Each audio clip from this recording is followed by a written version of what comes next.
you see me around kids, I love kids. So I was like, oh, that's not an issue. Why not? I'll be the uncle. Do you realize, I think I saw a video with someone talking about, I think it was Deshauna was saying that her original desire was, if it was going to be a donor situation, it had to be somebody that came from her wife on her side. And I was around her all the time. If you see me around kids, I love kids. So I was like, oh, came from her wife on her side. And I was around her all the time. If you see me around kids, I love kids. So I was like, came from her wife on her side. And I was around her all the time. If you see me around kids, I love kids. So I was like, oh, that's not an issue.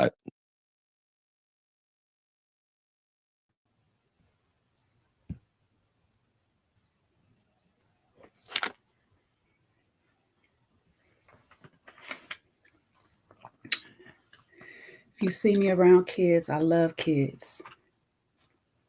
Just not mine.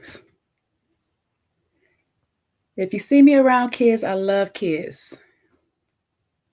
Just not mine. If you see me around kids, I love kids.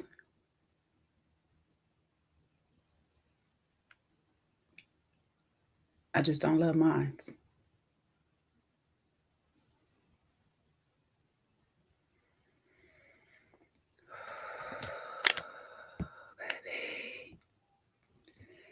This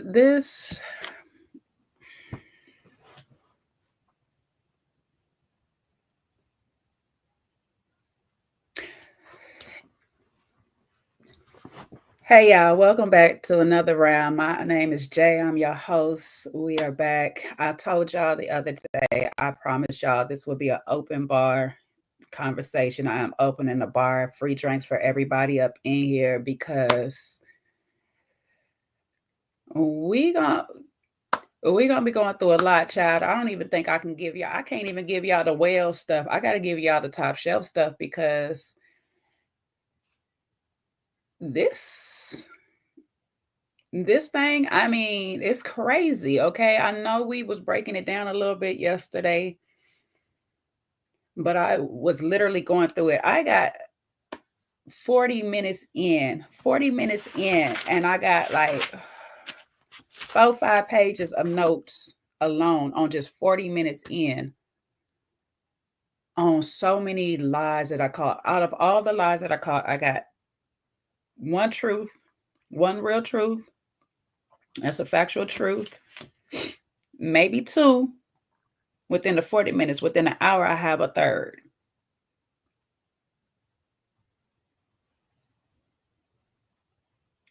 The rest of it was word salad, jumble, blah, blah, blah, blah, blah, womp, womp, womp, fluff, back and forth, and omission, and trying to skate around the question, deflection, and just talking. And in between the talking, I found truth.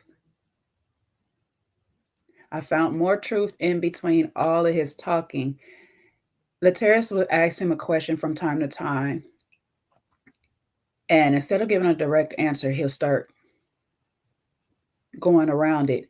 But sometimes in between going around it, he'll give a direct answer. You just got to listen for it. And so I took the time to go through majority of this stuff solo. I didn't get through the whole thing, child. It was a lot. This whole notebook right here would be filled. This whole notebook, I'm at the beginning of it. This whole notebook would be filled with, go back to this section, go back to this, check this back out, come back here. But I took the time to do a lot of this research and breakdown. And just like my shirt say, not today, Tyler, not on my watch, not on my watch. Okay, where is Ayana when you need it? Because baby, we're going to stop this right now. We're going to stop this right now. You, Tyler, still want Bri. You still want Bri. You with Ashley. And Ashley is your world right now. But most of this conversation was about Bri pushing you out. Majority of this was about your feelings on how Bri pushes you out. Not your feelings towards the kids so much because you said there's no connection there. Not your feelings on actually having to be a glorified babysitter or anything like that, helping this situation, anything. Most of your feelings was directed to Bri pushing you out. And you would go from saying, I still love her, I still got love for her, that is still my friend, in the now. In the now. You would talk in the now. It's not that was my friend, I had mad love for her, she's nothing to me no more, or anything like that. You talk in the now. You still have feelings for that girl. So Ashley,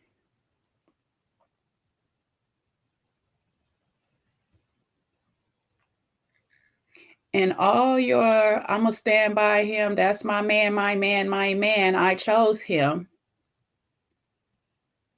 You still number two to this man's life.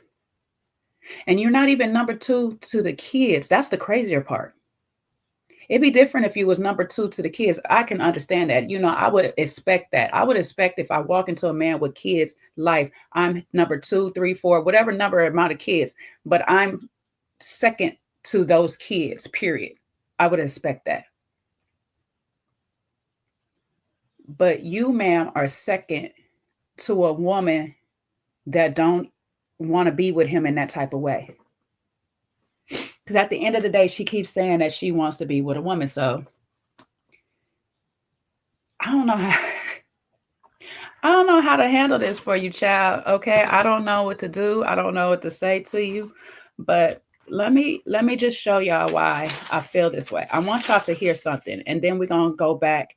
We're gonna go back to the beginning of this and we're gonna start to break it all down. But before we do all that, I want you to hear something. And one more thing, let me get into the intro one more time. Hey, everybody, I'm glad that you are all here with me. Kojo may or may not be here. He is still out shopping for Ghana. He was going to be here. He told me to go ahead and start or whatever. He may be here a little bit later. I'm hoping that he makes it through. If not, I know he does have a live set up for later, and we might be able to get into some more of it later on. Don't know the time yet, so don't quote me on any of it. If you're here and you're new here, please do me a favor. Make yourself comfortable. Go ahead and hit the subscribe button, like, share with a friend, bring them over. We're all family here. This is your local pub. This is your local bar. You can come in, you know what I'm saying? You just can't walk behind my counter and grab the bottle, but I will gladly pour you anything you like, okay? The tip jar is available. It is my Cash App. It is another round JS. You can put that. I need to post that up there. If y'all want to put on the tip jar, I'm going to post that at some point. But everybody else that is, not new here, but true here, y'all know what to do. You see it, you see it, you see it, you see it. Okay, this is what we do here. And Trey, I'm glad you put blue hearts in there today. I'm glad you put blue hearts today because blue is the color of truth. Blue represents truth. So, granted, this is a dark blue shirt. I'm wearing a blue shirt. I got my baby blue for all the babies up in there since he want to say that we're not protecting the children and stuff like that. We're going to do our best to bring honor to these kids today by uncovering the truth and hard truth, little ones. Yo, daddy. I hope God, you know what? I hope and pray that God finds y'all some mentorship, some fatherly figures along your way that will truly guide y'all far better than the people that are placed in your lives right now. No disrespect to y'all parents, but they ain't ish. They ain't ish. Okay, I'm gonna say that off rip. They ain't ish because I'm not going to say the way that they brought y'all into this world was wrong because, we all, like they say, make mistakes. We do unplanned things or we just do things without foreseeing the possible future or whatnot.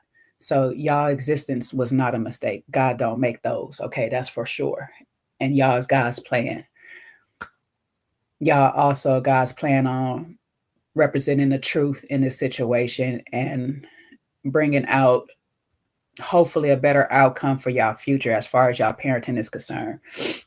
So I do hope that, out of all of this, that at the end of the day, that y'all get people that guide y'all to a better direction as y'all turn into adults and y'all start making decisions and start being procreating parents yourselves. So I hope that along the way, I pray along the way that God brings y'all real men to guide you, especially the young boy. I don't want to say his name, but especially you as a man. I hope that God fills you with a lot of mentors along the way that are just great, outstanding men, so you know how to be a man, because your father is just not that right now. Your father is just not that right now, okay? And he's going to say it several times that he's been childish and all this stuff at 27, 28, 20, whatever years old. Your father is just not that man y'all need right now. Anywho, sorry to have a long intro. Apologize. If y'all didn't like it, oh well, it is what it is. I done did it already. Anywho, let me show y'all why I feel like Tyler is still in love with Bri and why he wants to be with her still. Because this part right here was just like, say what now? Say what now? All right, let me bring this back to the stage so y'all can see what I'm dealing with.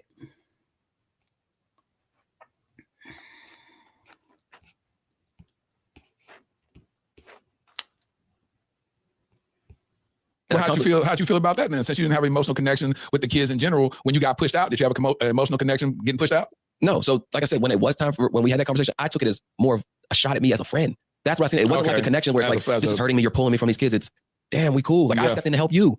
And then the minute, and sorry, I mean, oh, you're fine. But I told you. Step in, it's a shocker to me. So she showed her face multiple times and it just shocked. It wasn't like, it was a hurt from a friend, but also like, okay, if these kids are safe and they're going to have a family, I know what I was signing up for. Let me play that back one more time. And let me put it on regular time, because I know I got it sped up right now. But I want y'all to really hear what he just said. And if y'all caught what he said, y'all can go ahead and drop in a chat. But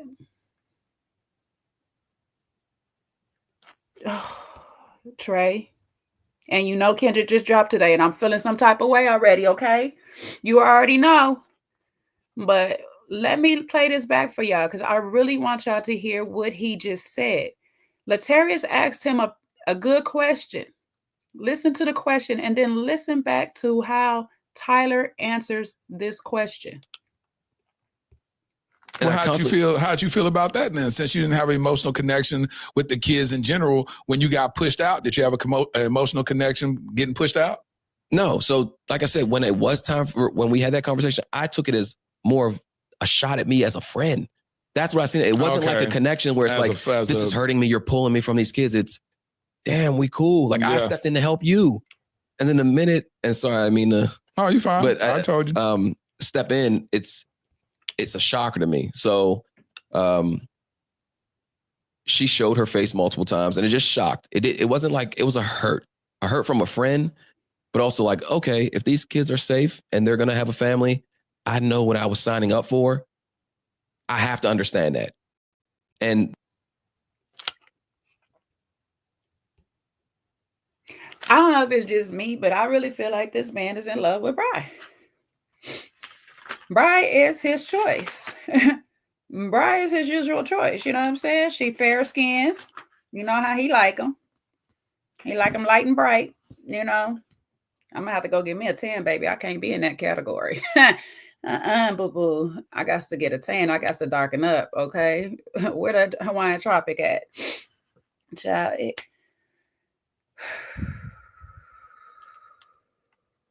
when I say this is about to be a mess, it's about to be a mess, okay? Though, I'm trying to decide, do I just want to jump around to certain points or actually want to just go? Y'all let me know in the chat if y'all want me to go all the way from the beginning, like where he starts actually talking, not the beginning of this episode, but all the way from the beginning all the way through, or do you want me to just jump to the highlighted parts that I had really highlighted, like I need y'all to hear? Let me know in the chat which way y'all want to do this, because I'll do it for y'all the way y'all want to do this.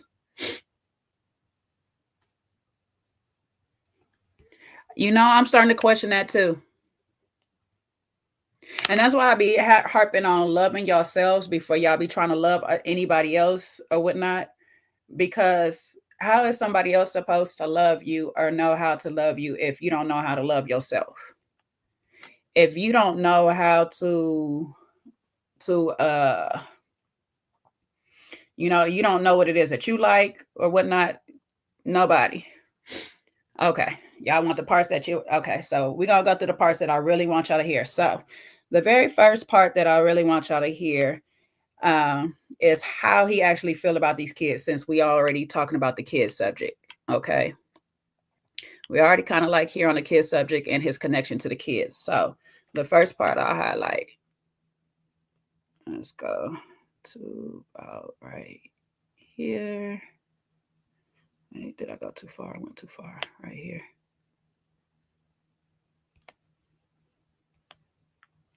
And I'm saying one is, I'm gonna have you answer the twins, but do you look at them as your child?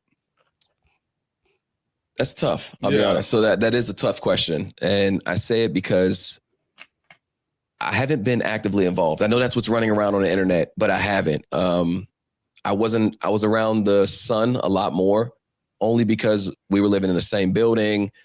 He was around. There was a lot going on. As the twins were born, no, I wasn't around them for almost 4 years. So you'll see her mom post videos and it's saying, who is that? Who's that? She's trying to convince them who I am because they didn't know who I was. So I haven't. The twins. Yeah. Yep. So and the twins are girls. Yes. Twin girls. Yep. And she's trying to convince the kids that, who I am because I wasn't around. And it's a very sticky situation because I don't feel like a father. And I've told this to Bri herself that I don't feel like a father. What I feel like is a glorified babysitter that you need money from. My question to that is, first, why is the answer to that tough? Why, when Latarius asked you, do you feel like you had a connection to these kids or you felt like you was a father to these kids? Why is your first response to say it is tough when the answer is, no, I don't feel like a father to these kids?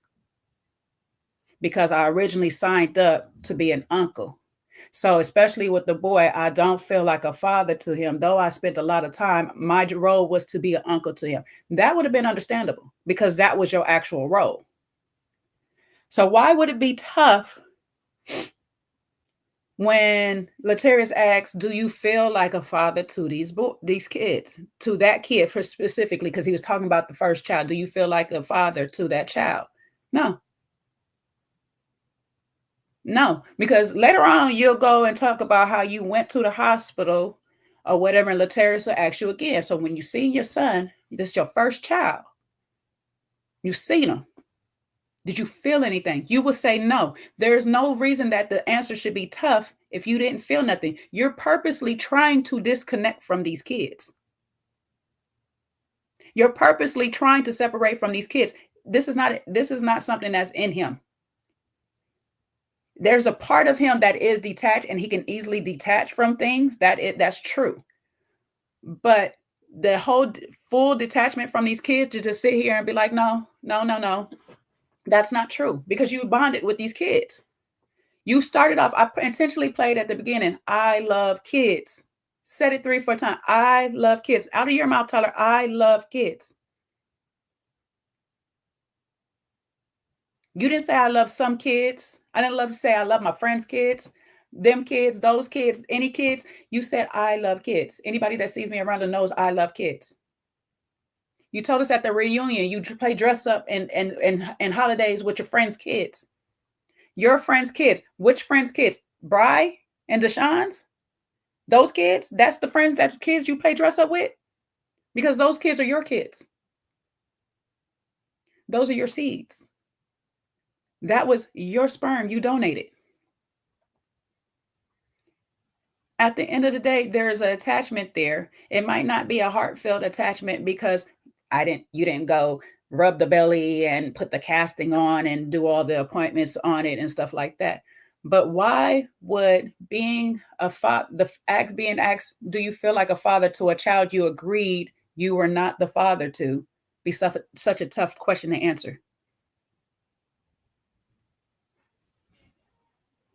You're not even in this position. He's asking about the first child. Latarius is asking about the first child, and you're talking about, I feel like a glorified babysitter. How? You should have felt like an uncle, because that was the role that you were supposed to be in. That was the character you were supposed to play in this play. You should have been feeling like an uncle, not a glorified babysitter. See, you're trying to conflate all these kids because Latarius did. But he told you, no, let me just stick to the one kid. Let's talk about number one. Number one, y'all sat down. All three of y'all had an agreement. This is what we gonna do. Yet you still feel, you're gonna sit here and tell me that you having a tough time answering this question because what? Why? Why? I don't understand that part. Like that part stuck out to me right there. Or whatnot. I just didn't understand it. So he goes on and he's going to tell us how he became the donor to these kids.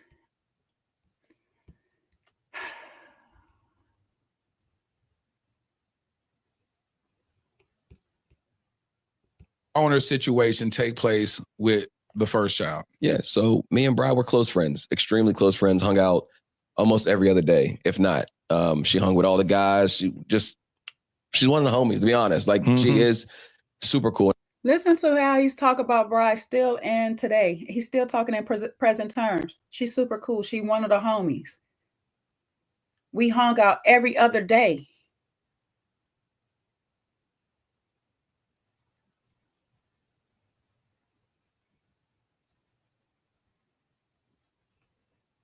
All of this after Latarius, how did these donor situations take place? This is how you big up Bride after the donor situation take place. The question is, how did the donor situation take place? Bride is getting big up through this whole spiel right now. When the answer should be somewhere around, and I'm not saying direct quote from me, but somewhere around, me, Bride, and Deshaun sat down and we decided, well, no, Bride and Deshaun sat me down and they asked me to be a donor.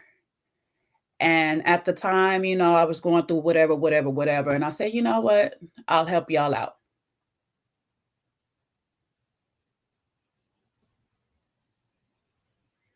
He might not, just like she's not able to sit here and admit that she's attracted to men.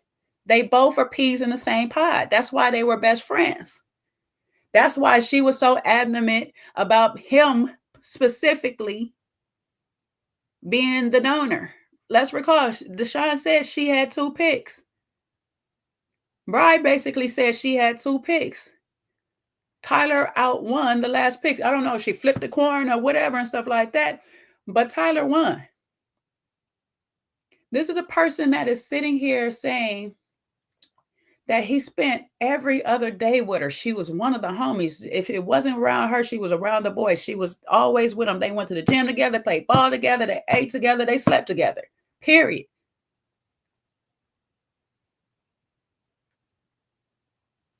You married now, so you can't admit that you not married to who you want to be, but I hear it. I hear it, sir. It's loud and clear. This is why when I was doing Bride's breakdown, I was like, it's feeling weird. They both secretly attracted to each other. But Bride just happens to like, the cooch a little bit better than she liked the peen.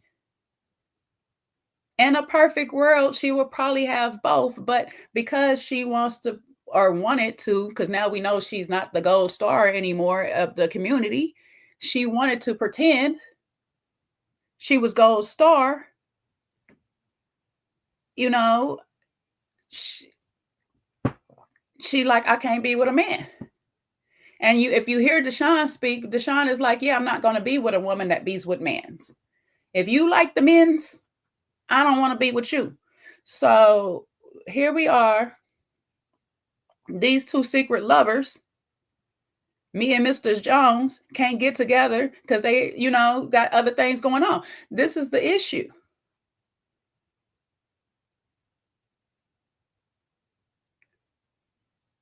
Tyler in love with a he man. It's a he she. Like, it's cool. And I shouldn't say he she because she's not a trans, but you in love with a girl that likes to dress like boys. It's okay. It's okay. But I just need you to be honest about that so you can get past it, so we can grow past it, because we would not be here if you just go ahead and say that I love this lady. You're going to tell us about 11 times in this whole video how she's still cool and all this stuff just to get at the end and say, I don't want nothing to do with that family. That's bitter. You're coming off like a bitter ex-girlfriend, a bitter ex-boyfriend. You're coming off like a bitter ex-somebody, because that's my best friend. That's my homie. That's my ride or die. You know, I would do anything. I got love. How could she do this to me? How could she push me out? Every time she get a relationship, she pushed me out.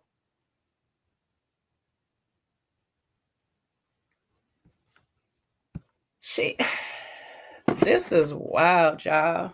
This wild. Let me let y'all finish. Let me rewind this a little bit. Let me let y'all finish hearing that. I'm a hush for a bit, because I need y'all to really take in this stuff that he is saying. Like, say what? Say what now? Ugh, I hate when I can't get my marker right. Owner situation take place with the first child. Yeah. So me and Bride were close friends, extremely close friends, hung out almost every other day, if not. She hung with all the guys. She's one of the homies, to be honest. Like, she is super cool, and I'll never take that from her. Her and her wife were trying to start a family. Her wife has a daughter, but they wanted to have a kid together. They went to the sperm donor bank. They charge per, I don't know if you know this, I found out with them, they charge for every, sounds like a 2K. You found out, who is them you found out with? Who is the them you found out? Did you call the donation place and say, or the artificial insemination place, and you find out that they charge for this and that or whatever? I'm really sure there's some loopholes. You know, where is the Brett and Judy? I need to ask them how much. I know they probably went to a little higher, fancier place and stuff. They did, and we did watch them break it down if they want a musician or they want somebody logical. So I'm wondering, I'm curious, but somebody in my chat, somebody came into my comments the other day and said that was a lie. They don't charge for all that. So who is the they, Tyler? Who is the they that said that? Just let us know. Who said that? Was it Bri and Deshaun? Because, you know, Bri got a little lying problem. Bri got a good job and she might be frugal. She might just not want to pay. You know what I'm saying? She might just not wanted to pay. Or she just wanted your peen. So she like, yeah, no, they're going to charge for all these things, you know. If I want him light-skinned with tattoos and a goatee and a blue top with some ripped jeans sitting on a yellow couch, yeah, they're going to charge me for all that. So, yeah, no, Tyler, can I just get you? The woman who has primarily been with women all her life. Didn't dawn on you that this woman that has been with women, according to you, all of her life, but really most of her life, has been with women. She just don't want to go that route when her wife, who's already clearly has been with a man, could easily just have the baby and give Bride the egg, and they carry it that way. And I get it, you know, just like Brett and Judy situation. The Brett needed the experience. Judy was like, I really want you to have the experience of having the baby. But guess what? We also know the Brett been with men before. So it was kind of a little bit more easier to digest in the Brett's case. But I guess I'm still trying to figure out.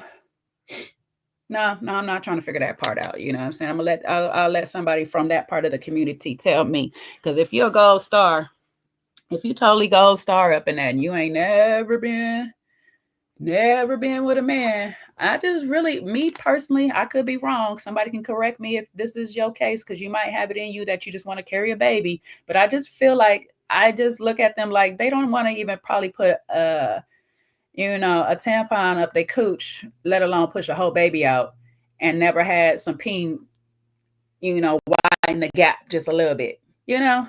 Yeah, that's just me. That's just me. Because it's a big difference from tampon peen to baby. It's a big difference. But at least the peen kind of like softens the blow a little bit. Not really. But, you know, At least I had fun doing it. That's neither here nor there. Pay me no attention. Okay, game, but for every attribute. So if you want to be with, yeah, that's what I was thinking about, because it's like an attribute. So if you want to be with, if you want your sperm donor to be black, if you want them to be 6 foot, if you want them to be educated, you have to pay per. What any of this stuff got to do with how yo peen got in Bry's cooch? That'd be bottom line. But if you want to, add some things on, you have to pay for those things. And they couldn't afford it. So I was like, look, I'll help y'all out. They had some home kit where it's like a cup. You do your business in a cup. You give it to them. They do what they want with it. They had their family. The wife did leave right before. Y'all mark that right there. Mark that part right there as I write down these songs y'all want me to add to the playlist, because I pretty much got Ashley's done. I need to post that one. But he said he did it in the cup, right? He said he did it in the cup, right? He did that in the cup. Let me see what I mark my part for that. All right. He did it in the cup. All right. Hold up. He did that in the cup.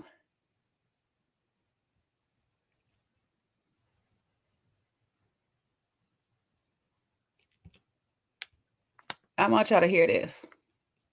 In that marriage. So she came back, they patched things up, and then they say, what? We want to have it, we want some more kids? No, so that's when. Mark that no. They came back together. They were together for, I don't remember how long it was, but they were talking about expanding their family. And I'll be completely honest, I don't know the vials that I gave them or the capsules, how many they kept. Vials that you gave them or the capsules. We done went from a cup to a vial to a capsule. Child, I didn't even know you could put sperm in a capsule. Child, can we buy that over the counter? Can we get that? Do we need a prescription for the sperm in a capsule? Do you swallow that? I just need to know. You know what I'm saying? How do you take that? Do you insert it? Is there a little thing that you insert it into your vag and then the things just bust after a while and they just go swimming along their lines and good luck to them? Say what? Trey, I know you told us that there's a test that you got to take when you go into the military so they can place you at what job you need to place. I think he failed. I think he failed the test. I'm thinking this guy failed the test. At least science wasn't his high priority. That's probably why they gave him cook, because they was like, oh, yeah, no. And you know what? It's kind of scary that they gave him cook because there's science to cooking too. But he wasn't in bacon. He clearly wasn't in bacon because bacon got way more science. He would have never made it in bacon. Because say what? Say what? The cup is only going to work for so long. We know that a cup, a leftover condom, the leftover condom is a little tricky because of spermicide on that for most of y'all that don't know. But even that can still work. The leftover condom, the cup may work, but you cannot tell me a vial or capsule, like it's a time capsule, child. A vial or a capsule from a year to almost 2 years later. Hear me out. Whether it's in a cup, a vial, or a capsule at home, it's supposed to last for a year plus.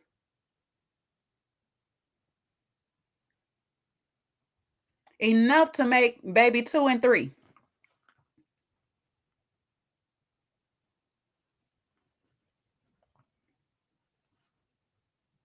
I believe it. I believe it, Tyler. I believe it. I believe that make a whole bunch of sense. That makes a whole bunch of sense. That makes a whole bunch of sense. What I don't believe is that they did this without your knowledge and your consent somehow, and you didn't file some type of report on whatever. I guess he thinking like, when people get their eggs extracted for later dates, but they still go to a clinic and a place to have them cryo frozen and stuff like that, cryovac or whatever. Excuse me, I am not licensed in that profession, but I do know that they have them quick freeze, just like they do fish on a boat. When you go catch fish to bring it to the market, you do a quick freeze on them. You go to a place, they do these things for you. They, extract your eggs, they put them in things, they have them in a cryo freezer, they have them in there and you can get them back, and they have a whole process of them. But at home, child, they didn't have money. They got money for a cryo freezer at the house, but they don't have money to go to the sperm bank and get them some sperm.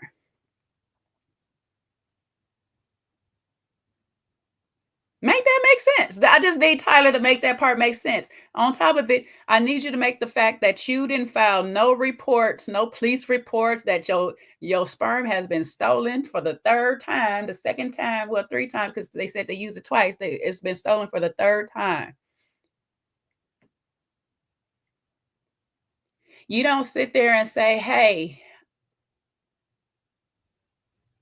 I didn't plan for you to make any more babies or anything like that. I agreed on number 1, and y'all already got some struggles going on with that one. I don't think y'all should make any more. You don't say none of that stuff. Let me let y'all hear what he goes on to say.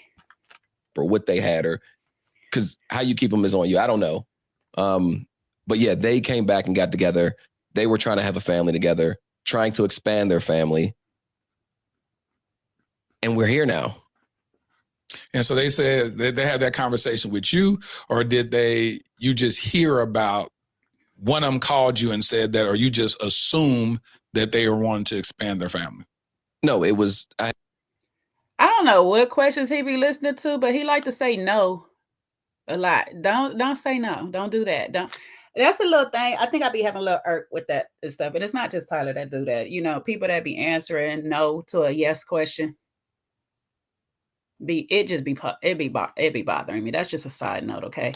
You start off with no just to say yes at the end. That just bothers the irk. I had the conversation with Brian. Me and Brian have had, and that's the other thing, cool. like So the first child, y'all have a conversation, all 3 people involved. You, Bri, Deshaun, because Deshaun and Bri want to start a family. They need your help to do so. Deshaun goes, she come back. They decide they want to have an extended family. They want more. They got 2 already.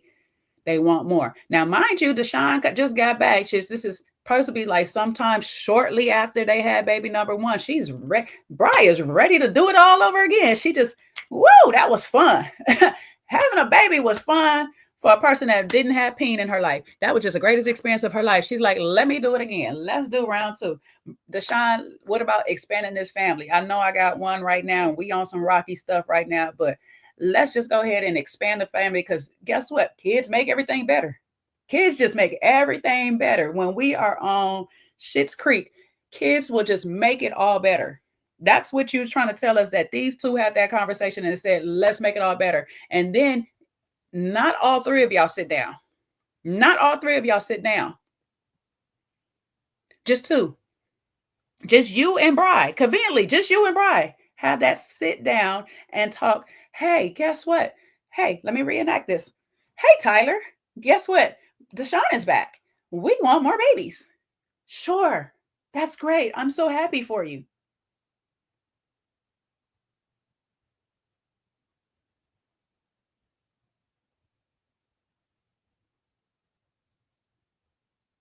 I do understand that you are best friends with Bri. And not all people think like me. I got that. Before anybody, not everybody thinks like you, Jay. Clearly, not everybody do. Clearly. But the me that wants to make sure that y'all are still together in this unity, like I agreed upon the first time, would have been like, hold up, wait a minute. Deshaun, you just came back. Let's not rush into all of this right away. Let's not do round 2 right away.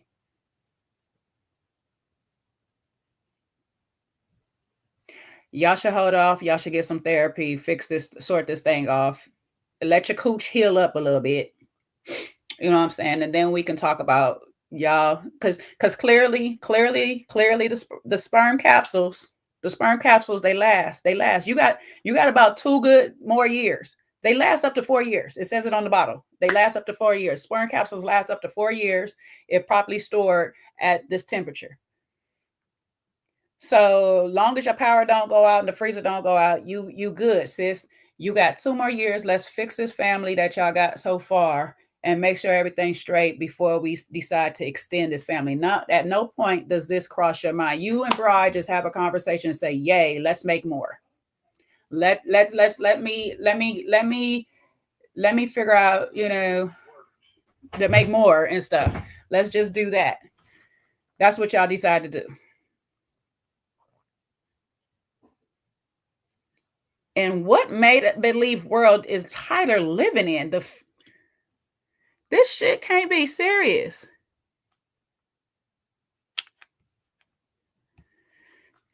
Let me see what you're saying real quick, Trey. It says you got to score at least a 32 on the ASVAB just to get into the military branch. The average score is 50. Top score is 90 plus. I'm seriously wondering where he plays now. Child, me too.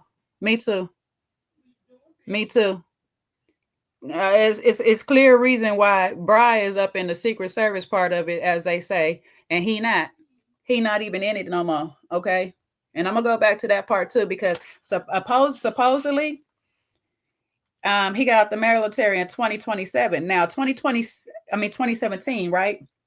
These kids is born somewhere around 2016, 2017, 2018. There's a lot of discrepancy. He's not really sure when these kids is born because he keeps trying to say, I'm not really sure.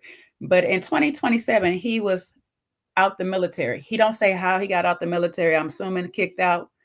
But he don't say how he was out the military in 2027. Okay. 2017, excuse me. In 2017, he's out the military. Kid number 1 is supposedly born around 2016, 2017. Real convenient. But I don't know. You know what I'm saying? This is Tyler's story. I'm letting him tell his story. His story is a never-ending story that it just sounds like all make-believe in Tyler's world, but okay. All right. Want more babies, just go to the clinic for... Want more babies just to go to the clinic for abortion. I didn't even catch that part. You see what I'm saying? I didn't even catch that. Clock it. Because I didn't even catch that one. You know what I'm saying? That one flew over my head because he do speak on her going to the abortion thing and they had to put her to sleep and all this stuff. So she didn't want to do it. And that's where he agreed. I was focused on him agreeing at that part. But yeah, make sense. We want to extend the family. But both you and Bri agree that she was at the clinic.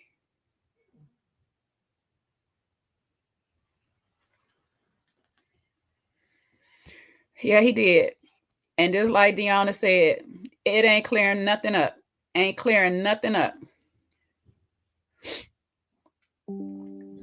Yeah, he got stuff to sneak stuff in. And Bri definitely lie about a few things or whatever and stuff like that. I just don't understand why she just don't want to come clean about, how they made that first baby. Because unless he came and squirted it up, used whatever was left in the cup and squirted up in her in the absence of Deshaun, or, they just had a false positive or, whatever pregnancy test the first time. And sometimes that happens. Sometimes that do happen. When Deshaun, when they tried the second time, I don't know. I guess she would have to try to do the math on conception date or whatever. But sometimes that do happen. Sometimes you could take a pregnancy test and it will read not pregnant because your hormones just haven't spiked yet. So I'm not sure. I'm not sure on that one. You know what I'm saying? They're right now, everybody's kind of sticking to the story, even though Deshaun feels some type of way. Everybody's kind of sticking to the story on, that was the agreement. The agreement was for him to go ahead and bust in the cup and they run upstairs and shoot up the club. Okay. So that was the actual agreement. We're going to have to say that was the actual case or whatnot, unless Deshaun wants to go ahead and do all that math to just like say, okay, from this day of the false pregnancy test to this day, she's claiming she's pregnant. and to the day that the baby is actually born, something is still way off. We almost need a whole month off. Like she's having this baby within what would be the 8th month or something like that or whatnot. She's having the baby earlier than expected. If she has the baby earlier than expected, Deshaun might be a little off. If she's having the baby later, like later than 10 months, y'all was effing. Y'all was doing a little hunching. Y'all was doing more than y'all was supposed to be doing in a married woman's relationship. But I'm still, that part right there, I'm still confused on too, because when they speak, when Deshaun speaks, it sounds like they weren't married yet. I need timeline on Deshaun and Bride's marriage. I need a timeline on their actual marriage, because parts of it be sounding like they weren't married, and she was going through abuse before she got married to her, and she got married to her. So that part I need the clarity on. So if Deshaun, you come across this video at some point, if you can clarify when you and Bride was married, so I can see if this was all adultery within this marriage. From the whole time, because he likes to say that all the kids were born within a marriage, but I'm a little confusion, but clearly, I guess they was, because y'all went through a divorce after Kai, but I'm like, did y'all get married after she got pregnant? I'm so confused on that part, because it was a little confusing to me. But you went on and married a woman that was abusing you. That's confusing to me too. No disrespect to you, woman, but baby, you got one time. I'm like that lady off of What's Love Got to Do It. You got one time to put your hands on me, baby. Yeah. I'm not going to incriminate myself, but you got one time. Right. Or say what now? You got to believe. Like, and then he down there, what is he watching? Do he got some magazines? Did y'all provide that man with some magazines? And what kind of cup? You know what I'm saying? What kind of cup was it? I need to know. You know what I'm saying? The girlies out here that be wanting to trap the basketball players be wanting to know. Should they get a styrofoam cup? You know what I'm saying? Should they get a plastic cup? Should it be a glass cup? The water tastes better in glass. So maybe that the little kids running around in there in a glass cup is better. What size turkey baster should they use? We got questions. Is it a little bit? Is it a little, we need, it's a gold cup from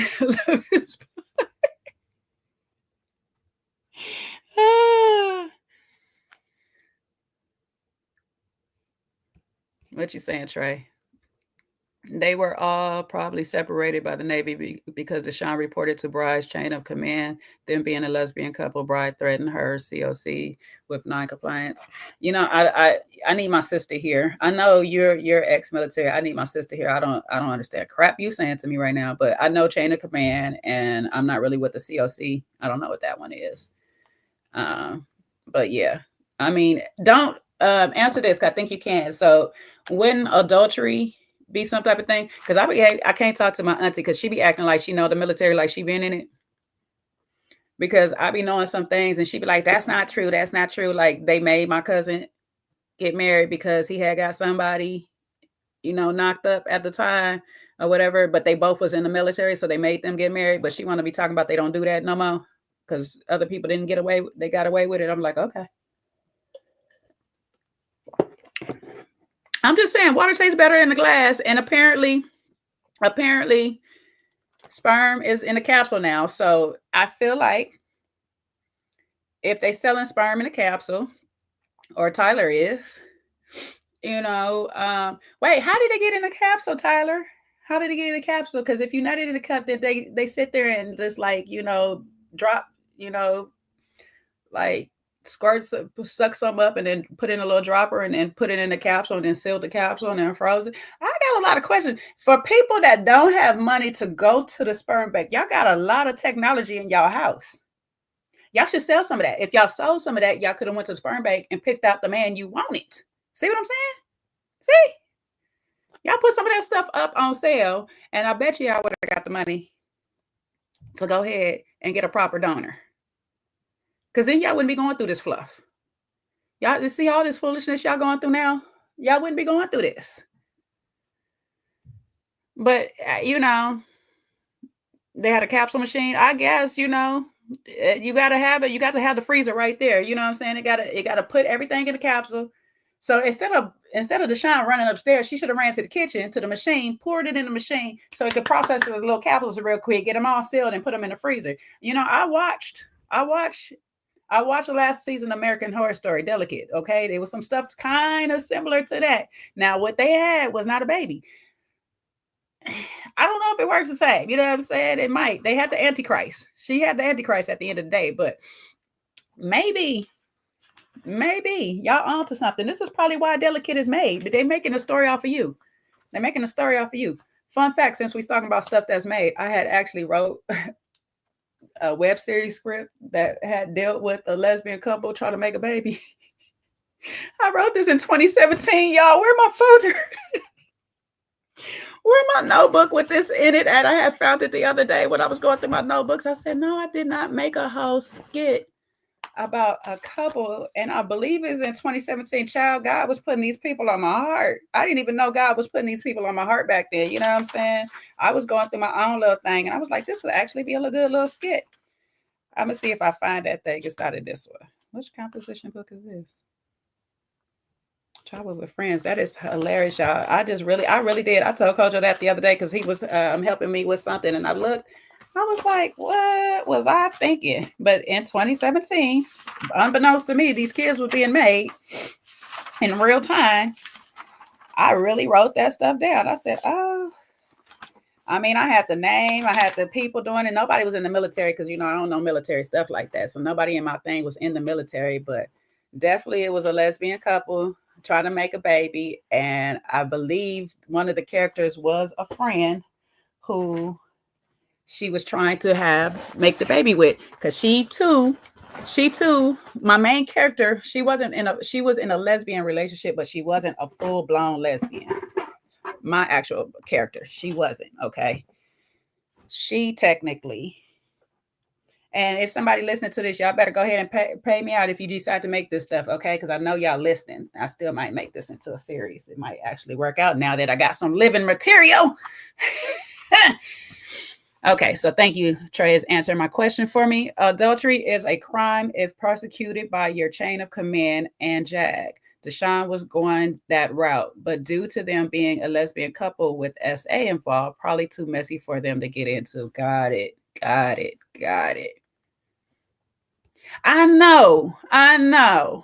But you know what? First of all, hold up. You can't put all this blame on me because it sounds like these babies was already in being made when God was like, here, I need you to tell this story to help this couple out so they could be okay with the fact that they over here doing this mess. It's my fault that I didn't finish in that project. You know, I'm still trying to look for the book. That's my problem right now. But I was doing another web series at the time and had a fallout with the person I was doing with because of his girlfriend. Hold up. This is the actual book right here. So I'll tore up. Damn, where the other piece? Where the other front? I'm gonna have to put this. I know this is a side piece from this host. I'm sorry, y'all. But literally, oh no. Oh shoot, child. This was in 2018. I don't know if y'all can see that. This was in 2018. My bad. It is my fault. Jay Blake, it is. No, it's not my fault, child. These kids was already born by then. But literally, I wrote on here. I don't know. Y'all can probably see it. 20. Let me see. Can y'all see that? I don't know. But literally, I wrote on here, lesbian, bisexual. I said lesbian, bisexual couple wants a baby. Daddy's girl, tomboy. That's the name of the person. Woo, woo, woo, woo, woo. Conflict with the woman, her life partner. They want a baby, however. La la la la la. I'm not gonna tell y'all all this stuff because somebody might be out here listening and trying to take my script. But yeah. Hilarious, y'all. Like seriously, I was dying the other day when I found that. Anywho, all right. Enough of the segue, back into what we're talking about here. So like I said, he got kicked out in 2017. The first kid, he's not sure when the birthday is. He don't recall what year it is. It's 2016, 2017. Okay. This is the reason why he don't recall the year, because it's the overlap of the X. So that was one of my biggest highlights. This whole section is really where I started to say, okay, Tyler, you're really full of crap. You're really, really full of crap. And I can't see how Ashley is buying all of this, because most of the stuff that he says from here is more so his word versus Bride's word. Okay. But when we get here, this is where it's like a real definite of you ain't crap. You want to sit here and tell us the ex-fiance was out the picture before Bride got pregnant. Okay, this is what he's trying to set up. The ex-fiance is out the picture before Bride got pregnant. Keep that in mind as you listen to everything that is going to be said in this segment, okay? Because it's pretty lengthy. I'm going to do a few stops, but the whole premise of it is the ex-fiance of Tyler is no longer in the picture. Like, they're on their outs. They're broken up. They're not in a relationship no more. She's not in the picture when Bride gets pregnant. However, somehow she's at the gender reveal, which not the baby shower, but the gender reveal. Okay.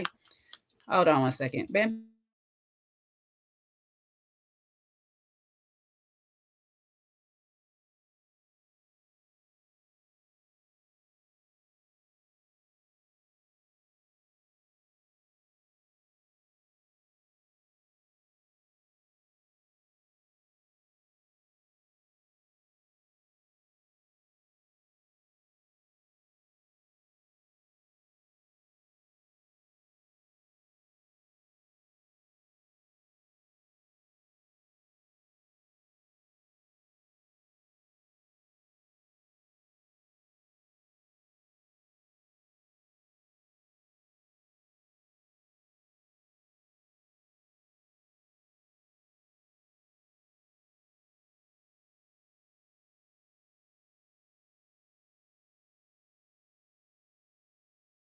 My bad, y'all. My daughter's here. Anywho. All right, let's get back into it. All right, let me find this section real quick. Let me get to the section. Let me make sure I'm gonna start it off exactly where.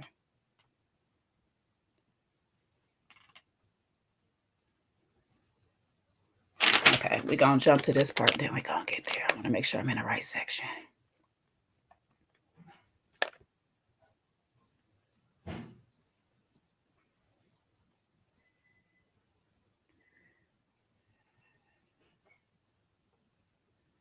No, stop going to 3014. I want 3010. Fuck it, we go here. Excuse my French. And we would hang out just to be in company. Were you in a relationship at that time? No, I wasn't. So when were you allegedly engaged with another woman at that time? That was the end of 2016. And so in 2016, was the child, she was still pregnant with the child, right? No. She wasn't pregnant or didn't have the kid until September. I don't remember. It's September, but I'm trying to think if it was 2018 or 2017. But it was around that time. So the narrative that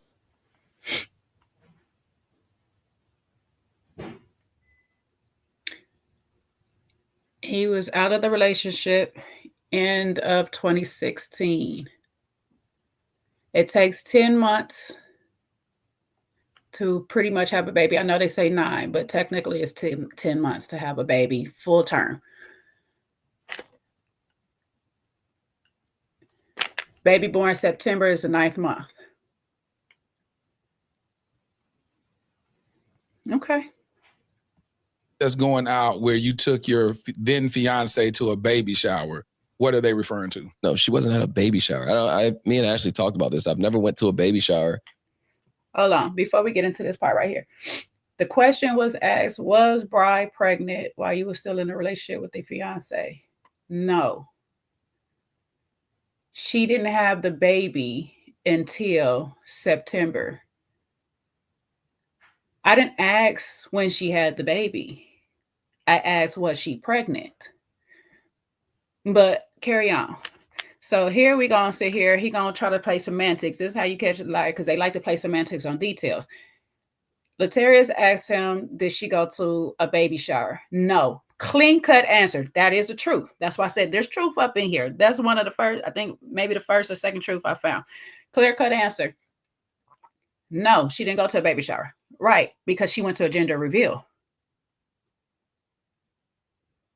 Why would somebody that you broke up with go to a gender reveal with you though? You broke up with her in 2016 and 2016. Why would she be going to a gender reveal in 2017? Hey, Easton. With her. And that situation, which is extremely wild, she's the one who cheated. I have the receipts for those as well.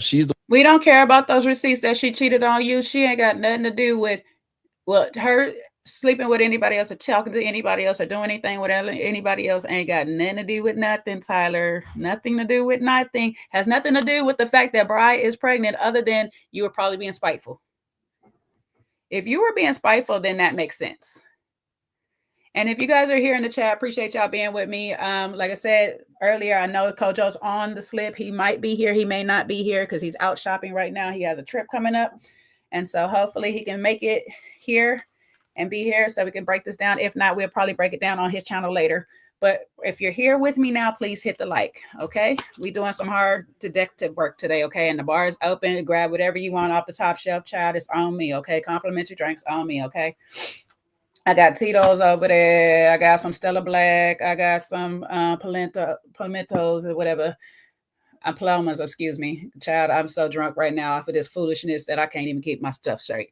Anywho, all right. He talking about her cheating, but not his cockhold activities, child. I know.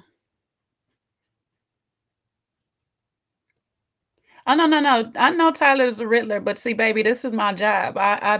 This is why I said God probably put that script on my heart, because I've been dealing with a pathological liar all my life. That's what I was born to, babes. Unfortunately, that's what I was born to. You know what I'm saying? I love my mother dearly. I love my biological mother dearly. But my God, she's a pathological liar. And I mean, to the point she believes wholeheartedly the stories that she tells. So when you grow up with this, you know how to sit here, spot it out, break it down or whatever. And so that's why I'm of the belief that though Latarius could have done a lot better, he did a very good job, because see, it gives me time to sit here and go through all of this fluff for y'all so I can show y'all where all of his stuff is not adding up. I don't need pictures and none of that stuff to actually prove none of this stuff. It helps. It actually does help, but I don't really need it, because all of his talking right now is enough for me to figure everything out. It's enough for me to understand Tyler's full of crap when it comes down to all of this. The one who cheated, and then we stopped living there. Me and my ex-fiance was living together. I caught her texting her ex, is what it was, which a lot of people don't know. And there are receipts for that. And there's a lot of deep, dark secrets that people are trying to spill about me where I'm like, they're not true, but I have a lot on you and your family. So, like I said, I didn't come here to trash anyone, and I will keep that person's name out of it completely, just because. Of course, and you should. She hasn't come public and said her name, but I know she's been sending little subliminals. But I've never cheated on her. So her saying that you came. So which baby shower are they talking about? Now, listen, I know a lot of people be up in arms and say, yes, you cheated on her and all this stuff like that. It's his word versus Deshaun's word in this part. Okay. Now, Deshaun said he busted in the cup at this time. That's what Deshaun said. But Deshaun also said he was at freak offs or whatnot. And we don't know when these freak offs took place. That's the problem. We don't know if the freak offs was during the course of the relationship that he was with the ex-fiance, or before, or while they were off in the military together. Him and Bri were in the military together and all this stuff like that. The freak offs could have happened long before. So this is going to be his word versus Deshaun's word on that. Okay. We do know he nutted up in a cup when he was donating the sperm to them as a couple. So outside of her believing that he slept with Bri That's still up to debate. He could be telling the truth that he never cheated on his ex. He could be telling the truth. But we don't give a damn if your ex was texting to whoever she was texting and when she was texting them. It's giving she was texting them after she found out Bride was pregnant with your seed, okay? Because you didn't sit there and tell her, which is really puzzling to me, is that you will have a sit down with Bride, Deshaun, about extending their family, but not with your fiance. And say, hey, I'm about to help this couple over here with this issue. The woman that you was about to marry, you don't have this conversation with her. Okay? But I just want y'all to keep in mind right now, at the end of 2016 is when this relationship is coming to an end. September of 2027, according to him, 2017, maybe 2018. He don't never know what day his kids is born because they not his kids. 2017, September is when baby number 1 is born. That's 9 months. January, February, March, April, May, June, July, August, September is 9 months. Keep that in mind because he's going to say something in a little bit that we're going to have to do some more math and figure it back out because it ain't going to make no sense. But right now, it's a possible he may have never cheated on the ex, at least with Bride. I'm not sure. I'm not sure, y'all. He might be telling the truth. I don't know. I would keep that. I might give him that one, okay? But he did not tell the ex about getting involved in this relationship. He didn't tell the ex about none of that. So that's a big fault of his, regardless. At the end of the day, the ex was in the dark at the gender reveal, not the baby shower, Latarius. Okay, so stop saying baby shower. You know what I'm saying? I know Latarius is old school and he not used to everybody having all these extra parties now. You know what I'm saying? You got the gender reveal, you got the diaper swipe, you got the what it is, what it ain't. You know what I'm saying? You got the auntie's party, you got the uncle's party, all these new parties for the baby now. I know, I understand Latarius can't keep up. Now, I'm just saying, I don't know. Jay Black, I don't know if the freak offs. Okay, the baby was born in 2017. Perfect. Good. Keep that in mind.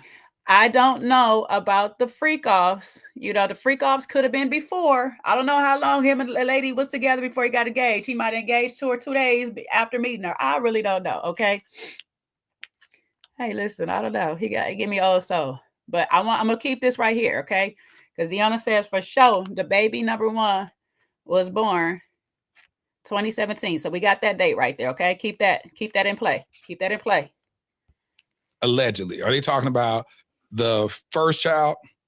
Yes. And they saying that you were engaged, you took your fiance to this baby shower, not letting your fiance know that you were in fact the donor of said child. No. They just made this whole story up. When we were done, the thing is, what's being ran around is that I did that, she found out, and she left me.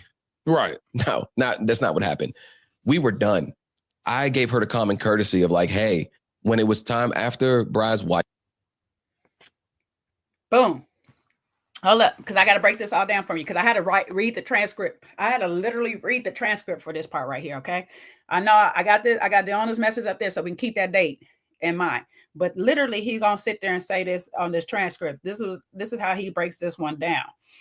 He gave his ex-fiance, the common courtesy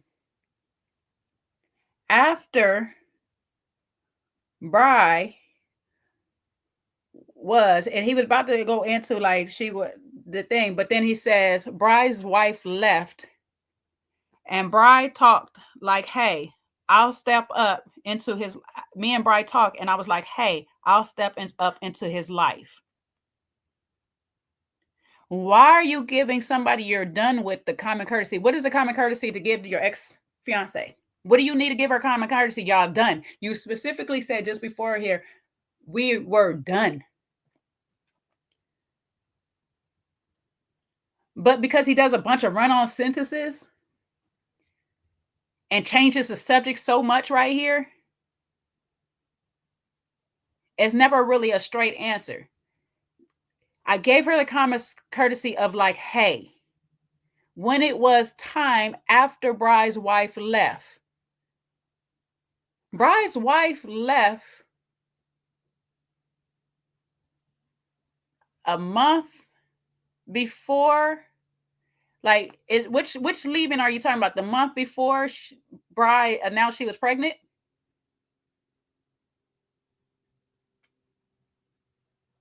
Now, mind you, Bry and them tried 2 months. I don't have to do much more math, okay? The relationship was over. And the end of 2016. He don't specify what end, so I'm gonna go with December.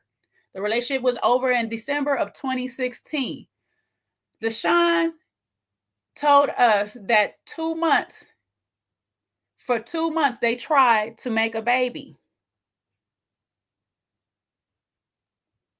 Then month 3, while Deshaun is out of town, Bry's like, hey, guess what? We're pregnant. Yay! 9 months later is September 2017.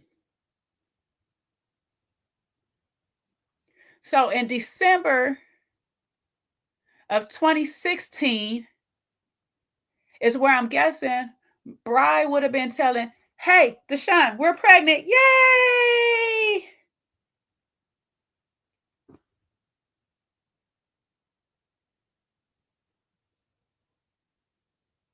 By this time, you've already made plans on donating your sperm to a couple, and you have not talked to the person that you were supposed to be getting married to. You have not told the person that you were supposed to be getting married to. Surprise! Yeah, you give her the common courtesy of what? You never finished the sentence. You gave her the common courtesy of what? What common courtesy of what?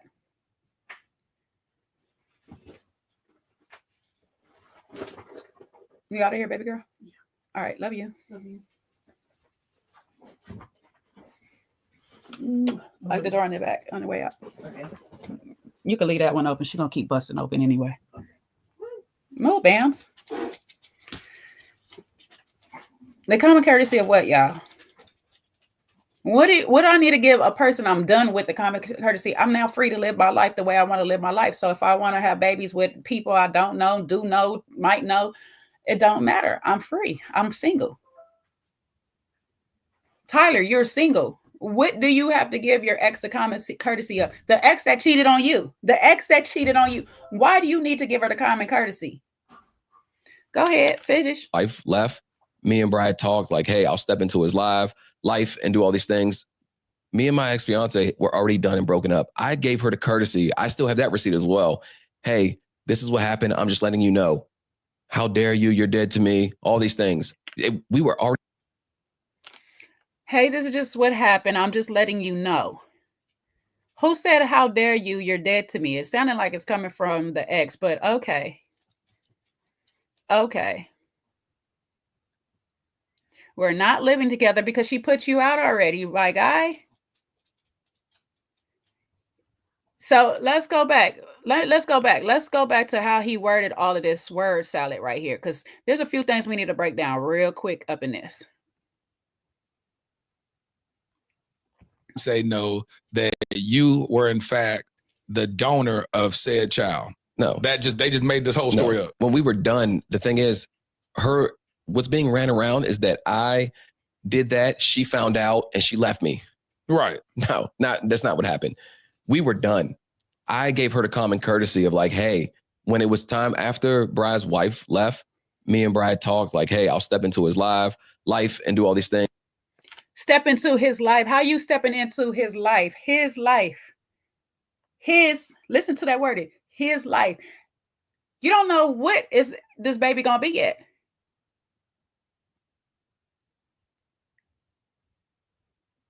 So this is not when Deshaun left before she found out, yay, we're pregnant. This is not that time. This is not the time she left. You're talking about the time she left after the baby is born.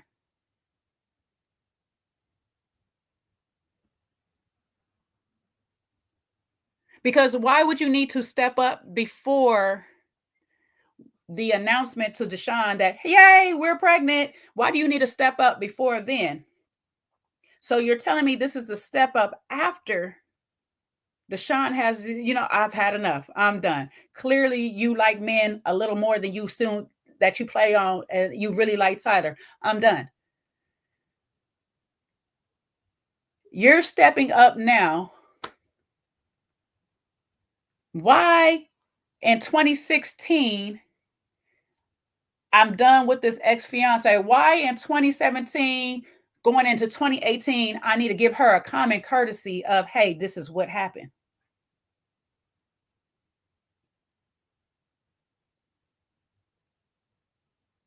Why do I have to give somebody I'm no longer in a relationship? We're done. I don't owe them anything. Like you like to tell us, Tyler, you don't owe the audience anything. You for sure didn't owe that ex anything. If in 2018, I am now stepping up to be a father to a kid that I donated my sperm to so he can be here, I do not need to call her up and tell her anything that would happen for her to sit there and say, you're dead to me. Why are you bothering me with this? Show the receipts. You have receipts for all of these things. Show the receipts. You're dead to her now because of this thing you did right here. You got her looking crazy. You got her around all these people, and he gonna sit here and be like he gonna say he don't have nobody to talk to, but it also tells us that he talked to a few other people, including his mama, prior to making the decision on giving him the first baby.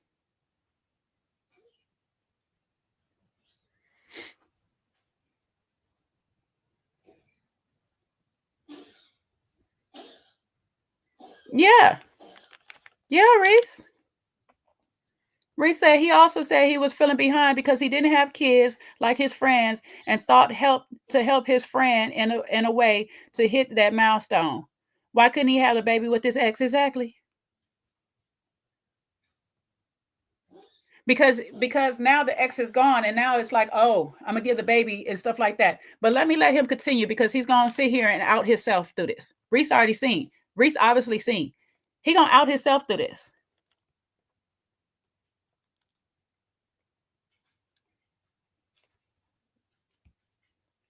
I'm trying to push the wrong daggone play button. Lord, to share screen, it'd be a little bit easier. I'm gonna have to talk to StreamYard. Let me share the screen from my screen. Things. Me and my ex-fiance were already done and broken up. I gave her the courtesy. I still have that receipt as well.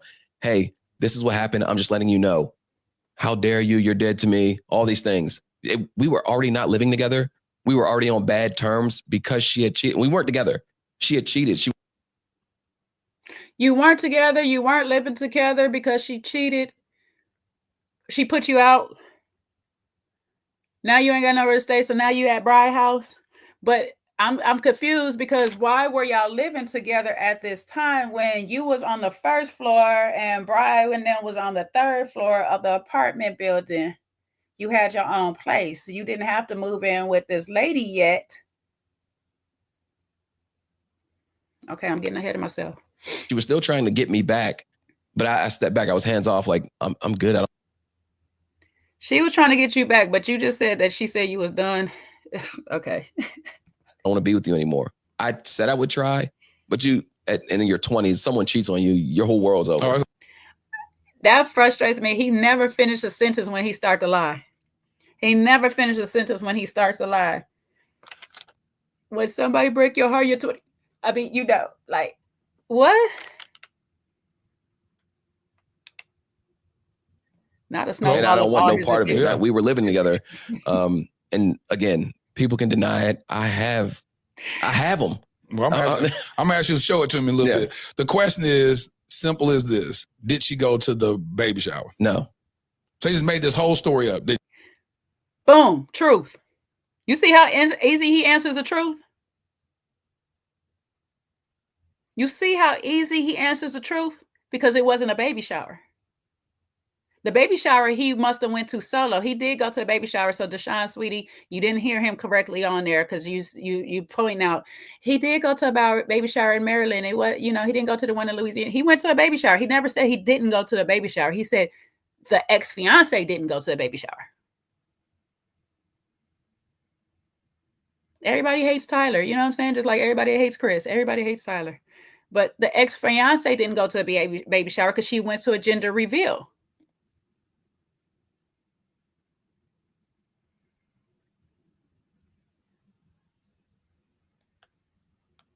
No. That this woman came to a baby shower. They just put this lady here, and that never ever happened. I honestly don't recall her ever going to a baby shower. I'm being completely.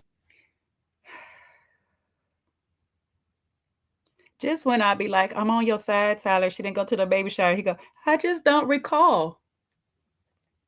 Baby, it's a lot of things you don't recall. You don't recall none of the dates of the kids being born. You don't recall how many months it was when Deshaun came back from the time that she came back. Then they decided they want to extend the family. You don't recall when you nutted in the cup. You don't recall a lot of things. That you don't have to say too much, baby. We know. You got convenient amnesia. It's okay. You know what I'm saying? You might want to get a check because it might lead to further problems in the future. You might, Alzheimer's is big.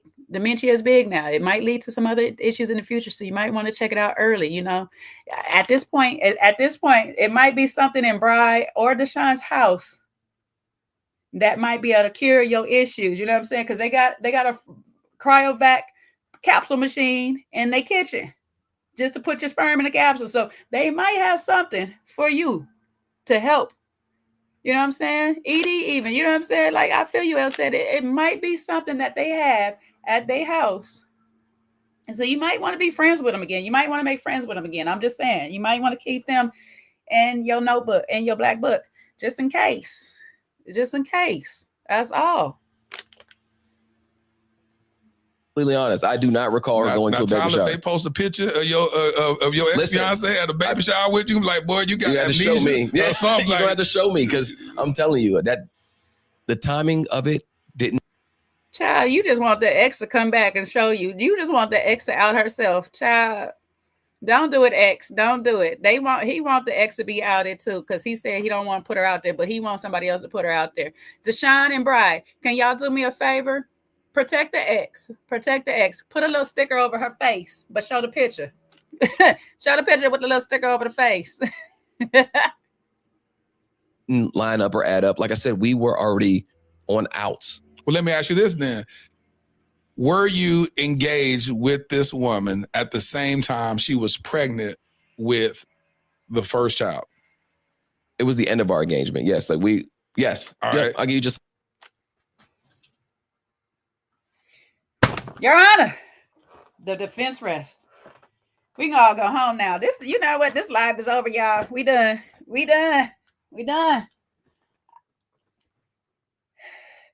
Bri was pregnant. I want y'all to hear it again. Bri was pregnant at the end of the engagement. He gives us that he gonna give us a yes for that. That's what he said. I'm gonna give you that. I'll give you a yes for that. Ooh, he's smug. No, that this woman came to a baby shower. They just put this lady here, and that never ever happened. I honestly don't recall her ever going to a baby shower. I'm being completely honest. I do not recall her going to a baby shower. They post a picture of your ex-fiance at a baby shower with you. Like, boy, you got to show me. Yeah, you're gonna have to show me because I'm telling you that the timing of it didn't line up or add up. Like I said, we were already on outs. Well, let me ask you this then. Were you engaged with this woman at the same time she was pregnant with the first child? It was the end of our engagement. Yes.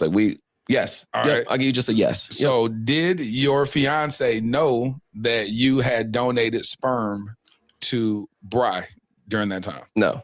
Okay. So you didn't tell her that either. Why not? We were already on our way out. So, but you got 9 months of pregnancy. No, so that's what I'm saying. It was the time after I found out she cheated. So once she cheated, it was already, so we hadn't officially ended. We were still seeing each other, but we weren't living together. That's the thing. So we were. I'm confusing y'all. Didn't he give us a definite?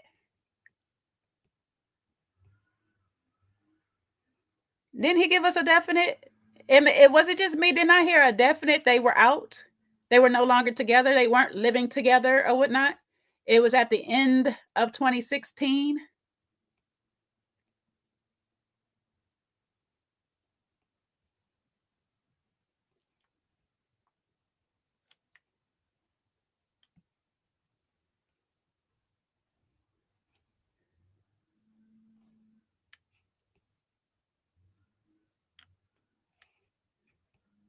That's what it's giving me. It's giving me you did it out of spite.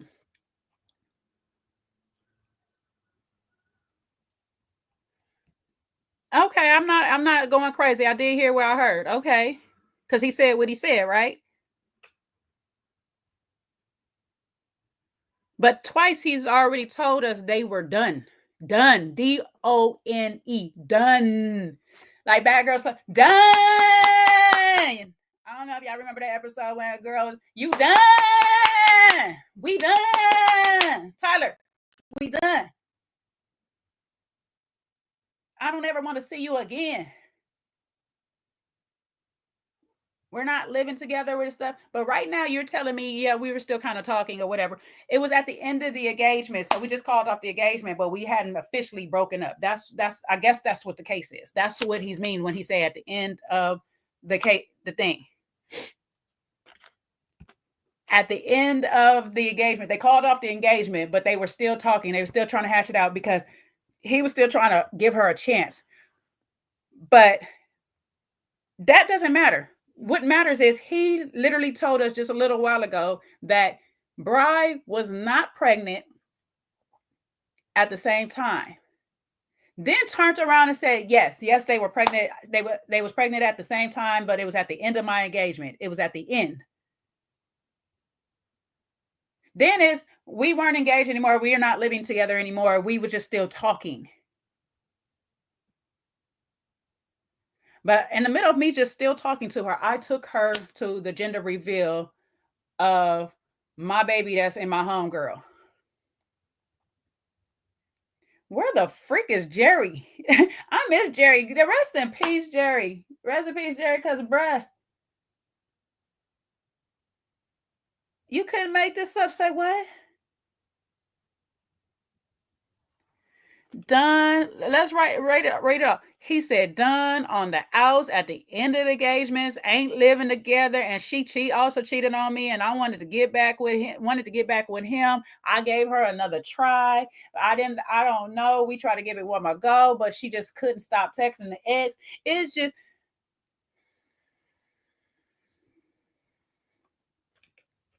let him talk, Latarius. Let him talk. You know, there's a few times I get mad at Latarius for interrupting because he was just about to tell us the truth, and Latarius gives him an out. So yeah, sometimes I'm with Jesse and Ricky on, you know what I'm saying, when he interjected. He interjected at wrong times. But baby, let him talk. Thank you. Let him talk. Thank you. Cause say what now? The question is, Tyler, the question is, was you engaged simultaneously while Bri was pregnant during any time of the pregnancy and your engagement? Did those time frames overlap? I don't care if it's at the end, middle, or beginning. Did time overlap? Bri being pregnant, you in engagement. Did those things overlap? Was there a period of time that those two things was happening at the same damn time? That's the question. The answer is yes. I had not officially called it off with the ex. We were still whatever, kicking it, messing around, hanging out, going out to lunch, dinner, whatever. We were still doing our thing. Emotions were still open. But I had also agreed, because I was halfway free, you know, this day that they asked me, the day that Bri and Deshaun asked me, that's the day I was no longer engaged. That day I wasn't engaged. The next day I was back engaged. But that day I was not engaged. So I said yes. They handed me a cup. I busted a nut. They ran upstairs, shot the club up. Boom. End of story. The next day I went back to my engagement. I disassociated myself from all of this stuff because guess what? I am just going to be this child's uncle, you know what I'm saying, a godfather, you know, whatever they need me to be on the side, because I got my wife to be standing right here and she needs not know anything. She needs to be none the wiser of what I have done with my best friend, because if she find out what I've done with my best friend, guess what? It's the end of our engagement. So, Latarius, to answer your question, yes, there was some overlap, but I just could not tell my ex at the time because the wedding would have been called off and I just want to be loved.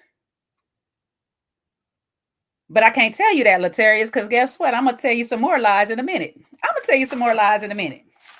Just give me a second. I worked on the script of lies and I want to make sure I get all my lies out before you end this live. So before we cut on this video, let me make sure I read off of my script and get everything right. So we got to continue with all the lies, okay? Sometimes you just got to go back to the next day. You got to go back to the engagement the next day. You know what I'm saying? Y'all take little breaks. You know how it go. You be like, you know what? I'm over this nigga. I'm over him. F that girl, no, F that Negro, because he get on my nerves. You always doing that same shit. And soon the phone rang, hey, baby. I was just talking about you, boo. That my man. You know how it be. You know what I'm saying? So Tyler was having one of them moments. You know what I'm saying? F that bitch.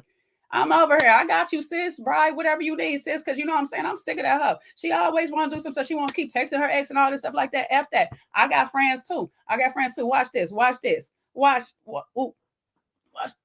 this. You know what I'm saying? Here you go, sis. Got you. Good luck to you and your family. Fuck, I wish I had a family. Let me call her back up. I know she's still texting the ex, but maybe she'll text me back since she still texts her ex. She'll text me back. Hey, boo. Nah, I was just over here chilling at Bry's. You know what I'm saying? No, I'm about to leave up out of here. What you doing? Word, I miss you. Hey, can we, I know we said we was going to break up. You know what I'm saying? I understand that you was texting the ex and everything. And it's cool. I forgive you.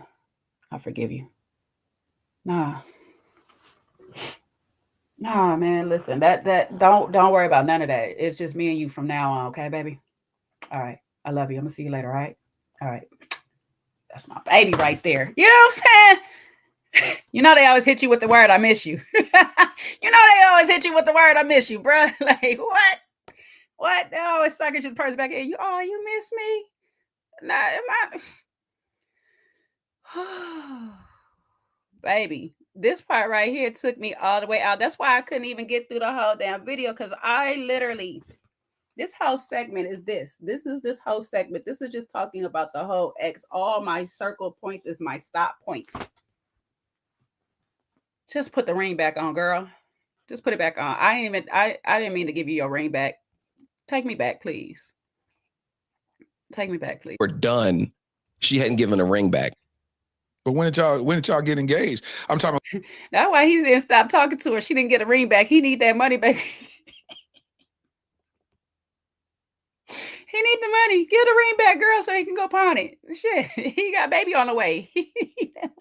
During what time donation happened in relationship to the donation and the girlfriend relationship with your fiance? Wouldn't that happen around the same time? 3-month difference span. So after I found out she cheated, it was about 2 to 3 months after that where I was like, I'll help you. No, take the cheating out. Take from, this is woman in my life. I'm dating. Reese, you called it. I know I got you posted saying diabolical right here, but you called it. So 2 to 3 months prior to December 2016, he caught the ex cheating. Well, texting her ex, okay? The ex was texting her ex. The ex says my ex is about to be my next baby because Tyler ain't it. So 2 to 3 months prior. So in that 2 to 3 months, remember we did this math. So 2016, December 2016 is when he called it off. They called off the engagement or whatever and stuff like that. 2 months prior is when, wait, he said 2 months after, huh? Ooh, wait a minute. Let me run that back real quick. 2 months after. Hold up. Let me. It was the end of our engagement. Yes. Like yes. All Yep. right. I'll give you just a yes. So did your fiance know that you had donated sperm to Bri during that time? No.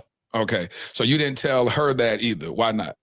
We were already on our way out. So you got 9 months of pregnancy. No, so that's what I'm saying. It was the time after I found out she cheated. So once she cheated, it was already, so we hadn't officially ended. We were still seeing each other, but we weren't living together. That's the thing. So we were done. She hadn't given a ring back. But when did y'all get engaged? I'm talking about during what time donation happened in relationship to the donation and the girlfriend relationship with your fiance. Wouldn't that happen around the same time? 3-month difference span. So after I found out she cheated, it was about 2 to 3 months after that where I was like, I'll help you. No, take the cheating out. You know, I just miss Boys in the Hood. Is it Boys in the Hood or Menace to Society? You know you done effed up, right? Tap, tap, tap on the glass window. You know you done effed up, right? 2 to 3 months after is when you just agreed to help Bri and Deshaun start their family together. Wonderful work. I commend you because you're going through a heartbreak right now. You know what I'm saying? It must be tough on you to see happy couples running around you because all your friends are in a relationship and they got kids. And now Bri and them, through your heartbreak, decides, hey, I see your heartbroken friend, but let me cheer you up. How about give us a baby? Don't that sound fun? Don't that sound like, you know, that would make you happy, making us happy? Because we know you're a people pleaser and nothing makes you more happier than seeing us happy. So how about make us happy and give us a baby, and that will solve your problems at the same time, my heartbroken friend. Because it's been 2 to 3 months since you've been in a relationship and you called off your engagement. And now we think it's a good time that we asked you. We were waiting. We were just waiting for you to, you know, like feel a little bit better. And now that you have your 2 to 3 month window, we say, okay, so, you know, in 2016, we saw that you went through a breakup. Now it is January, February, March, maybe April, maybe February. I'm not really sure. But now that the winter is over and we're starting to head to spring, can you do us a favor, friend?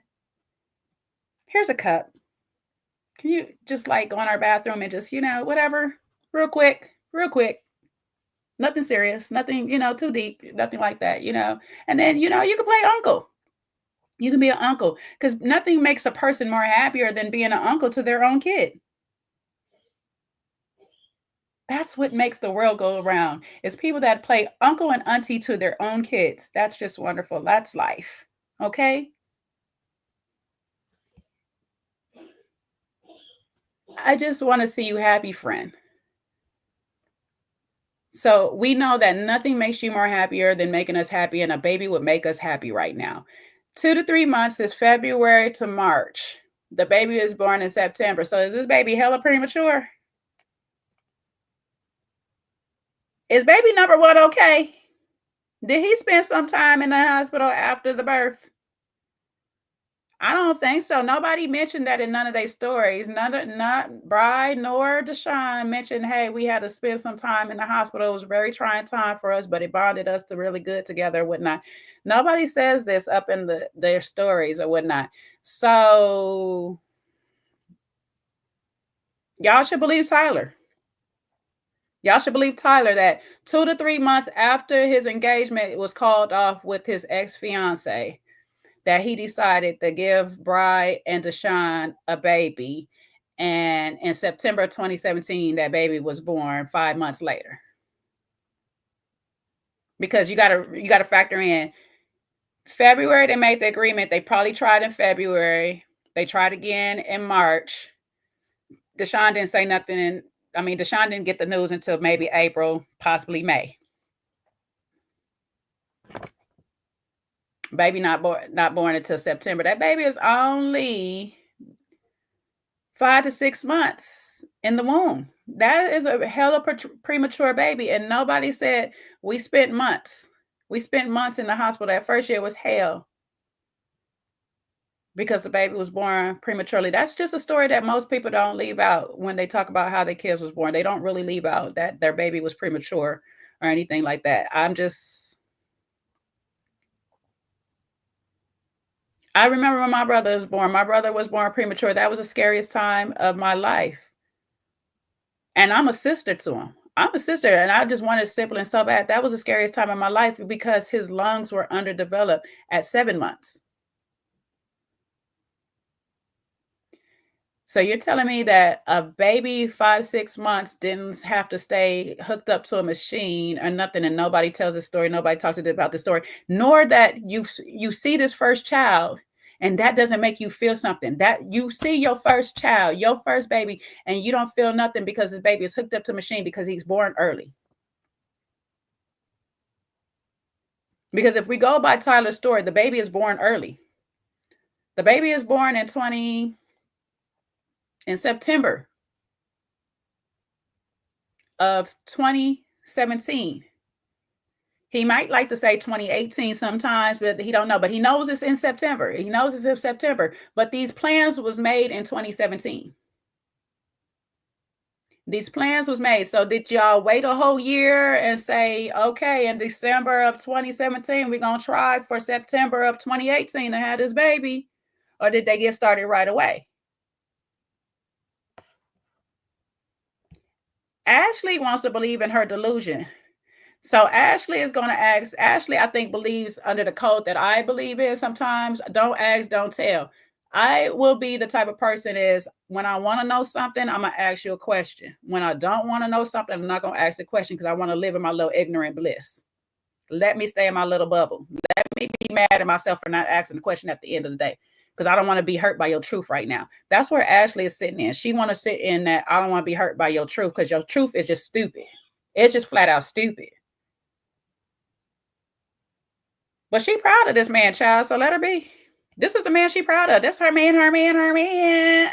Period. Let her be. You know what I'm saying? She want to be a fool for love. Let her be a fool for love.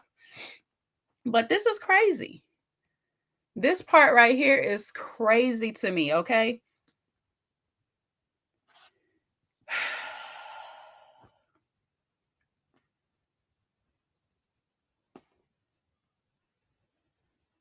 So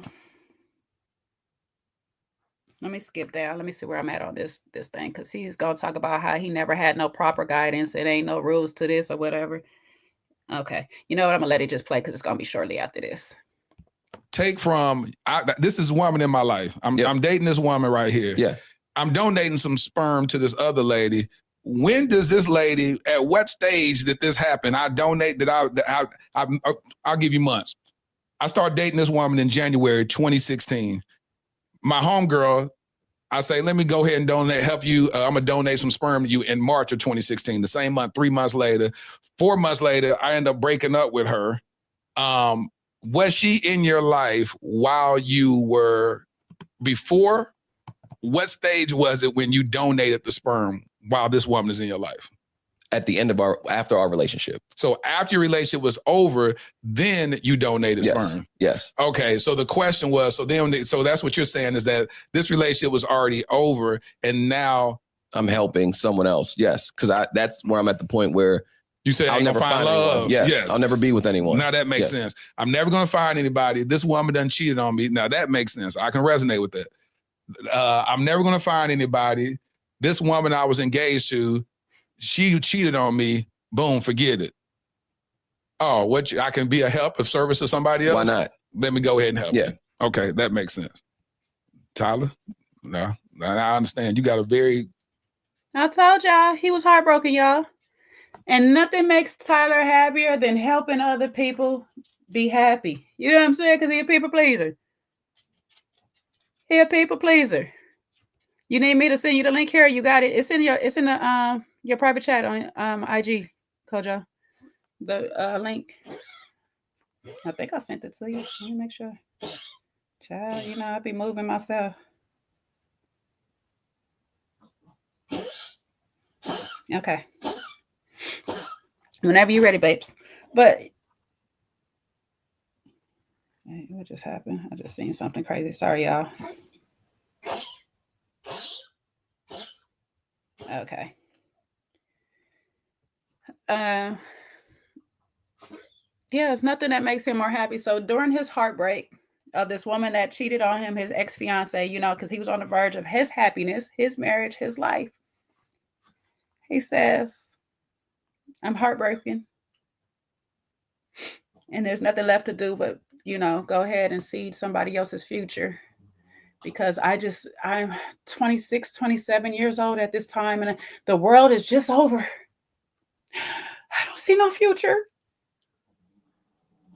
So please, Brian, Deshaun, take this gift of mine, because this is the last I have to give. This is it. This is everything. I don't want to live no more. What? Not a child for half the rent. Reese,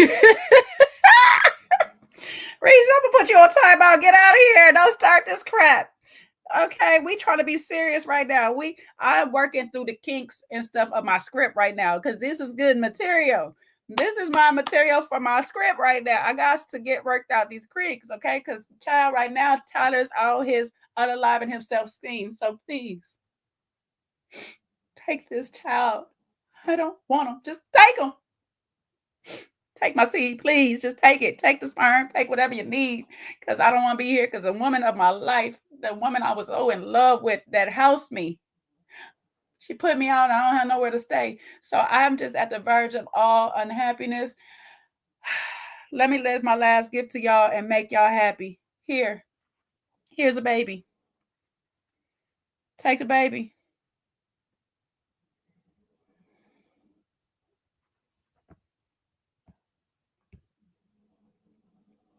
Two to 3 months after your breakup, you decide, hey, take a baby. Let me give y'all a baby. Here's a baby. What y'all doing?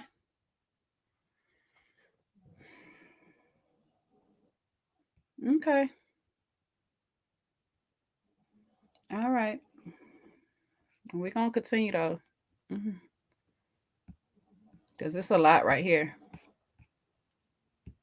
Sticky situation. Yeah, your life is, boy, Jesus. So because you be making, because you got some decisions, because you be making life decisions, and it's just. And that's the thing is, which I realized, I never had any proper guidance. I see. So the decisions I'm making, I've always based it on, I'm successful. I can do this. Standing back, like, no, I couldn't have done this. You know, man. Okay, right there. He ain't never had no proper guidance. Watch this. Watch this. Watch this. This is his own words, just a little bit before then. See, this is what confused you, because he say some stuff early and then he go back and contradicts himself later, and then you forgot what he said earlier. But watch this. Your sperm in order for your friend and her wife to have a kid. And that would be your first kid ever. Yes. And what did the people around you, did you consult your mom? Did you ask your friends and be like, what do you think about this? Yeah, my mom was like, not a good idea. Maybe not a good idea. But again, me and my mom had that relationship that I've made a lot of great decisions in my life. So if I'm making one, she trusts that I'm making good decisions. Friends were like, are you sure? I'm like, yeah, like I don't see it an issue, because I had been, for me, I feel like I've lived 30 lives. And at that time, I think I was 26, 27. I thought that was old. Like I wasn't married. I didn't have a house. I think my life wasn't going as planned. And I didn't have kids. All my friends and family have kids. And I was like, why not help someone? I'm never going to have a family. I'm never going to have kids. What's it hurt to help someone else have a family? So when I stepped up, I'm like, sure, it's not a problem for me. I didn't think twice. That's interesting. That's a big commitment. Your sperm in order for your friend and her wife to have a kid. And that would be your first kid ever. Yes. And what did the people around you, did you consult your mom? Did you ask your friends and be like, what do you think about this? Yeah, my mom was like, not a good idea. Maybe.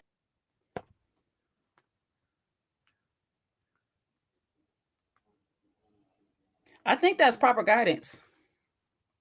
Mom said, I don't think that's a good idea. Friend said, are you sure? Reconsider. Read some literature on the subject. And then some of them said, oh, all right, nigga, fuck it. You know what I'm saying? But I feel like your mom gave you some proper guidance. She said, nah. And you convinced her that it was a good idea. But I'm confused.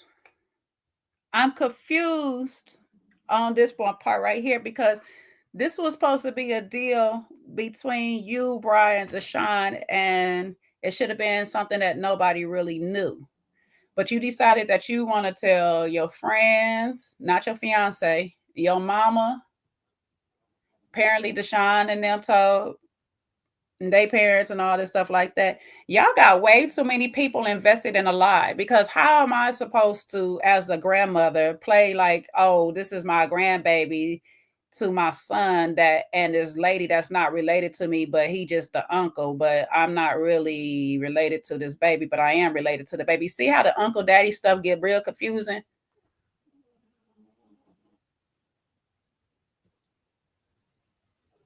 You see how it get real confusing? Because I'm confused right now. You didn't have no good guidance. Not a one.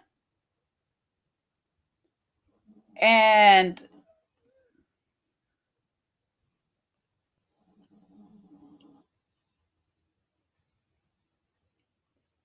your mom told you no. Flat out, no. No, I don't think this is a good idea. But she ride with you because you've been just making great decisions all your life. You just been making great decisions all your life. She said, hey, this is a great idea. Cool. You know what I'm saying? Family a little weird, but all right, because you've been making great decisions all your life, son. No need to stop now.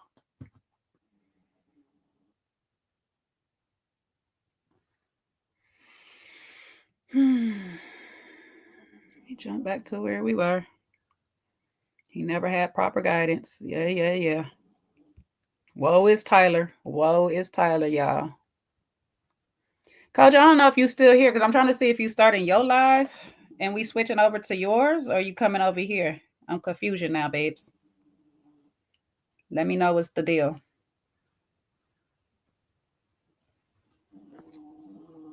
Okay, you coming on here? I sent you the link. You need me to send you the link in the chat?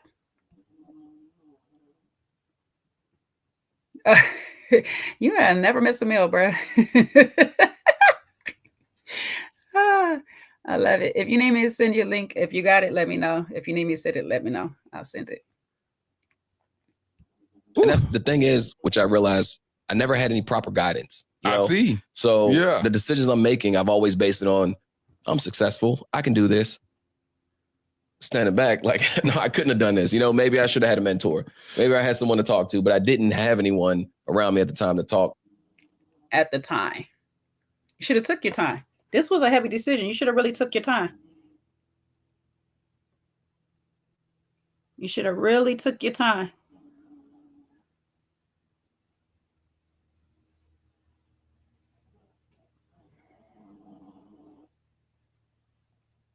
Me through any of this. And you're 27 years old, your frontal lobe just got developed last year. That's what I'm saying. Men don't fully mature until what? They say 33, 34, something like that. Yeah, but the frontal lobe isn't developed oftentimes to about 25, 26. Yeah. And the frontal lobe is a part of your brain where the logic side of your brain. Yeah. So it's just interesting. So here it is. So now this child is born.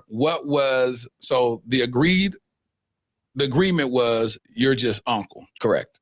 And did y'all go as deep to say that as uncle, this child will never know that you're the donor? Correct. Yep. For life.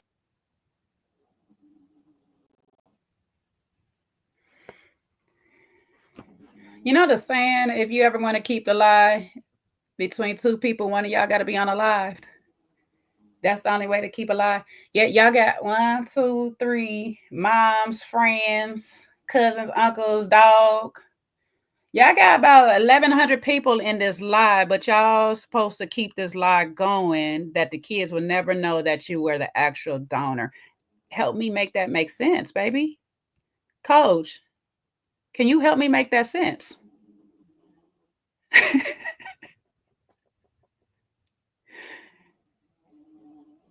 There's so many people in this lie. Yeah, listen, to be honest, it don't make sense. I mean, it makes sense, but it don't make sense. You know what I'm saying to you? Because when you're in a place of doing something stupid, and not thinking through everything you're doing, this is usually the result. And then when you're probably manipulating as well, this is usually the result. You know what I'm saying to you? And I think obviously just listening to what he says as well about him being 25, he didn't. It's like you're not thinking it all the way through. But I'm not even talking about the fact you're 25. You're not thinking all the way through. And if you are thinking all the way through, you know, we got to be honest. Sometimes you don't know what you're doing, but there's consequences, and that's the sad thing about it. Sometimes you don't know what you're doing, but there's consequences. Ignorance is actually not a free pass to stupidity that we do, and that's including myself. You know what I'm saying to you? So, you know, him saying about the child situation. You're right. Everybody's now involved in a situation, but it's meant to be a quiet situation. So at that point, what did you tell them? What story did you tell everybody? Did you say you were a sperm donor? Okay, if you said you're a sperm donor, then when you obviously then let everybody know, are you letting people know that, listen, I'm changing my position, I'm actually becoming a father? Like, what are you telling people? What you're trying to do here? Because it is confusing in some sense as to what he was trying to achieve in that instance. Yeah, I'm puzzled because I would think this is something, if y'all just want to keep it as just a donor, I'm just going to be the uncle or goddad in general cases, since him and Brian's close friends and stuff like that. It would just stay between us. We all make this agreement and just stay between us, because that would be the easiest, cleanest way to keep this lie going. And the only day that the child will possibly find out, which will still work in the favor because I'm now playing the uncle, is if the child needs donation of blood. Something happens, God forbids, and the child needs me to give up a blood or organ or something like that, because we are linked by saying I'm an uncle. I can still pass off this lie. But now you're telling the grandma and the mom and all of this to deny feeling like your actual grandmother to your actual grandbaby and just say, hey, this is your uncle, not your daddy. This your uncle, Tyler, every time I bring him around. I'm asking too many people to be involved in this lie. It was just really crazy to me. Just for me to turn around a little bit later and fight for actual custody, because now I'm proving that this was all a lie and a scam in the first place when I start to fight Deshaun.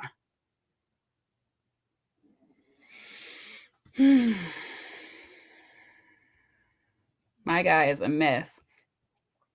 So that's mostly that part right there with the ex or whatnot. So I'm going to jump over to him fighting for custody with Bri. Because this part kind of took me out too. I'm like, what are we doing? Let me see. I want to make sure. Okay. I think about right here should be good. And so no emotional connection. When did the relationship with Bri and her wife go awry? Bri and Deshauna, when did that go awry? So I don't know the exact date on that, but shortly after, from my understanding, at first, her wife up and left and just went to California to go be with a guy. After talking to Bri, and this is the other thing, character assassination against me. And it sucks that it's coming from a person that you've always protected. Right. Bri was physically assaulting her wife, and her wife had moved to leave. And when Which is what Deshauna said. And so you're always protecting somebody that you know is abusing somebody else. This is what made Seaway's statement so true, that friends will overlook a lot of things that their friends do that they know is morally wrong. We all do. That's what makes it a friendship. And I'm not saying that's a bad thing or whatever, because like we said, we all do. It's your friendship or whatever and stuff like that. But you want to sit here and say, like, I can't believe she's doing this character assassination of me when I've been protecting the secret that she has been abusing her wife of the time. But then to just go after that and say, you know what? I know she abuses things, but I'm just going to go ahead and make sure she gets the child. I'll make sure she get it. Hold on. In the video. And when she left, that's the other part where Deshaun just got a little salty. She wanted full custody of the son that she didn't birth. So she went and filed to take full custody to bring the kid to California. The only way that could have gotten negated. Now, isn't that interesting? Does he know the truth or does he know the truth? Because he knows that Bri is the one that filed first, right? So he knows already, right? That Bri filed first and then Deshaun filed in retaliation. He knows that because he went to the court to help Bri fight. So you'd have known that Bri actually went first. And I think, so here's what I'm really getting from him. This is what I really feel has happened. We are all liars here. Okay? We are all liars here. And we're all bad people here. Okay? You don't get to out me when you bad as well. You know what I'm saying? Am I bad with you? You don't get to out me. Why are you outing me? That's what it sounds like when he's trying to say these things, because it's like saying, because we're now outing Bri about her being an abuser, but the reality of the situation is he's only doing that to back his point about Bri. It's not really about to say, oh, you know, Paul Deshaun again. No, it's literally about the fact you're trying to cover your own ass. You get what I'm saying to you? But of course, with amongst thieves, you know, thieves don't necessarily congregate with murderers. There are levels. Mm-hmm. So do you know what I'm saying to you? Right? There are levels to what we all as friendships might say, okay, I'm overlooking. That's my friend. I'm overlooked at, right? Like I think we were talking about this on another panel other time as well about this, right? Someone might say for them, their level is don't cheat on their partner. And I'll be like, hey. Listen, just don't let me be around your partner. I don't want to see it. I don't want to know it. I don't want to be around your partner. Whatever you did is what you did. You know what I'm saying to you? And someone else might be like, you know what? That's us. That's my friend. I'm going to stick with them, ride of it 24/7. It doesn't matter what they do. That's my friend. We ride for each other's sins, right? But then there are levels where we get to where I think all of us go, okay, now if you're abusing your kids, yeah, we all going to be like, no, you ain't our friend. Because we all can see that there's a level to what we're doing. At least with an adult, they're a full-flown, fledged individual. But because of the way that we categorize what sin is or what behavior is bad, which I think there should be, because some behaviors are much worse than others. But that it's almost giving that feeling that he's kind of like saying, now he's like, okay, you know, you should be covering me here, Bri. You know what I'm saying? I know I'm being a boss, so you should be covering me because we came together for this bullshito that we are doing. Okay, and you got some bullshito in your closet. You really shouldn't be talking. Because you are part of the madness. And if I really was to talk, that's what he says later on. If I was to really talk, I could really expose some things. So you really shouldn't be talking, which is why I said that this shouldn't be coming out. Because when people have skeletons in the closet, you don't want that person to remove those skeletons. Just keep quiet, take him to ask the court, let him get nailed that way. But now go for it. Especially if you're not willing to go kamikaze on your own stuff yourself, because that's the only way you're gonna have to out a liar. You gotta out yourself at the same time. You either gotta be squeaky clean or out them at the same time. Because one thing a liar in this capacity gonna do, and that's why they bonded together, is hold your lies with their lies. So the day you decide that you want to come out, we both going out. Hey, friend, they got us. They got us.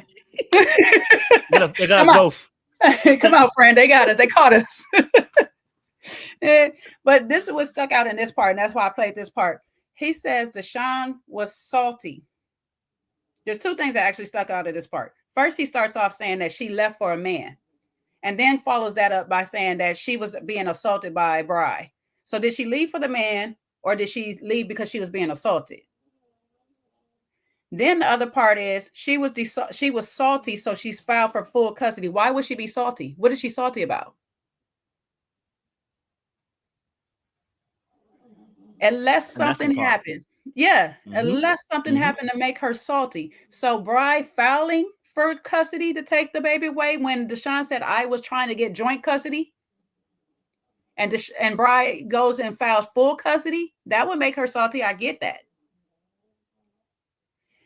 But then you follow up that comment with for a child she didn't birth. But it's still her child. She signed that birth certificate. It was an agreement for her and Bri to have the baby. So why does it matter if she birthed the child or not? Why are you sounding salty right now while saying it's for a child she didn't birth? Sir, you sound real touched for a child you don't even have a connection with. Doesn't matter. That's not your battle. Your agreement was to stay out of it anyway. You're just the uncle. Let them two ladies hash it out in court. Do what y'all got to do. That's y'all baby. But how, for a person, this is what gets me, for a person that has no connection to these kids, why are you so touched by this matter? Unless you have a connection to something else, Bri. You're connected to your friend. But all right, we're going to go ahead. Let him ride out in this lie. Superman here again. And I showed up and I was like, look, no, just do a DNA test, which they did, to prove that he was biologically my kid. And then it stopped her wife from taking it. So that was me protecting my, first of all, I helped my friend. Now I'm protecting my friend. And screwing yourself in the process. Both times, for her to come out and do all this to me. And so you stepped up and said, I'm sorry, that's giving bitter X.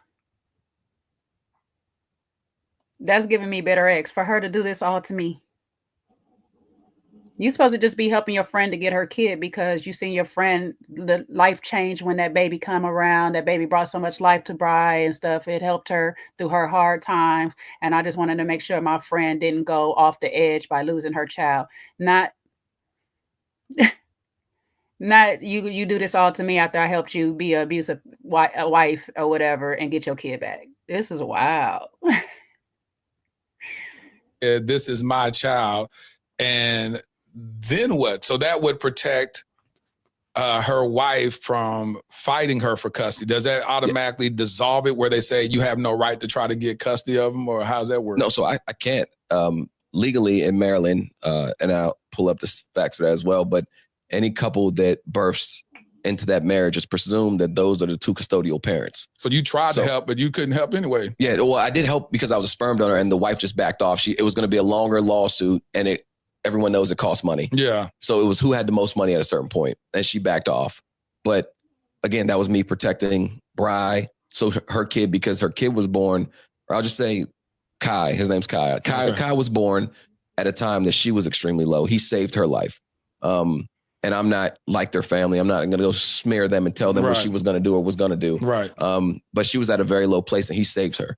So I couldn't stand back as a friend and watch the kid also be taken from her. Right. So I stepped in. I never fought for custody. And we'll speak about all of them. I've never fought for custody. Another truth. He never fought for custody. He don't fight for custody for the first one, and you don't have to fight for the second one, though the second and third is yours. But that's true. You're not fighting for custody because you don't want these kids. You don't want that responsibility. So that's true. But is there there's a child support case out on you? Yeah, that's a totally different thing. You don't fight for the rights for these kids, so don't sit here and tell me you don't never have rights because you didn't fight for them. I don't want to hear that. I don't have rights for these kids. I can't make decisions on these kids. You didn't fight for those rights. You just sat here and told us you didn't fight for those rights. So don't try to use that as a weapon against Bri or anything like that. I have no say-so in these kids' life. You have say-so. You're the biological father. You're choosing not to by not executing your rights, by go fighting for your rights. And I think but that's why I said this interview is gold. Because with someone who lies so profusely, they lie at the most inconvenient points. It's another inconvenient point, right? He went to court, like you said, right, to help Bri get custody. In doing so, he had to put himself forward, right?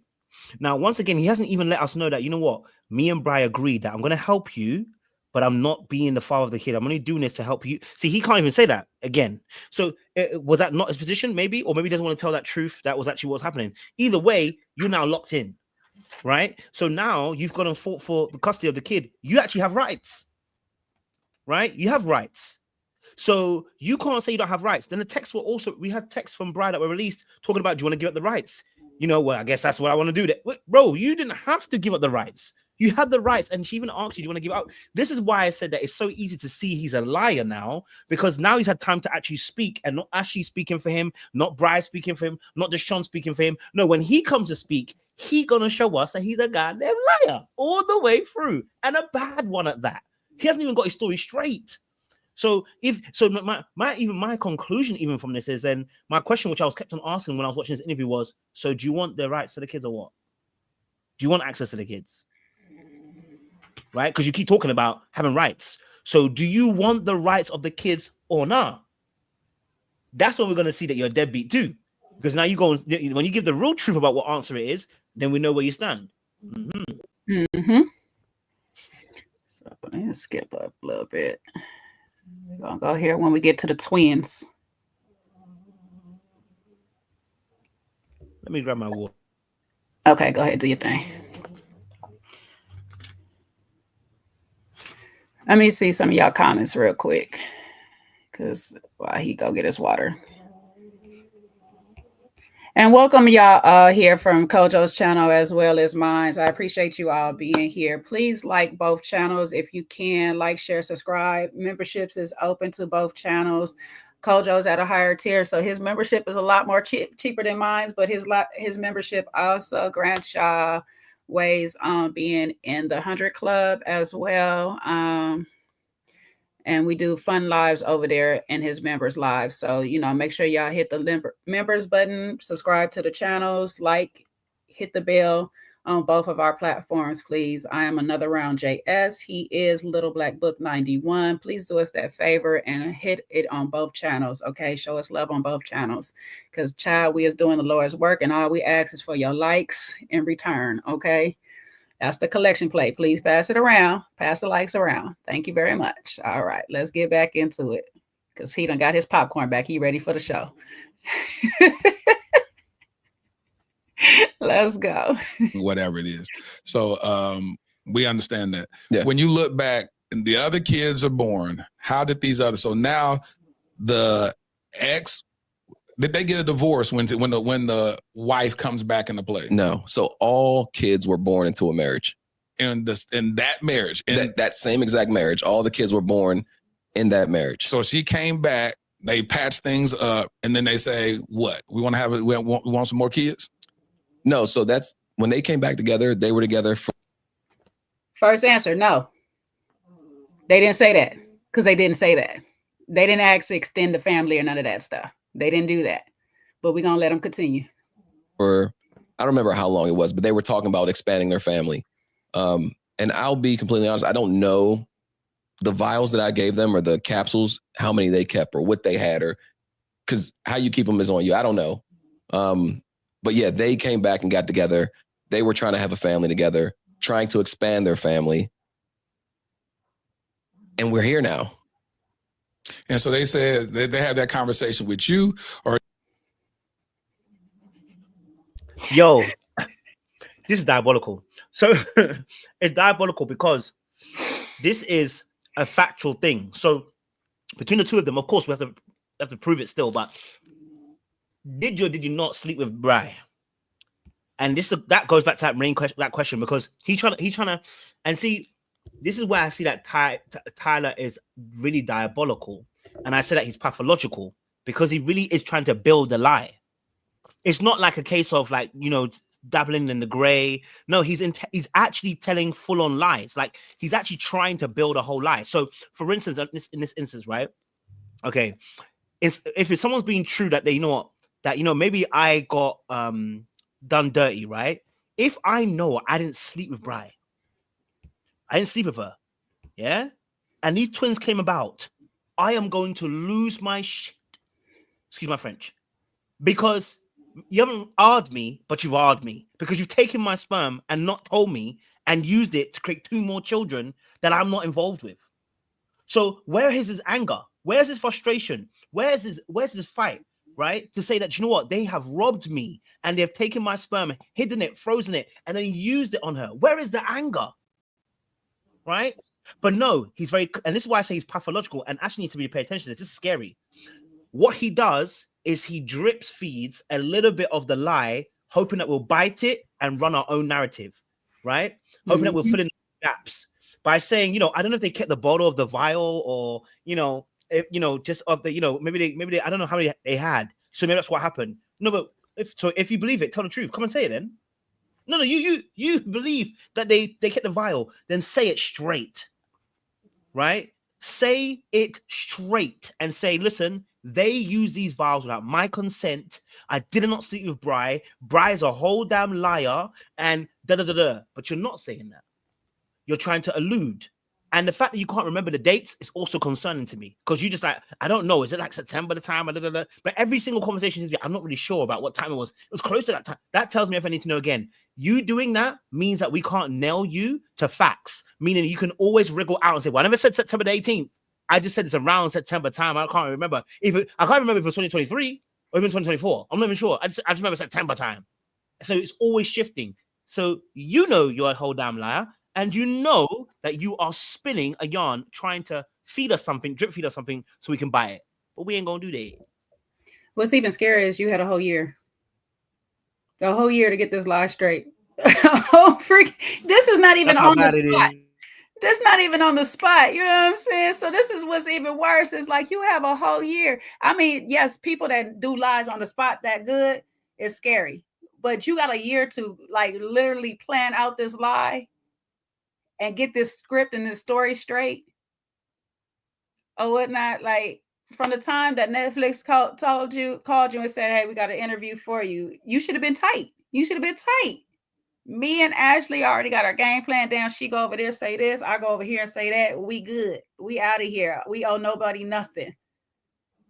As I said, I don't get why people be mad at Latarius, because he was playing for an interview that has pushback and questions to certain things. Letting him speak was never his planned style of being interviewed. Tyler was prepared. Some of these things is calculated thoughts. That's why he has to get them out. I gotta say this. I gotta say this or whatever and stuff like that, because he's prepared for the questions of when Bri said this. What was that? He's not prepared for Latarius to just sit back and say, okay, tell me your story. I hear you. Yeah. He's not prepared for none of this. This is crazy. But all right.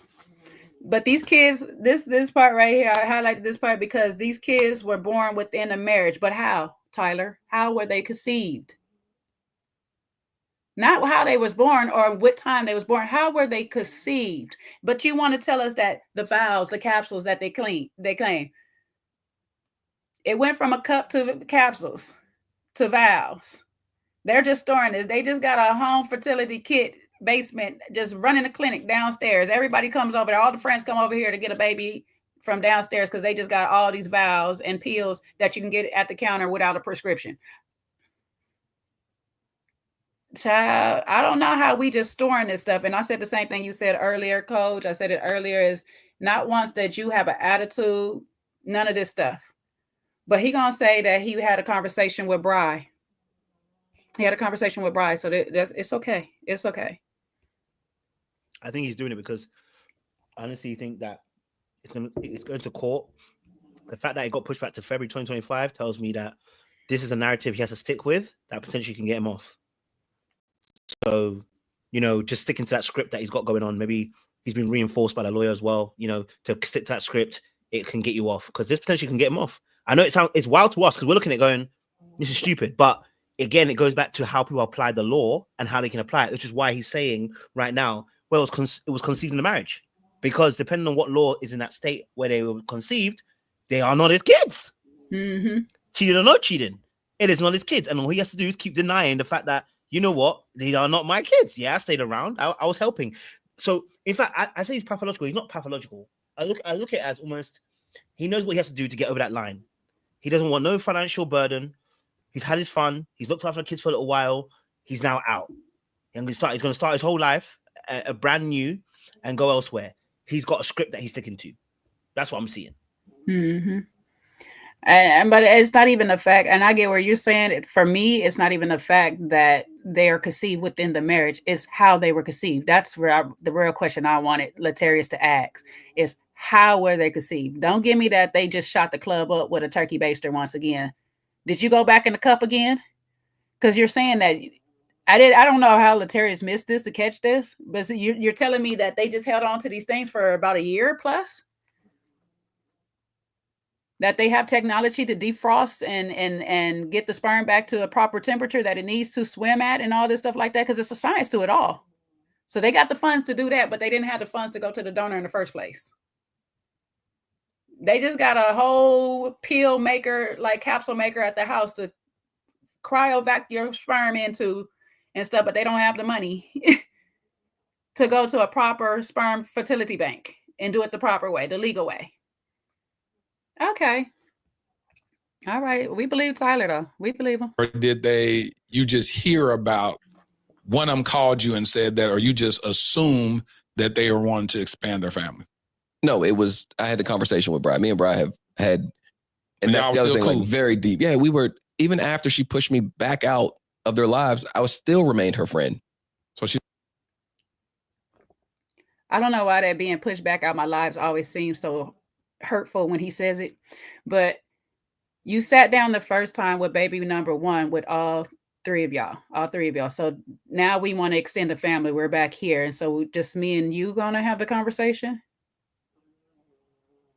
Just me and you, coach. Your wife is no longer involved in this conversation. It's just you and I gonna have this conversation about expanding y'all family, not our family, y'all family. And I'm not gonna sit down with your wife again.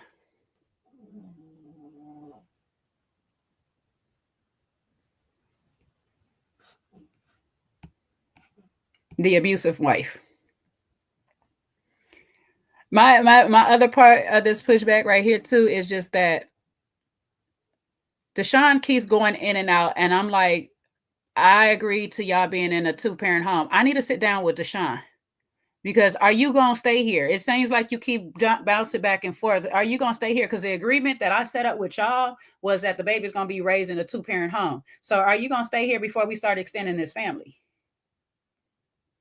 And Bri, is your cooch healed? Because you just had a baby. How you talking about extending the family already and stuff like that? Like, what? So that's what I'm saying. Like, the fact that you don't want to admit that you and Bri was committing adultery, that's fine. I get it. Y'all don't want to out that part. But don't sit here and sell me a story that y'all was in agreement, just you and Bri, not Deshaun, to extend Deshaun and Bri's family.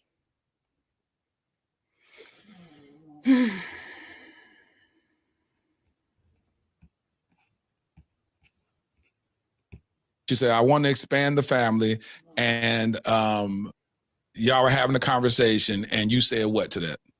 Absolutely. And that thing is, again, childish, kiddish mistakes to where I try to be a part of people's lives and help. Bri ends up pregnant these are with the twins now, right? Her wife is out of the picture. She is now dating this new girl. There's never been a point where Bri doesn't go. I'm confusion.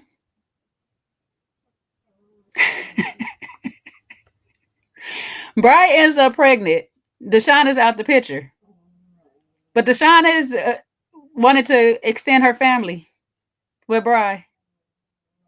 And all of a sudden, this new girl is here. Go from relationship to relationship. So this is a new girl.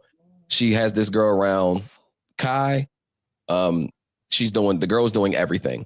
She's naming the kids. She's going to appointments. That's the other thing. People were like, oh, he's at every appointment. Yeah. He's doing, listen, I want to say 2 appointments maybe. This girlfriend was at every appointment. They were doing stomach castings.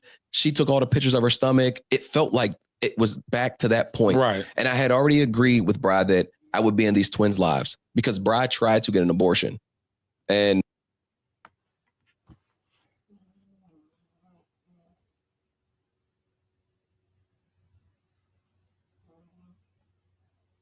I just need that to resonate with everybody real quick before we speak. There's a lot going on in this whole segment right here. Bri, Deshaun decide they want to extend their family. Bri, Tyler have a conversation about extending family. Deshaun has mysteriously disappeared again. New lady involved while pregnant. Tyler has agreed to step up with the twins when Deshaun decides to have an abortion. Bri decides to have an abortion, which is confusing to me because I thought she wanted to extend her family.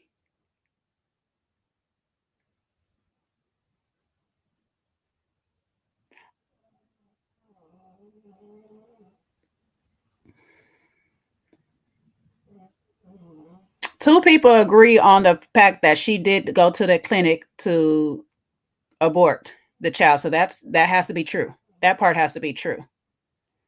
Only one person is saying the extension of family with Deshaun.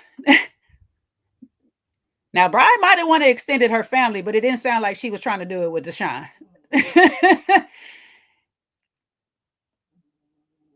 And there's a whole new lady. How this whole new lady jump in seconds that Deshaun just disappeared? Like, what? I don't know, Governor. Man, it's interesting. It's interesting, that situation, because I think, again, like I said, Tyler's trying to get himself the hook, right? That he has still not answered the question of the conception, right? And so now we're at the part where it comes to the A word, and unaliving kids. And so it's like for Tyler, again, once more, like you said, Jay, the narrative is the same. Everybody agrees that she was going to the clinic, that is what she was going to do, right? What we do know is, what we don't know is, is that in between, what's going on between the time of before conception, just before conception happens, finds out pregnant, now we're going to the clinic. So, and this is where I feel like, of course, at that point in time, Bride's able to tell the truth, because at that point in time, she's quote unquote filing for divorce. So in some sense, I mean, she still gets an Article 15 in a sense, but she's still in the clear in that point, right? So she can tell her truth about, listen, we had mutual agreed, we set on this, Tyler doesn't want to admit that this was mutually agreed, or rather said it wasn't mutually agreed when I say that, sorry, it was a mistake, but you were mutually agreeing to sleep with each other. Y'all were hunching, because there was no agreement about furthering the family that she has described, right? Deshaun doesn't hear that. Bride doesn't adhere to that. Only Tyler's kind of alluding, and he can't even say it straight, to say, look, me and Bride sat down and she told me she wants more kids. Because you know why? Because that would still implicate you. Mm-hmm. So you're still lying, but you're trying to find a way around it, right? It still implicate you that if Bride was to sit down with you and said, listen, I wanted to extend the family, right? Because we know that Deshaun was kind of out of the picture anyway. So, sir, what about them kids? Y'all were hunching. It's a mistake. Bride has said it. It's a mistake. I think I don't see why Bride has to lie about it being a mistake. Like, and now she has said, like, oh, me and him planned it, and we sat down and he wanted it. Then maybe I can see why she would want to lie. But for her to say, listen, it was a mistake, it genuinely was not what we had planned. It is something that happened between me and him. We were hunching and this happened. That tells you, you know what I mean? Yeah. And then the fun fact, he's going to harp on her using the word mistake.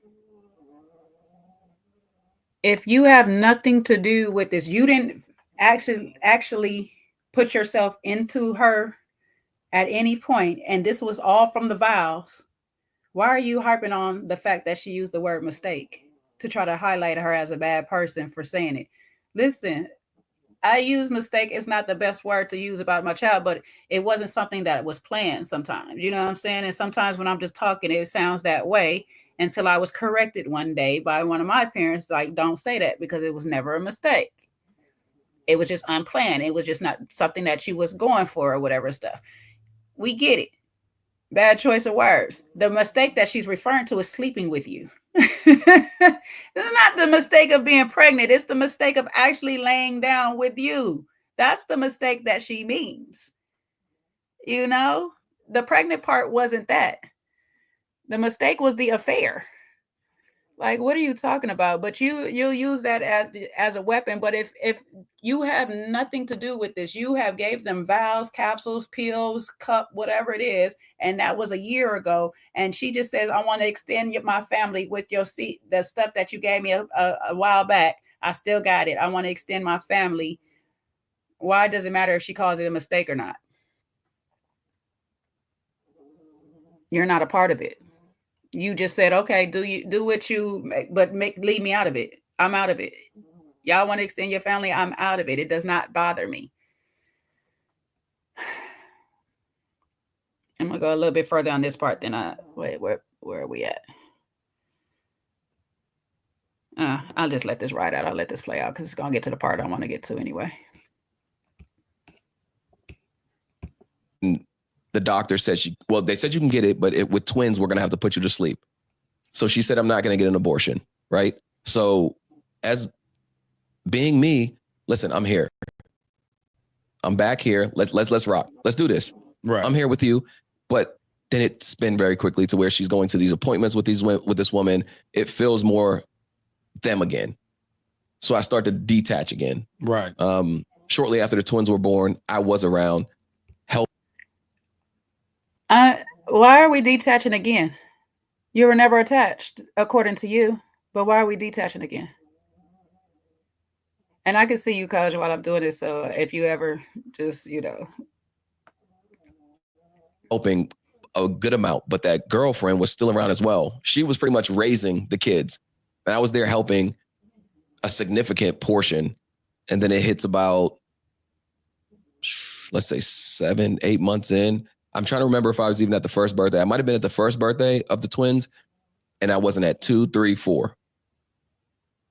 She switched. She left that girl. She cheated on that girl, got with another girl who she's now engaged to.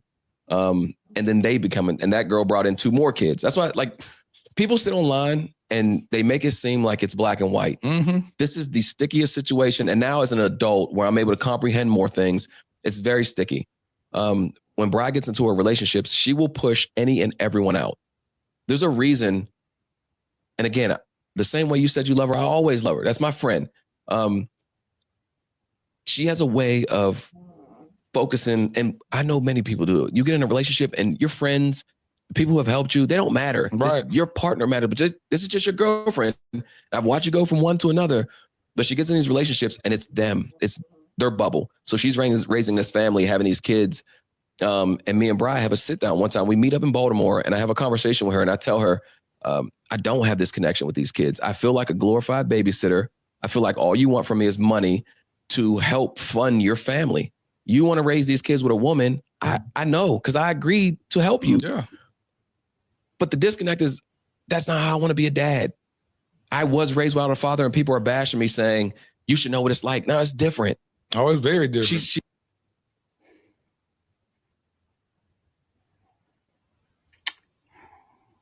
This is like part of the reason why I say this is not about these kids. This is about his relationship with Bri. Because you knew what the situation was from jump. You knew she wanted to be a girl. She wanted to be with a girl. She wanted a family with a woman from jump. If this is not how you wanted to have kids, why did you give her kids? And I'm saying it with the S. You could have gave her the first kid. And then after that, say, hey, I'm done. No, you cannot extend the baby with any of my vows. Matter of fact, give me the cup, the vows, or whatever you got left. Give it all back. If you don't want these kids. This is what she wanted. This is what she wanted. You always knew this is your best friend. This is somebody you say you got love for. That's been your best friend. You know her. You sit there and say that she's pretty much been with the woman all her life. So Tyler, did you think that you came along and you was about to change her? This is the one woman out of everybody you was about to sit here and change. This is the one woman that was going to change for Tyler. Every time she gets a woman, I get pushed out. Pushed out of what? You sound like you are trying to be in a relationship with her for you to get pushed out of anything. You signed up to be an uncle. Uncles are not in a day in, day out situation with the kids. You come around, you see the kids, you pick them up, you take them here and there, you drop them off. You may babysit here and there, you go out. You know, you do your thing. When the mom want to go out, you can bring them over. I ain't doing nothing. She gets a person in her life, and you seem to be more focused on every time she gets a person in her life. She cheated on that last person. She's going down, and she just like I just watch you. You go after woman after woman after woman. Okay, what does that have to do with the kids, though? Are the kids still being taken care of while she going woman to woman to woman? It's giving bitter ex. It's giving bitter ex. Like, I watch you go through all these women. Why you just won't be with me? I would treat you right. I don't know, Coach. Yeah, I mean, listen, yeah, I think, you know, I guess I'm thinking dark, right? That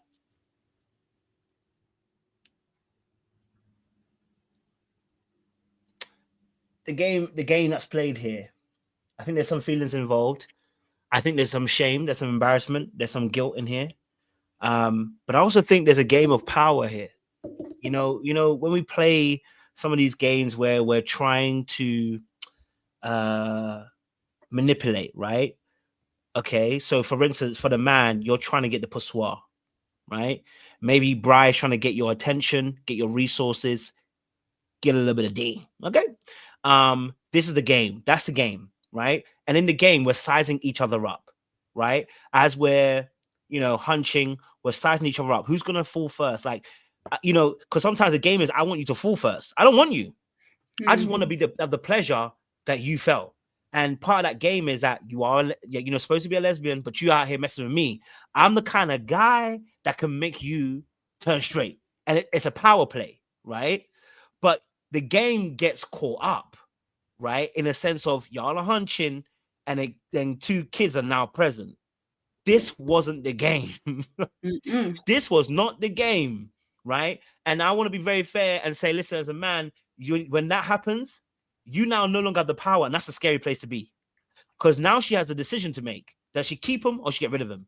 It's not even on you anymore. You no longer have the power. You can speak to her, whatever, but if she chooses to keep it, you now realize you have no power. Now, do I think he wanted them kids? Hell no. He did not want them twins. He didn't want nothing to do with twins.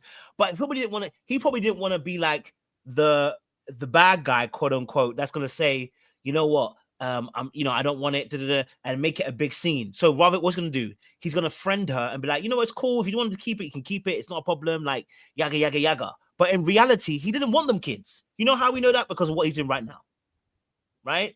Because of what he's doing right now. So in that space, right, he realizes now that unfortunately his life is changed, and it's political because he can't do nothing about it. Bry has all the power in the situation, and it feels like he's being played himself now. Now he feels like he's being played. So now the reality is, what he's arguing against is, you guys can't even see. You guys can't even see that we were playing a game. And she's got the power in the situation now. And now she's out of me to the rest of the world. And y'all ain't gonna talk about what she does, but you want to talk about me. But meanwhile, both of us are playing the game. Oh, but you can only see one side of the game, right? And then that's where you get into this aspect. You know what I'm saying, Chu? Meanwhile, there were some things you were doing in between that time that caused some carnage. You know what I'm saying, too? You know, you were sleeping there. You were staying over. You stayed for a whole year and a bit, my guy. You played house. You know what I'm saying, Chu? So this wasn't even a clean break. But maybe that was your way. And maybe this is what Ashley was talking about the people pleasing. Your real answer, you couldn't give. You were afraid of being looked at as a bad person. And so the real answer you wanted to say is, Brian, I don't want them kids. This is what we're seeing right now. The real answer he wanted to give 9 months ago, and those 9 months before that when the kids were coming, was, Brian, I don't want them kids. The first one, you know what? Sperm donor, I've got my story covered. I wanted to play a little bit. I don't mind filling in here and there. I'm not trying to be full-time. I know you are friends of me and your friends. Deshaun was trying to take the kids. You know what I'm saying to you? I know you're an abuser, but still I'm covering for you because we're all manipulators here. You know, it's honor among thieves. I covered you. Cool. You got your kid now. This is the kid you wanted. Cool. You have it now. I don't want nothing to do with it now. Now I've done my part. I'm on it. But we are still going to hunch. Now people are going to ask, why would you still continue to hunch? Because Negroes be thinking with their head. And this is what happens. We do this sometimes. We don't think with this one. We think with the one down below. We're thinking to ourselves, you know what? All right, cool. Look, she'll get another girlfriend. She'll get someone else. It'll be cool. You keep hunching, you keep playing, then you hunch and she gets pregnant. Now she's got all the power. Because now we're stuck with another decision. And she was going to get rid of it, which would have cleared the game. And we wouldn't be here today. We would not be here to. If them twins didn't come out, I promise you that we wouldn't be here today, because it would have just been one child that they're dealing with. But now we're doing 3. So that changed the whole entire game, and it's just like, and I'm saying game to put it as in that when people are playing from that psychological place where they're trying to dominate the other person, have power over the other person, right? This is what he's alluding to. It's like, you don't see her, but bro, we do. But the problem is, you the bigger issue. That's the only problem. You know what I'm saying, Chu? And at that time, she was just a better game player than you. Because look at you. Yeah, you hurt. You and your feelings right now. Because you can't even admit that y'all slept together when she already did it. He omits that through this whole thing. He mentions everything but the fact these two was humping when they made the twins. You want to tell us how she was cheating on this person, that person, but you don't want to tell us that she was cheating with you. It was you she was cheating with. You know she's a cheater because you was cheating with her. Y'all both some cheaters. But you don't admit that part. You just want to focus on the women she was cheating with, not the men, because it doesn't count because she's a lesbian. Lesbians don't sleep with men. They hunch them, but they don't sleep with them. It's like, what? This guy. She is being raised. These kids are in general are being raised by 2. They have been raised by 2 women constantly, whether it's a girlfriend or a fiance. It's been a 2-woman household this entire time. In the season that you were active, do you consider yourself raising them, or do you consider yourself just being a babysitter? I didn't get to raise them. That's the thing. I didn't get to discipline them. Oh, I felt bad if I even said like, hey, don't touch that, because I wasn't around much. oh, okay. It's that they never. Even though you live downstairs from them, we're going to quantify. When we say not much and all that, we don't know what that means. Okay, so let's do this. I wasn't an active parent. So how? More truth. Thank you. Thank you. This interview could have been over a long time ago. I wasn't an active parent because I never wanted to be a parent. At least at that time, I just didn't want to be a parent. Not with Bri or whatever. I was just trying to help her out with the first kid, second kid, third kid. We was doing a little too much, and here we are now. This interview didn't have to be 2 hours long. But he wanted to volunteer all the lies. So here we are 2 hours later. Like, what? You just wasn't an active parent. That's all. How often did you see this kid weekly? The son at first, I would say I was seeing him more recently, 4 or 5 times a week, right? Him. Twins were born after, when they were babies from 0 to 6 months, I seen them pretty frequently, Monday through Friday. Why does he talk like they in 2 different homes? Like he's running from home to home to see these kids. They in the same home. But Monday to Friday is a long time. Now watch what he says right after this, Coach. Watch what he says after this, right? Okay. Monday through Friday is a time that he sees the kids. Watch how he does this one. 6 months, 0 to 6 months. After that, once her partner was consistently around again, a new partner, they've never spent the weekend with me. Duh. I mean, he more active than most parents. Oh, most parents are like, no, the kids ain't with me during the week. They with me on the weekends. Why are you reversing it? Wait, he said after the lady was around, I was not a weekend dad. Sir, you was never a weekend dad.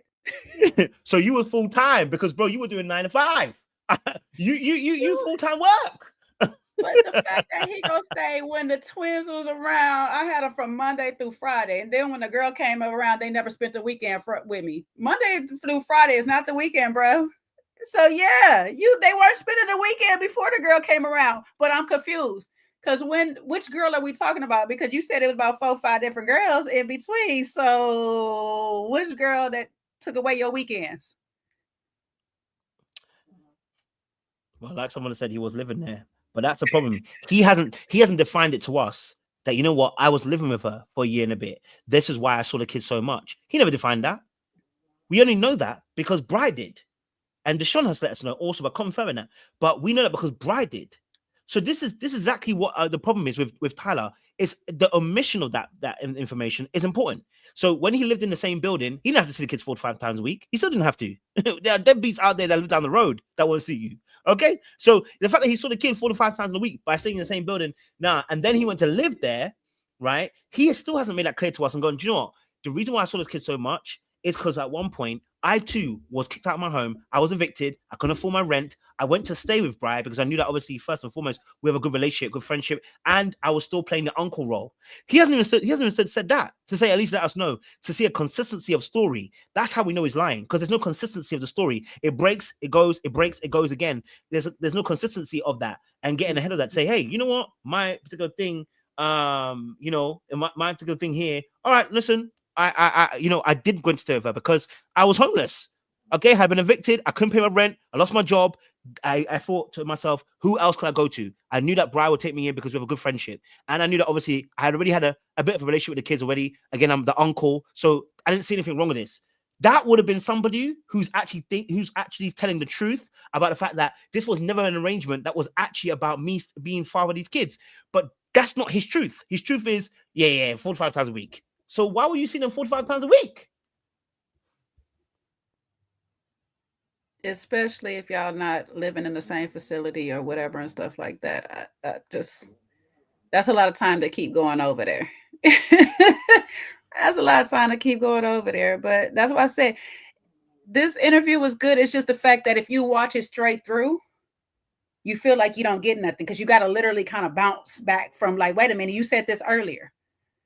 You said, no, wait, you said that. Because he says at some point that he was downstairs. He lived on the first floor. They lived on the third floor. This is when Deshaun and Bri was together. So he got to see the boy a lot. When the boy was born, he got to see him a lot. I just like, when the twins was born, you were living with her. So yeah, you should be seeing them a lot.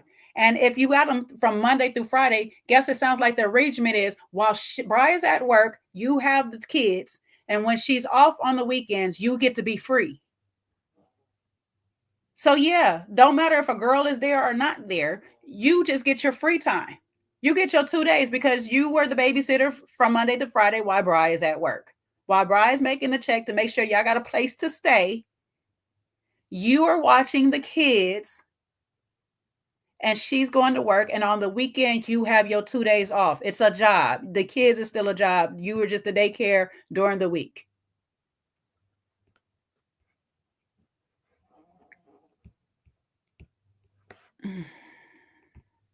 So they're saying that when you get a new lover in your life, you abandon your kids. You're saying it's the opposite. I can tell you that I've dated seriously 3 women. Since these kids were born, or in your whole life? No, just my entire life. And this is not including Ashley. So at what point do these women come in effect? Because I dated when I stopped talking to, or when me and Bri had a conversation, I didn't have a connection. I felt like a glorified babysitter. I then went on to date a girl. I dated her for a year. I didn't see these twins or talk to them for almost 4 years. So it sounds like when you get a girlfriend, you dip too. That's what Bri said. I don't care if your girlfriend is not serious or whatever. When you find somebody that you want to talk to, them kids don't exist anymore conveniently for you. When you told Bri that you have no connections to kids, you stopped talking to her and you got with this girl because now you got a place to stay. She giving you a place to stay, allegedly. I don't know. But she giving you somewhere to be. And now you don't talk to the kids for 4 years. You only talk to the girl for a year, but you don't talk to the kids for 4 years. So it must be another girl somewhere. I don't know. That you started talking to afterwards. It make sense to me. I'm not in serious relationships like that. That's the thing. I date, but I'm dating like everyone else, conveniently dating. Yeah. And no one is ever telling me what to do, like not be around these kids. They're playing house, not me.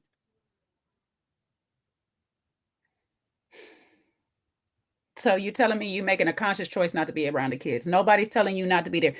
Bri tells you don't show up. She don't tell you don't show up, don't come. The girlfriend don't tell you don't come around here. These are my kids now. I don't ever want to see you around here. Stay away from my family. Nobody ever tells you what to do. So you're actually consciously making an effort to be a deadbeat dad. That's what he just told us. This is his choice to actively not be around these kids. Not none of his girlfriends, not Ashley, not Bride, not none of Bride's girlfriends, not Deshaun, not his mom, not Bride's mom. Nobody in his life is telling him what to do. He is actively choosing not to be an active participant, good father to these kids. He's choosing to be a deadbeat donor. Thank you, El Cid. A deadbeat donor. Facts.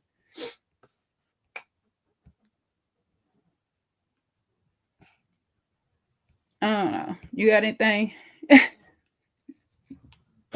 I just think, obviously, I think also, like I said, I think the power struggle between him and Bri also is unappetizing to want to be a father in this relationship, because Ty is obviously very concerned about the power dynamics between the two of them. I don't think he fully trusts her. I know he calls her a friend, but I think he doesn't fully trust her. And I say this to say, what's that got to do with the kids? A lot of men are already we're already emotionally detached, right? So we're emotionally unavailable. So I want to make it very clear. We're emotionally unavailable. We don't carry a child for 9 months. So we don't get forced to formulate an attachment. So when a woman births a child, she has had 9 months to attach that child. That baby is physically, emotionally, mentally attached to that woman. You understand what I'm saying to you? Mm-hmm. But for the men, we do not have 9 months to attach that child. How we often attach is based upon our emotional availability and also our feelings about the mother in question. So now when there's a lack of a love for that parent, it actually then extends itself also onto the child. So now the child is now going to suffer because he don't like Bri like that. I mean, he like Bri, but he don't like Bri like that. Okay. And so because of that, he's now doing everything in his power to remove himself from the situation. And if he can find a loophole, and the loophole here is this: you can't call me a deadbeat because technically these are sperm donor kids. So this is actually not about this is not even about the kids. This is about his reputation. Because now I'm not one of those deadbeats. No, these are not my kids. This is sperm donor kids. So you can see why I'm doing what I'm doing. But in reality, he actually is detached, and it is his kids. Well, at least there's twins, we can say. Let's leave the first one and say, listen, we can allow him to have a little gray area pass. But the twins, he ain't got a choice. And that is where he's gonna find it sticky, and why the lies are becoming thick and fast, and the issue that he's having. Because in that space, let's be honest, I think if he really wanted Bri, do you think Bri would not say yes? I think she would have said yes. I think they like each other. I think she would like to go on and continue. But the reality of the situation is, brother, you don't want her like that, right? You want control, just like she wants control. And I think this is where you're seeing that distrust between two people. It's like Mr. and Mrs. Smith fighting with each other in the same house. And because of that, you now know that everything is now going to be looked for a lens of the person's out to get me. Once this trust is in there, anything the person does looks like you're trying to do it on purpose to try and get me and try to get at me. So when now she's asking for the money, you're like, what, money? No. You ain't sucking me like that. You remember, these are sperm donor kids. Yeah. And it just becomes a warfare between these two. Again, I'm not saying it's right. I'm just saying, that he doesn't want to pay for them kids. He don't want to pay for them kids. And I feel you on that whole theory. My only pushback to the deadbeat part, and I get what you're saying, how he's trying to think this through, but because he keeps saying, I agreed to step up.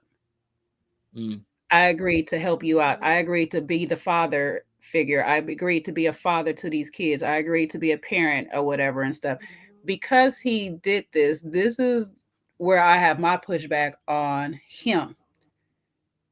You would have, if he'd have just stayed with that thing, I'm out. I was just a donor. I have nothing. I can agree with you on that he is not a deadbeat, because that wasn't the agreement. He wasn't trying to be a father. But the day that you decide, hey, I'm going to be something to this, and you make that agreement, your word is bond. You can't break that. You cannot break that and just say, today I don't want to do it anymore. Especially because this is your biological. It's a little bit different. And I'll still harp on you some type of way if you decide to adopt a kid, because I was the same way with Yandy when she adopted that girl, and then all of a sudden I want to give her back. Like, no, you took that girl in. That's your child now. You know what I'm saying? You can't just give her back because you don't want her. Because Medici's come home and now, you know what I'm saying, you can't have her in the house. You can't just do that. So once the day you decide I'm gonna make a conscious decision to step up and help you or whatever, that's the day I'm gonna sit here and look at you and say, okay, are you being a good dad or not? You cannot decide that when she gets a relationship or when you get a relationship, these kids don't have a relationship no more. Don't matter who get a relationship. The kids still need the relationship. You agreed to step up for the kids, not for Bri. You're doing this for Bri. That's why I be on the stance that he likes Bri more than he likes to believe he do. And he's more the one who's mad he can't get Bri the way because Bri, yes, she would probably secretly stay messing with Tyler because that's what they've been doing anyway. But openly, she wants to be with a woman. He don't want to be with nobody secretly. He want to be openly in a relationship with somebody. And Bri is that somebody he wants to be with. So I'm under the belief that you're doing all of this every time you just don't want to deal with the kids when you can't have Bri the way you want her. When you can have Bri the way you want her, it's okay. It's okay. I'll play daddy. I'll do this stuff. But as soon as Bri gets somebody, it's, oh, she pushed me out. That people push me out. But you just told us that can't nobody tell you nothing about when it comes to the kids and all this stuff like that.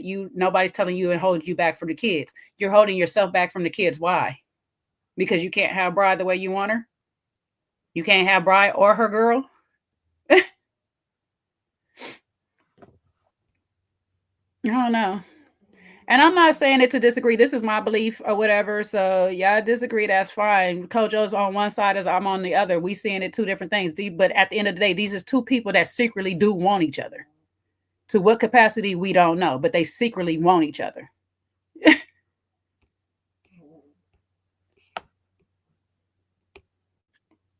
No woman is moving in and living with me and any of that. So it's not affecting my life. Yeah. That's easy to say when you have pushed someone out because you want that family. You've told me she has told me to my face, I want to raise kids with a woman. I don't see how it's possible to do it with a man. And I get it. Like I said, I get it. So my backing out standpoint was, okay, well, this is affecting my life too. Because you get it how? Because that just confused me. So you said you get what part? That she wants to, because she's been with women her entire life. So to say that that's what you want and that's what you see your life as. Not her entire life. I want to be with a woman. That's who I want to raise my kids with, you know? But when she brought you into the life, so who brought who into this situation about, when the women disappear? Is it you asking to be in these kids' life to be uncle? Or is she saying, hey, I need your help now since, because is there both of y'all having a conversation saying, she said, I don't want to be a single parent. And you saying, I don't want my kids growing up in a single household, whether it's two women or me trying to help out. Let's come together and help provide some level of stability for these kids. Or what is this conversation like? That's exactly what it is. It's the stability of kids having two parents. I honestly don't care if it's two men, two women, man and woman. I was raised in a single household. So it changes financially. It changes for support. Some parents they don't have their greatest day. So they need someone else to lean on at some point. So that was me. When I seen her struggling, and like I said, I'll take fault for that, where I'm like, hey, I'll step up. I'm here. Where she has showed me who she was. And I took it as, you're just going through tough times. You didn't mean to cut me out of your life. You didn't mean to let your wife come back and push me back out. You're still my friend. I still love you. And well, how'd you feel? See what I'm saying? You see why I see that? Why I'm thinking what I'm thinking?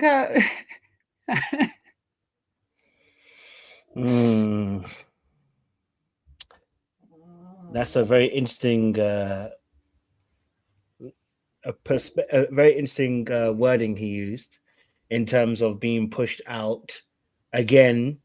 And I definitely see your point as well. You can see it, and I can definitely see your perspective of why you say that way as well. I'm not discounting that at all. I can also see it that the wording when he says being pushed out is him also being a little bit, but it does sound like he's being very genuine. His facial expressions are showing he's very genuine, but it could also be as well. Like I said, it could be again pushing that narrative, about being pushed out. But yeah, it does sound very, very genuine that he feels like he's being pushed out. My thing is I think where we haven't, not you, but I think in general all of us are seeing confusion is, but you can do something about it. Mm-hmm. Like you actually had the power in your hands. In fact, sorry, you do, because the twins are still in. I think I think you've been removed from the birth certificate. I'm not sure if he has or not, but you had that. So it's like, but this is why I would say there's some confusion. I think there is some deeper feelings here that go beyond friendship between himself and Bride that I would definitely agree to.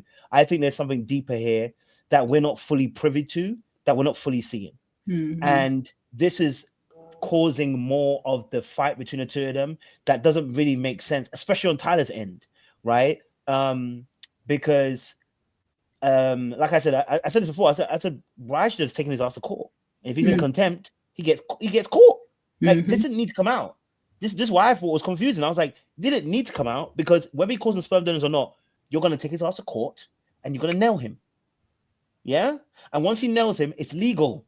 Then you can come out and say, you know what? He lied. He said all he said, but I've gone to court and here's the documents. Voila, done. But she didn't do that.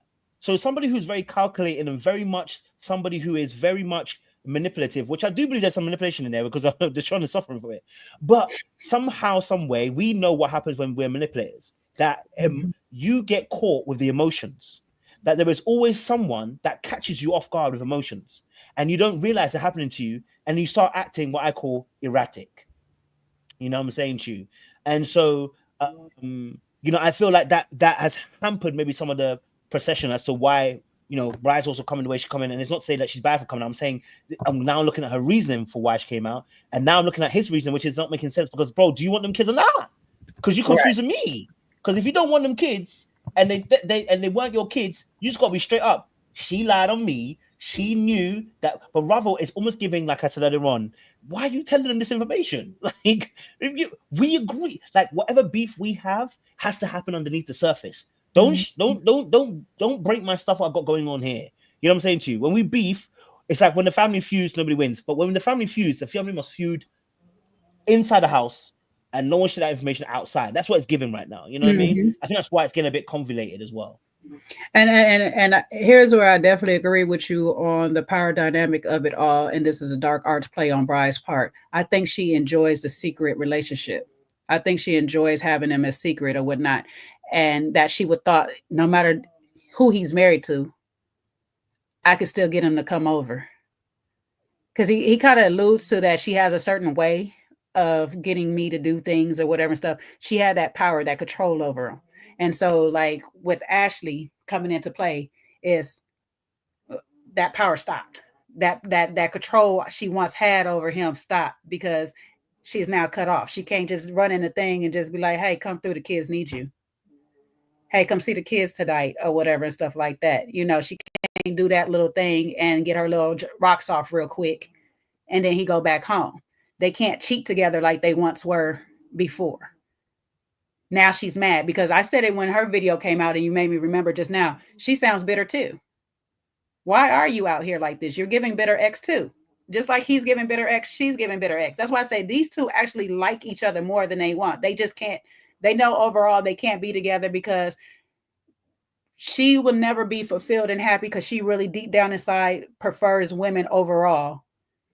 And he'll never be able to have her the way he wants her. They can only be secret lovers. So it's just like, y'all should just continue to be secret lovers and left us all up out of it.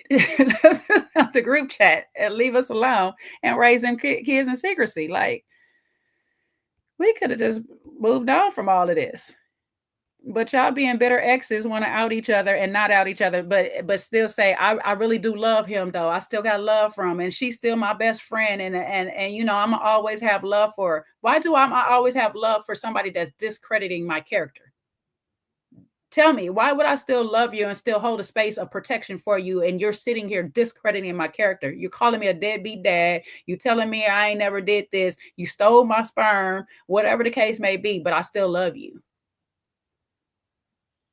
There's still a friendship there. These two is the wildest. And you know what I thought about too, Coach? And I might be off the rails, but I might be on the whole right track. Is I feel like these two plotted this whole thing together. All of this stuff we got going on right now, I think this was their whole plot. Now the court case and all that stuff, it might be just the extra little something just to seal the deal to make it more believable and all this stuff like that. But all of this back and forth, hey, you go on the show, because you were fine, Bride, with him going on the show. You wrote the text, yeah, go on the show, find you a wife, do that, ha ha ha, yay, congrats to you both, or whatnot. But as soon as he get off the show, he get his check. He dipped on you. You ain't getting the money no more. So it's, let me file child support so I can get my ends. Let me get my ends. Because what is this? How'd you feel about that then? Since you didn't have an emotional connection with the kids in general, when you got pushed out, did you have an emotional connection getting pushed out? No. So like I said, when it was time when we had that conversation, I took it as more of a shot at me as a friend. That's what I seen. It wasn't like a connection where it's this is hurting me. You're pulling me from these kids. It's, damn, we cool. Like I stepped in to help you. And then the minute, and sorry, I mean, oh, you're fine. But I told you. Step in, it's a shocker to me. So she showed her face multiple times and it just shocked. It wasn't like, it was a hurt from a friend, but also like, okay, if these kids are safe and they're going to have a family, I know what I was signing up for. I have to understand that. Did you catch that body language right there? Bring it back a sec. See these twins or talk to them for almost 4 years. I'm not in serious relationships like that. That's the thing. I date, but I'm dating like everyone else, conveniently dating. Yeah.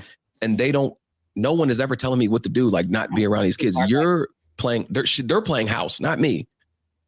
No woman is moving in and living with me and any of that. So it's not affecting my life. Yeah. That's easy to say when you have pushed someone out because you want that family. You've told me she has told me to my face, I want to raise kids with a woman. I don't see how it's possible to do it with a man. And I get it. Like I said, I get it. So my backing out standpoint was, okay, well, this is affecting my life too. Because you get it how?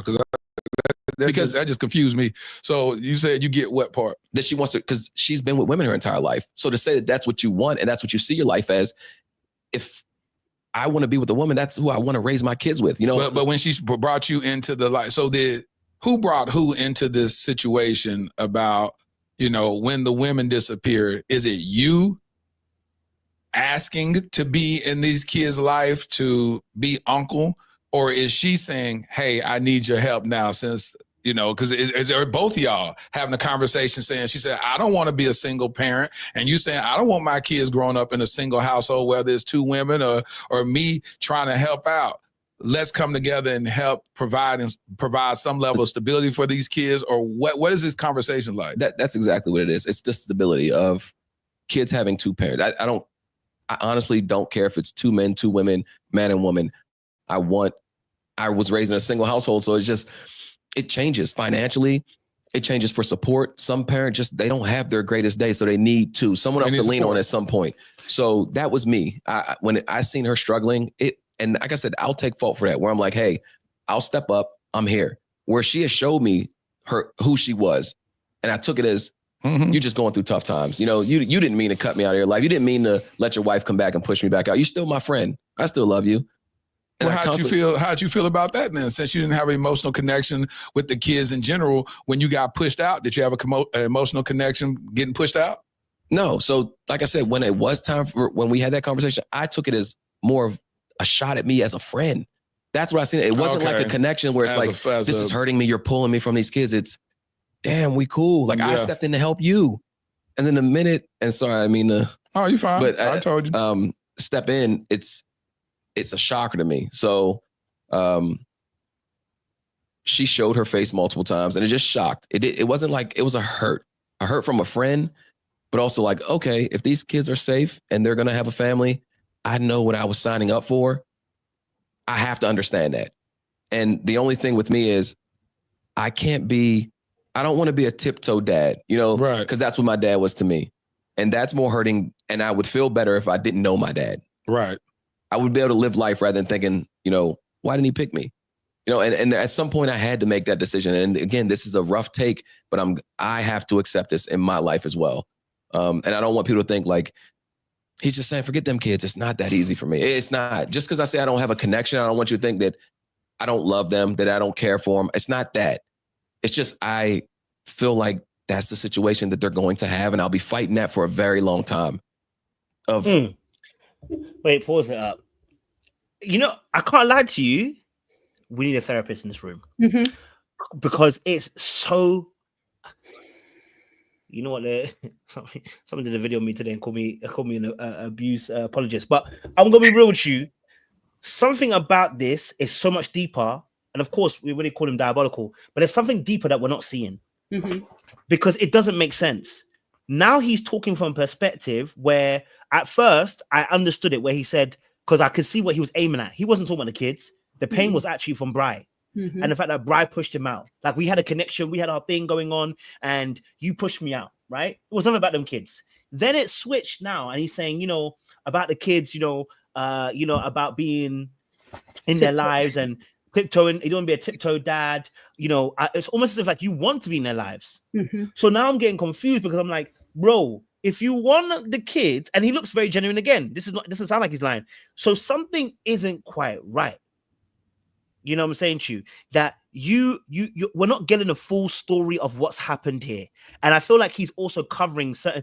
I think both Brian and him are covering, and it's not to say that they're trying to manipulate even us per se. There's parts of the story, like when you tell a story, there's parts of the story when you tell it, you got to tell it in a certain way because certain parts of it will make people look really, really bad. But for you who was involved in it, it's not as bad because you kind of have a different perspective. You're seeing it from the fact that we were in this together. You know what I'm saying to you? Like, if we hear the fact that these two went on and started having sex with everybody else, we're like, God damn, that's wild. But for them, it's like, nah, because this is what we were doing. This was the fun we were conceiving. So there is something else that we're starting to see that, I feel like we're not really getting the full truth of what happened between the two of them, because you're given that you got feelings for this gal.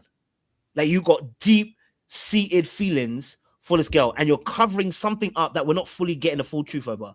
That's what I'm kind of seeing, and it's almost like you're not being fully honest. Something's not quite right. That's what I'm saying. It's given he wants the all or nothing. If he can't have Bri, he don't want nothing. Like, not necessarily Bri, but if he can't have Bri, he don't want the kids. And if he can't have the kids, he don't want Bri. I need the full package. I don't want it or whatever. And that stuck out to me too. Is like, you're saying, I don't want to be a tiptoe dad because that's what my dad was, but you agreed to be an uncle. You didn't agree to be a dad.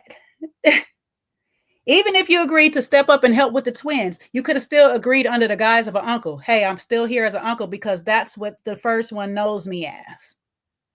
So let's not mess up what the whole plan is, and we just gonna keep it with the uncle situation. How did we switch from being an uncle to now we're a dad? That's where I'm going. And then you have to keep trying to disconnect. If you don't have to keep trying to disconnect if we just stay in that one role, because there's only so much connection that an uncle generally is going to have anyway. So you're at the perfect spot right there. I love these kids, but I don't have the parental connection to them. Great, you're an uncle. Stay in that lane right there. Stay right there. You ain't got to go out of pocket. You ain't got to do nothing else. But now you're talking about, I don't want to be a tiptoe dad because my father was.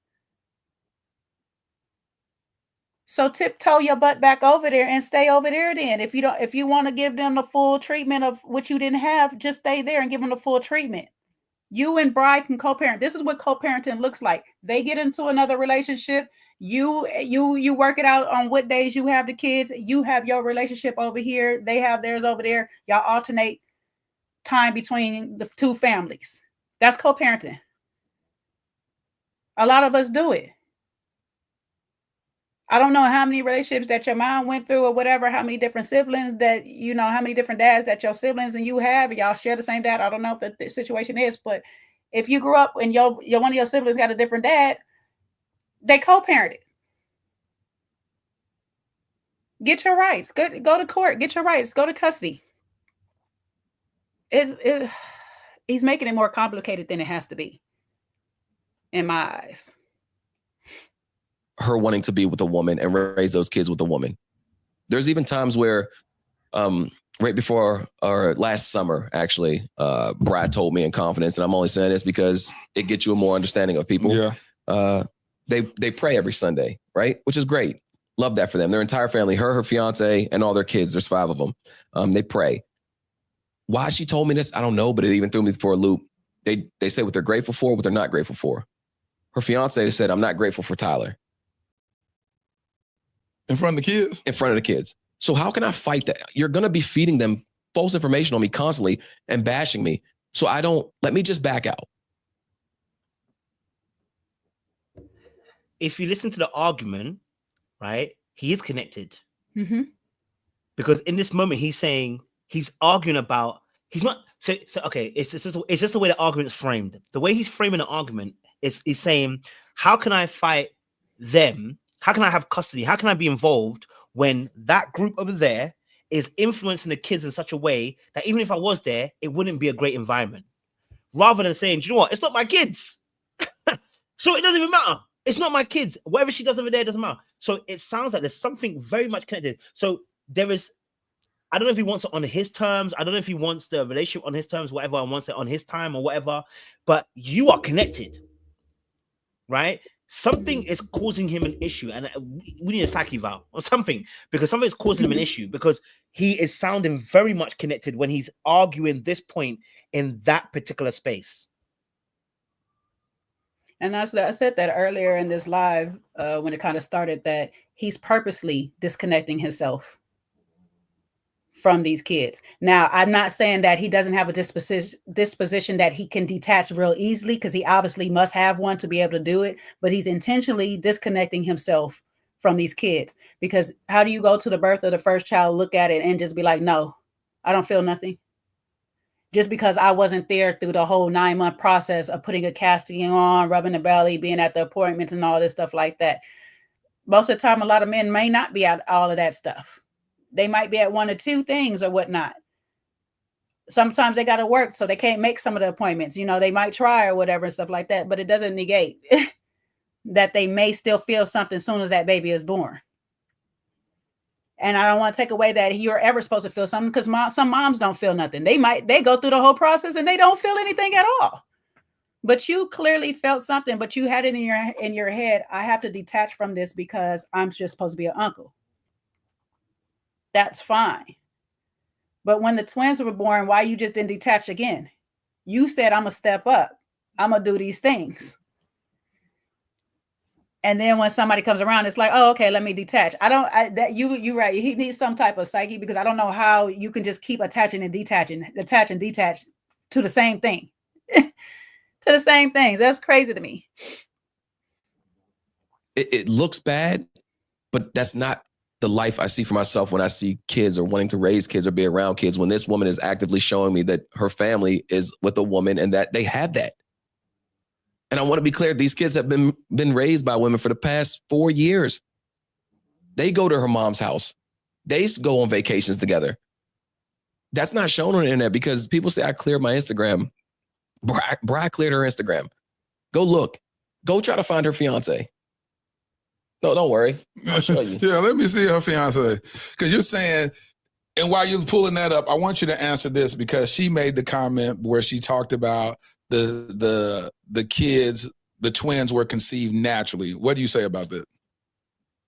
Let's say this. If she came out publicly and said that they weren't conceived naturally, that they all were sperm donors, would you feel bad for her? Why do we answer a question with a question? We were direct when we answered the baby shower question. Did your ex fiance go to the baby shower? No. There was no question asked. Was it a baby shower? Was it this or whatever?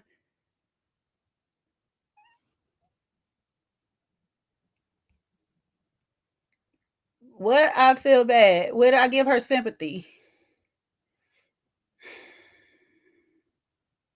Oh my God, he get on my nerves. And I'll give that to her. She is very, very, very intelligent. But yeah, So why don't she talk about her fiance? So let me see this. This is her fiance. Yeah, so that's her fiance. And these are your kids right here? That's the twins. Those are the twins. Yeah. Yes. Oh, they're so beautiful. He got all the receipts, but this is the only receipt he gives. Y'all, I've been so emotional lately. I just can't believe all my kids are getting so big. My oldest legit is wearing the same size shoes as me. But who's saying that? This is the fiance right here. But she said my kids. Yeah. So why hasn't she been mentioned? When is it? But why does it matter, Tyler? They're not your kids, remember? You don't want them kids. Take them. Just take them. You don't want them kids.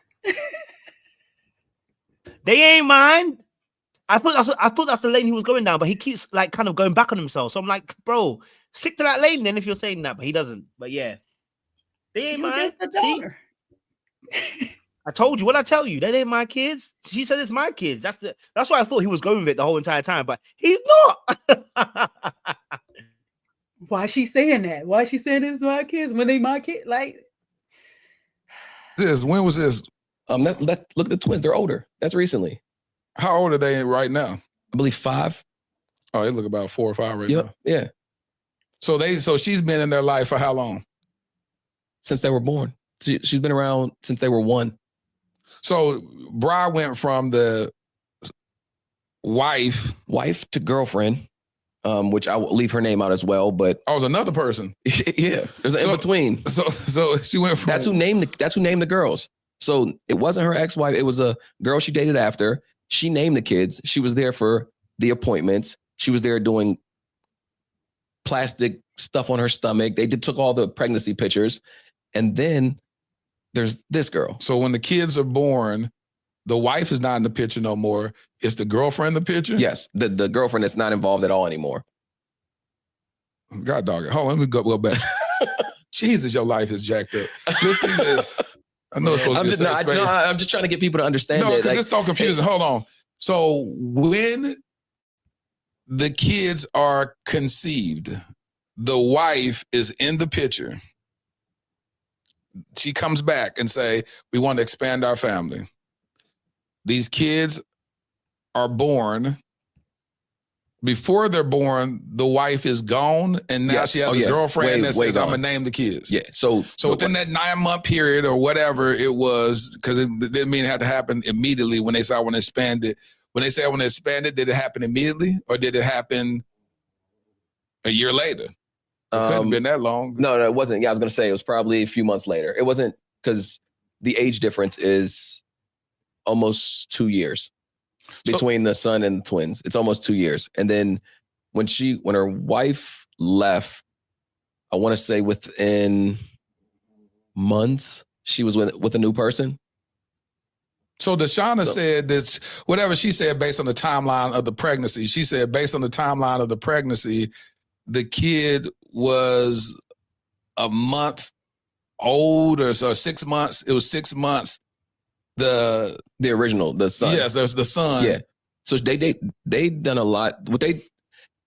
It's been back and forth with them. So that's what happened. So she leaves, she comes back. She lets her leave, she lets her come back. So that's what I'm saying. Like it's very, she'll do anything for a relationship. And when I say she, I mean Bri. She wants a family and a household so bad that she'll accept someone back. And Deshaun will go back after being physically abused. And that's the crazy part. The people skim over certain areas, and I don't want to harp on it, but if I was married before and my wife came out and said that I physically abused her. It's a wrap, boy. It's a wrap for you. Your life is over. It don't matter what you say after that. Nope. You're going to clip that one part. Your career's over. But she came out and said that about her, and we ignored it. She was trying to, there's parts and pieces where they'll show you her character, and the entire world will miss it. Another example, the terrible thing that people are running with, you're saying sperm babies. Don't call them sperm babies. Her mom, I don't know where we heard that from. Again, I didn't watch it. I'm just telling off what I heard. Bride then gets on live and say they were mistakes. She said that on her channel? Or no, on live. She was on live with someone. And she said that the twins were mistakes. So imagine these kids growing up watching their mom. She's saying that basically y'all had relations, as old folks say, and she got pregnant. But then you're gonna call them a mistake. Well, she called it oops thing. He did deny the relations. He did not. But he also as well, interestingly, I think we should go back and play it again. But obviously, interesting in that space too. Obviously he's shifting the conversation to being about, we ain't talking about how bad her reputation is and all that kind of stuff. But bro, so then go. You know you can go to court, right? Mm-hmm. You know you can go to court, right? But you didn't even have to because you had rights. So it's like, and so my thing is, again, why it's confusing, but at the same time, it's still giving F them kids in some aspect, but in that same time, it's like it's not. Is that you could if I heard him sitting up here saying, you know what, I regret giving away my rights, or I regret whatever, because actually now I'm looking at it, it's not the right situation these kids to be in. Then I would done, but he's not saying any of those kind of things. You know what I'm saying to you, like at this point. So it's like I'm looking at him like, bro, like what are you trying to say? But yeah, like I said, I think just that little part when we go backwards, we'll probably hear what he was. Yeah. And I think if Ashley told him, go get them kids, he would do it. Because though she don't like his people pleasing, as long as it fits her and her agenda, is great. If she was to say, go get them kids, he'll go get them kids. But she don't want them kids either. So that's why they want to start this new world of giving Ashley her first child with a man who having his first child. But he don't have a first child already. So it's just like that world is already erased. Let's not do that. But instead of fixing it and just saying, hey, I'll give you your first child, though this is my fourth, and let me get my kids, we're going to just erase the kids altogether. F them kids. Just take them. And we ignored it. She was trying to, there's parts and pieces where they'll show you her character and the entire world will miss it. Another example, the terrible thing that people are running with, you're saying sperm babies, don't call them sperm babies. Her mom, I don't know where we heard that from. Did I not go back far enough? Let me go back a little bit more. God dog it. Hold on, let me go back. Okay. She leaves, she comes back. She lets her leave, she lets her come back. So that's what I'm saying. Like, it's very, she'll do anything for a relationship. And when I say she, I mean Bride. She wants a family and a household so bad that she'll accept someone back. And Deshaun will go back after being physically abused. And that's the crazy part. The people skim over certain areas. And I don't want to harp on it, but if I was married before and my wife came out and said that I physically abused her. It's a wrap, boy. It's a wrap for you. Your life is over. It don't matter what you say after that. Nope. You're going to clip that one part. Your career is over. But she came out and said that about her and we ignored it. She was trying to, there's parts and pieces where they'll show you her character and the entire world will miss it. Another example, the terrible thing that people are running with, you're saying sperm babies, don't call them sperm babies. Her mom, I don't know where we heard that from. Again, I didn't watch it. I'm just telling off what I heard. Bride then gets on live and say they were mistakes. She said that on her channel? Or no, on live. She was on live with someone. And she said that the twins were mistakes. So imagine these kids growing up watching their mom. She's saying that basically y'all had relations, as old folks say, and she got pregnant. But then you're gonna call them a mistake. Well, she called it oops. We got some oopses. Imagine if your mom or my mom got online and said you were a mistake. Oh, it'll crush me. So that's what I'm saying. So you can't. I just want to be clear that it stopped being about the kids a long time ago. Because you slip up on your smear Tyler campaign. You slip up and your character your mask slips up a couple of times. I think what she was saying in the mistake was it wasn't a planned pregnancy. And so a lot of times people say words that be like, that's not the best word to say, because if I was a kid and I heard you say it was a mistake, then I feel like my life is a mistake. So it's not good for the kids to hear that at all. But the thing are, people can depict my words and break them down. Every day. I'm sitting on the reunion and I say, those kids, and that's all I've heard. Those kids, how you dare you say those kids. But she can say mistake, and it's just... And you got to be careful about saying my kids because they're not legally your kids. And that's the thing. They're born into a marriage. I don't know Maryland law. Somebody that's out of Maryland, y'all know Maryland law. Please help us on this part right here, because I don't know. I don't know how the biology thing works. If the biological father can claim them, or it just has to be the married people, or do they even hold in Maryland? Do they even hold the community, the LGBTQ plus community? Do they hold their rights as the same as ours? Whoever is in here that's in legal or whatever and understands Maryland law, please let me know. Please, either if you're on Kojo's channel, put it in his comments. If you're on my channel, put it in my comments. Just let me know, because I'm confused. And per Maryland law, unless, like I said, it's legal if it was the mistake that she's alluding to, the saying that y'all had consensual sex and had a kid, and by, you know, the activity birthed the child, then that is your child, whether that was planned or not. And people are avoiding the dates as well.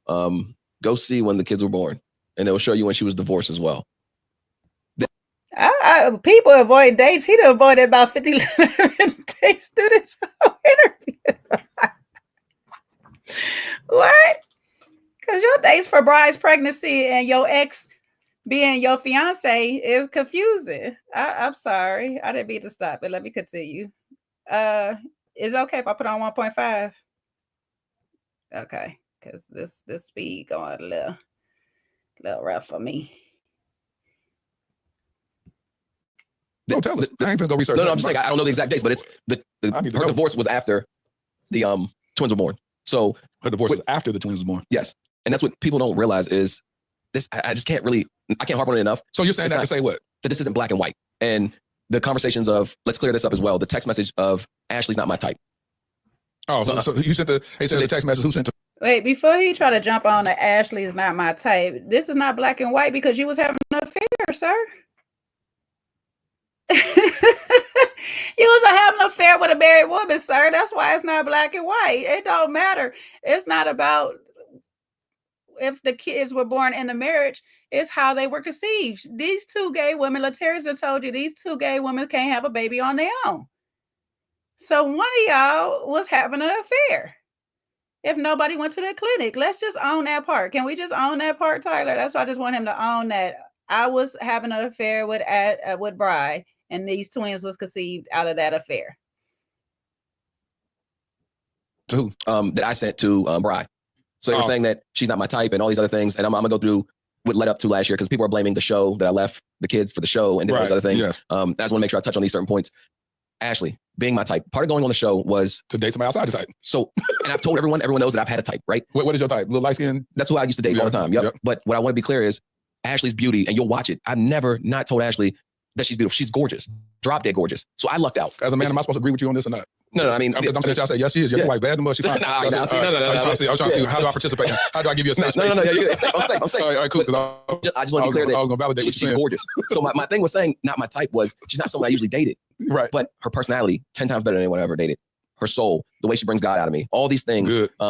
The reason why the show is Love is Blind. And the thing is, it was blind because I even said it wasn't shown that I didn't care what she looked like. I was going to be with that person. That's how deep people say that. Is that true? Because I don't believe it. I believe people lying. Because people lying. They say that if I don't care, I had this connection with them and I've seen it happen more times than not. Them doors are open up and they'll look and you see disappointment on their face. So, and then they try to make it work and then for whatever reason they can't connect and it ends before they get married at the end. So I got to say, I've been running with it that love is blind.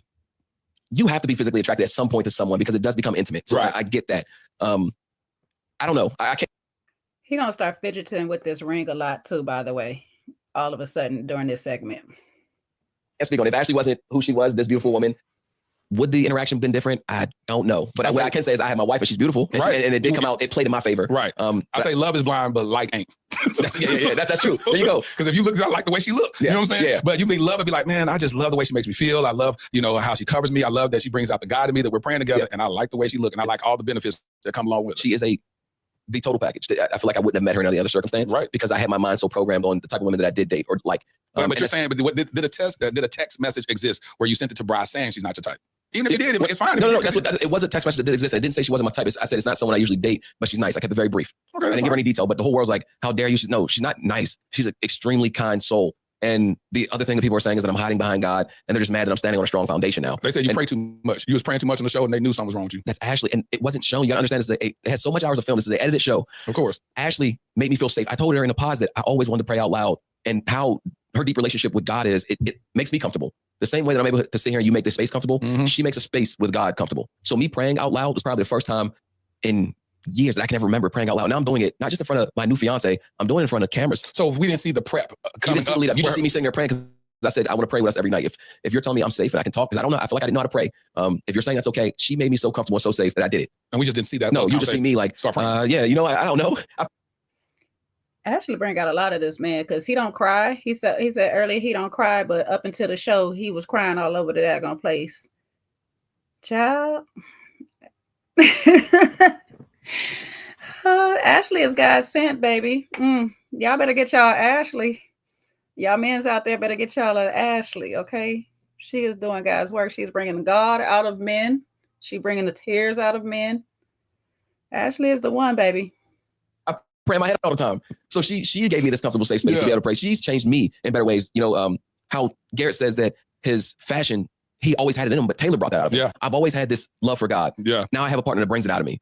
So it's a little different. Well, speaking of this love for God, what's up with these freak offs that they accuse you of? Man. Because was God there? Was God over here at the freak offs? Is what I want to know. I want to know what freak. I didn't have no type of parties. I ain't gonna say no names. There were no freak offs. There was no Diddy parties. So why people? So now listen, because this is what happens before you said I do. You can condone it. So I'm saying you made because you said you was in them streets. I listen to what people say. And you said again, yeah, I was in these streets. How bad were the streets? Tyler, was you out here doing threesomes and all this other stuff? Come on. They say you was in freak offs. They said Brian was sitting in the corner watching you doing. That's wild work. That is. Listen, when I tell you wild, I'm in the streets. I'm not gonna lie about that. Everyone's dabbled in the streets a little bit. Don't put everybody else. We talking about Tyler in this thing. Tyler dabbled in the streets. All right, we talking about Tyler, not everybody else. Freak off threesomes with Brian in the corner? Absolutely not. Well, was she in the bed? No, she was no. Okay, so in the corners and all this other stuff. There was no. So who? So why would people just come up? And it's not just people. It's one person, and that's the thing. It was Brian's ex-wife. Why would you? If I do something with, say, one of my friends, because I'm not throwing my relationship on the bus, and they're married, right? And they do something. Why would I then go tell my friend's wife that, hey, this was going on? So how would I? I was never that. I need to rewind that. What? Where are we at right now? Because what? I don't know if I just jumped forward or not. Let me see. So why would people just come up? And it's not just people. It's one person, and that's the thing. It was Brian's ex-wife. Why would you? If I do something with, say, one of my friends, because I'm not throwing my relationship on the bus, and they're married, right? And they do something. Why would I then go tell my friend's wife that, hey, this was going on? So how would I? I was never that comfortable or that much of a friend with her ex-wife to go tell her that hey, we have a freak off. Me and your girlfriend, me and your wife, we over here doing this. Freak off while she's sitting in the corner. Come on, man. And then why did he say I'm not throwing my relationship under the bus?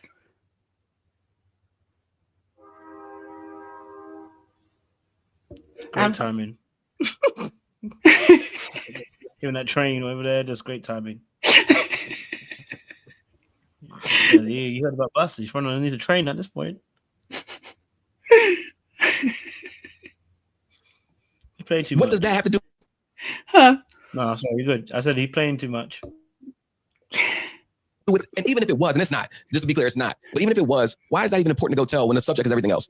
And that's the thing that. Well, they're saying your character is that you like, you just. But can we not change? Well, yeah, that's why I said. I wasn't having freak offs, but can we not change? I'd rather you have had freak offs and then said you changed. That makes the story more interesting. No, the thing is, what I will take for that is. No, you got delivered from some things. It's telling women things that they want to hear. Okay. That's me. That's a bad part. He's guilty for telling women things they want to hear. So you just told Deshaun that because she wanted to hear that Bri was having fingering herself in a corner while you was doing whatever. Maybe it was worse and he toned it down for her. Who knows? Who knows? We don't even know.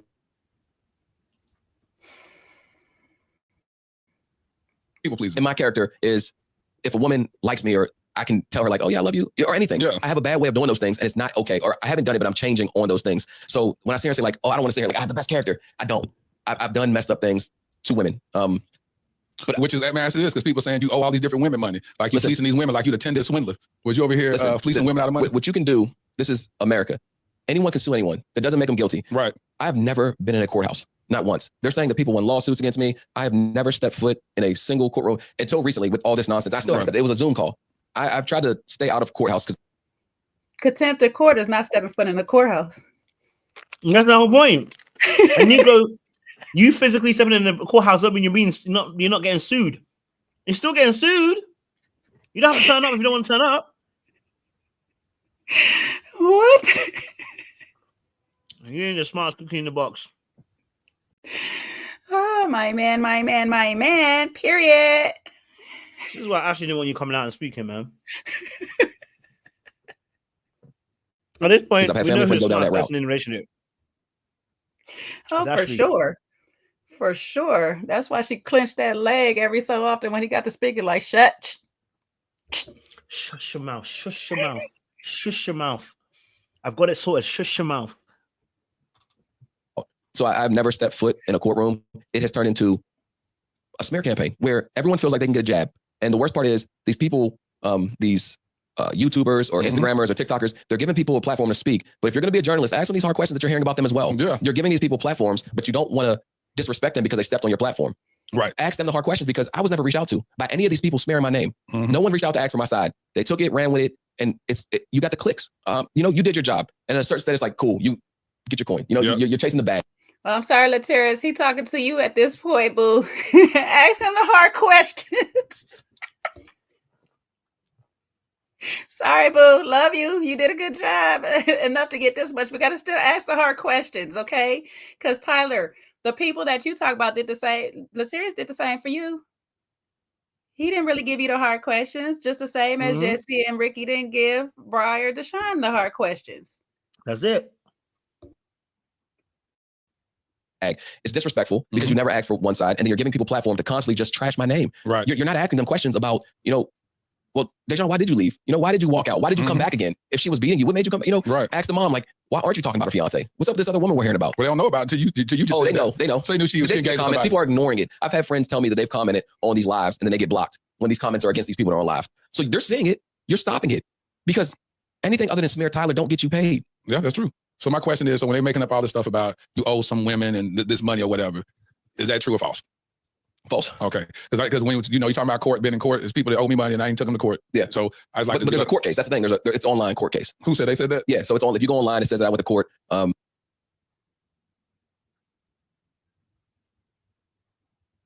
Didn't he just say it's false? I thought I heard him just say that it was false. Now it's an online court case. But you don't have to step in court for an online court case. Apparently, it's online. Shh. I've never been to court.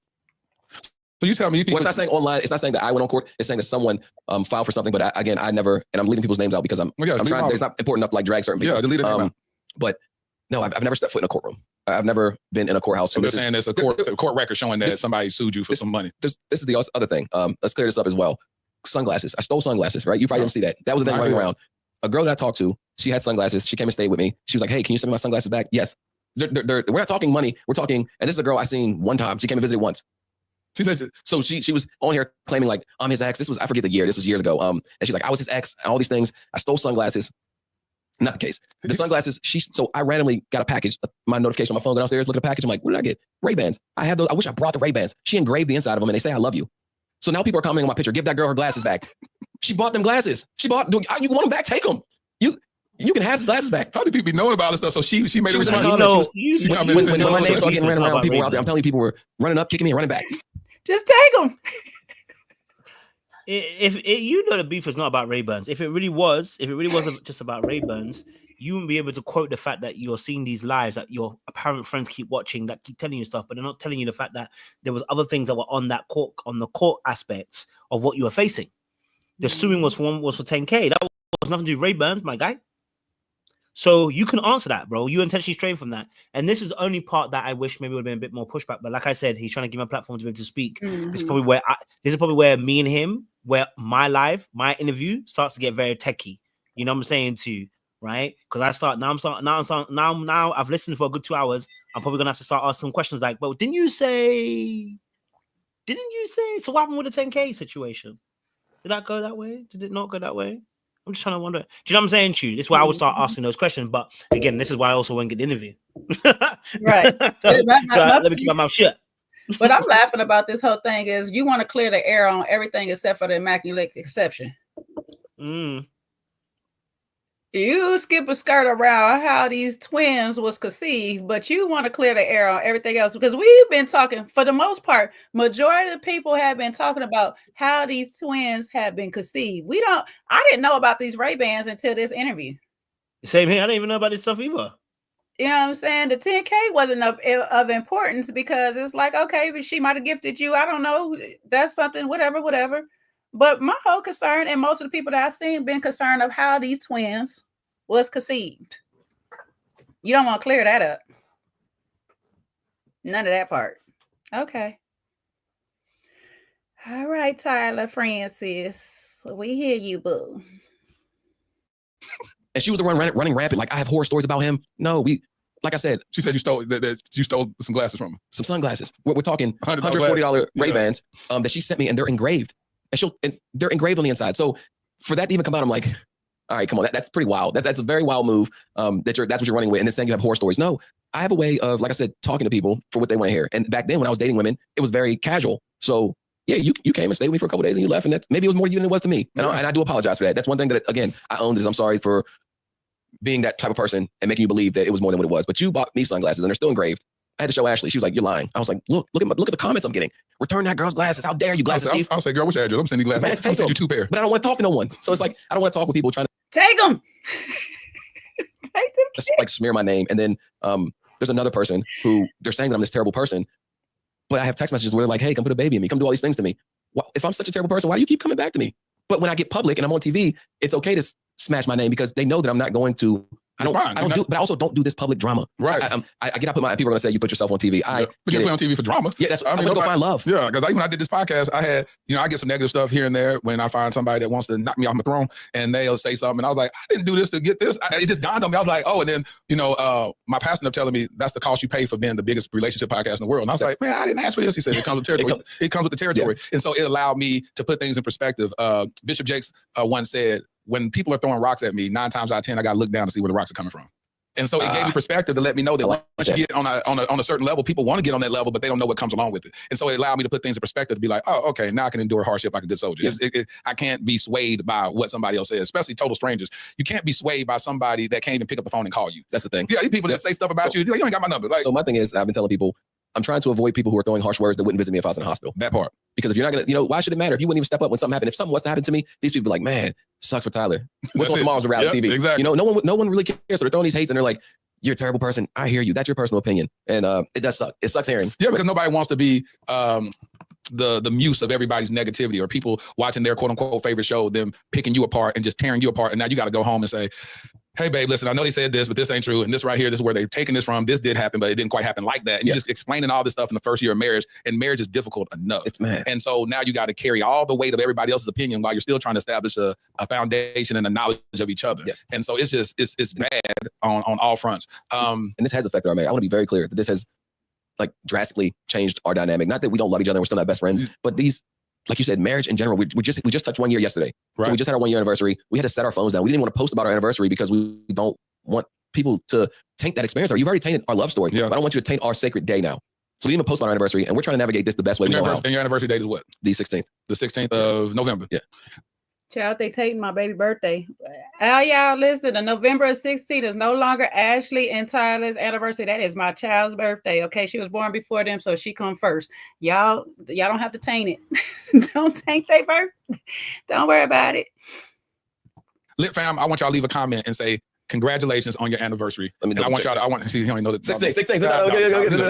When I said it, I was like, I know I'm right. I was confident with that. And I was like, if Ashley sees this, she'd be like, man, like, just one thing. One job. Yeah. So the reality is, because I have a very healthy community. So I want them to show love. I want them to affirm y'all and just say congratulations on your anniversary on November. It's a 1 year anniversary. Yes. So congratulations on the 1 year anniversary on November the 16th. And just spread love, speak words of affirmation, affirm them. And that's what I need y'all to do. I do want to say that this will be and again, I'm accepting all hate, all love. If you are very confused, this is not my only time I'm going to go in depth with this, because again, I feel like a lot of things are still private. A lot of things are between me and my wife, and whatever they want to continue to try to expose, that's on them and that's their family. I have a union to protect right now, and this will be the only platform that I go in depth with this. And I want to let everyone know that this will be the only time. You say you're going to be going back and forth. I get to watch other people in their marriages, or they get to go talk about their love life, and they get to talk about their experience and everything great that happened. I don't get to share any of that. You get to defend. Yeah, people want to hear. Defend. Me and Ashley have so much to talk about, so much to enjoy about each other. So when we talk, or we talk as a couple next time, it's going to have to be a very respectable, very loving conversation. We don't want to harp on this anymore. We'll let the courts or whoever else figure it out moving forward. But I don't want to sit and harp on a situation that we have spent a year getting through that we are now forced to relive. And I get the world doesn't know. And I said it, people hated it. The only explanation I owe to is my wife. If anything is brought up she's not privy to. People think that I saw someone say, yeah, you do. We are entitled. You signed up for a show. You're entitled if they say nice things. I'm not entitled to respond to them if they say nice things. Thank you. And I appreciate it. Thanks for the love. But this is my real life, my real marriage. So the negative things, I am not entitled to sit up here and tell this. I'm doing this only because I want to now talk about me and my wife's experience. We got married on a very unconventional way, and I would love to go out and talk about it. Yeah. And Black love itself is rare. Right. And what's also crazy, Black people online are the ones tearing us down. Absolutely. You're getting torn down by your own people. Absolutely. They will post on their page and say, I support Black women, and then you'll get on live and say, That's just a bird. That's not Yeah. supporting black women. Yep. That's not supporting black women. No lies told there. I'm not asking you to support my relationship because you don't understand it. But don't say you support a specific race or gender and then go against that. You just spoke the gospel truth there.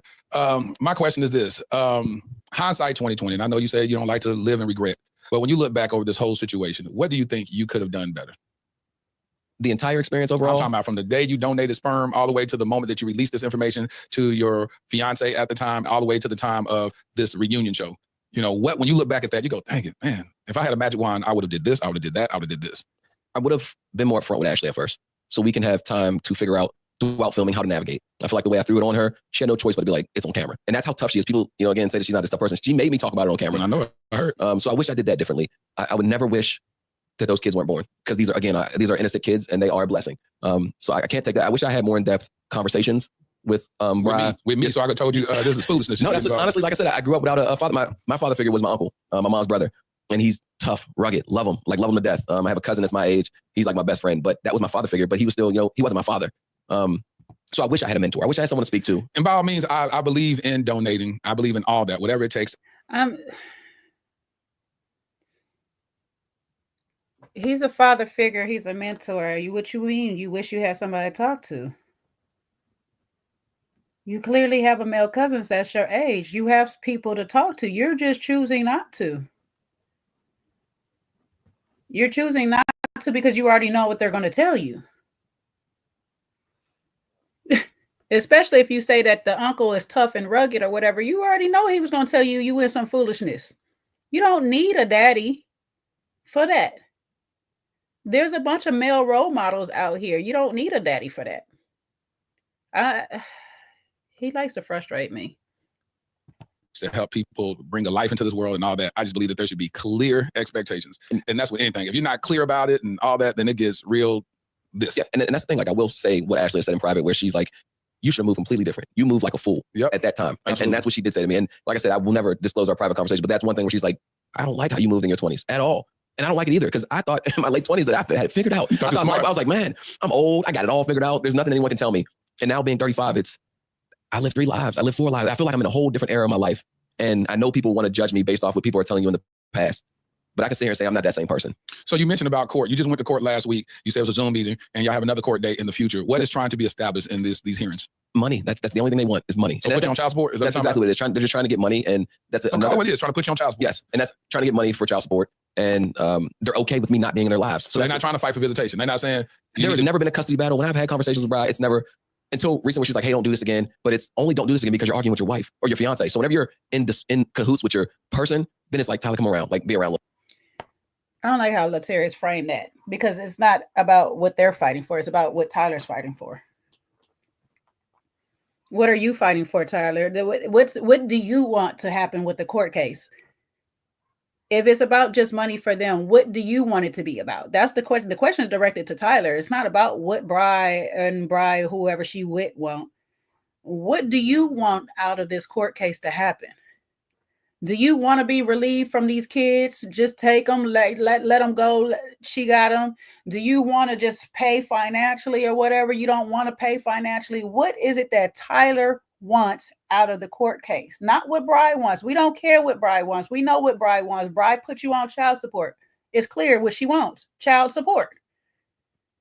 Do you want joint custody? Do you want full custody? What do you want, Tyler? That's the question. Just answer. Do you not want these kids or not? Don't sit here and say they're fine with you not being alive, because when you say they're fine with you not being alive, that tells me that you said, I don't want to be in their life. And they said, okay, cool. What do Tyler want? A little more. But when it's not, when you're all in love and you're wrapped up in that situation playing house, then we're not worried about Tyler. So if you watch, at no point has she said, I really just want these kids to have their father. At the end of every conversation, Bri said, I just want what's owed to me, money. And then her mom has said, if he dies tomorrow, I'm okay with that. They'll get Social Security. How are these people's character not being questioned? She said that on a live video? Yes. And I would never do that. I wouldn't sit here and wish death on none of them. I would never. And again, for me, Cause I don't know if you're hearing it like me, but it's still not about the kids' well-being in this situation. You're worried about what Bri wants, about the money and all this stuff like that. If she's just concerned about the money, okay, fine. Guess what? I have the money over here. I'm gonna take the kids with me. because they sound like they would be better off with me because you obviously are struggling for money. So let me just go ahead and get the kids.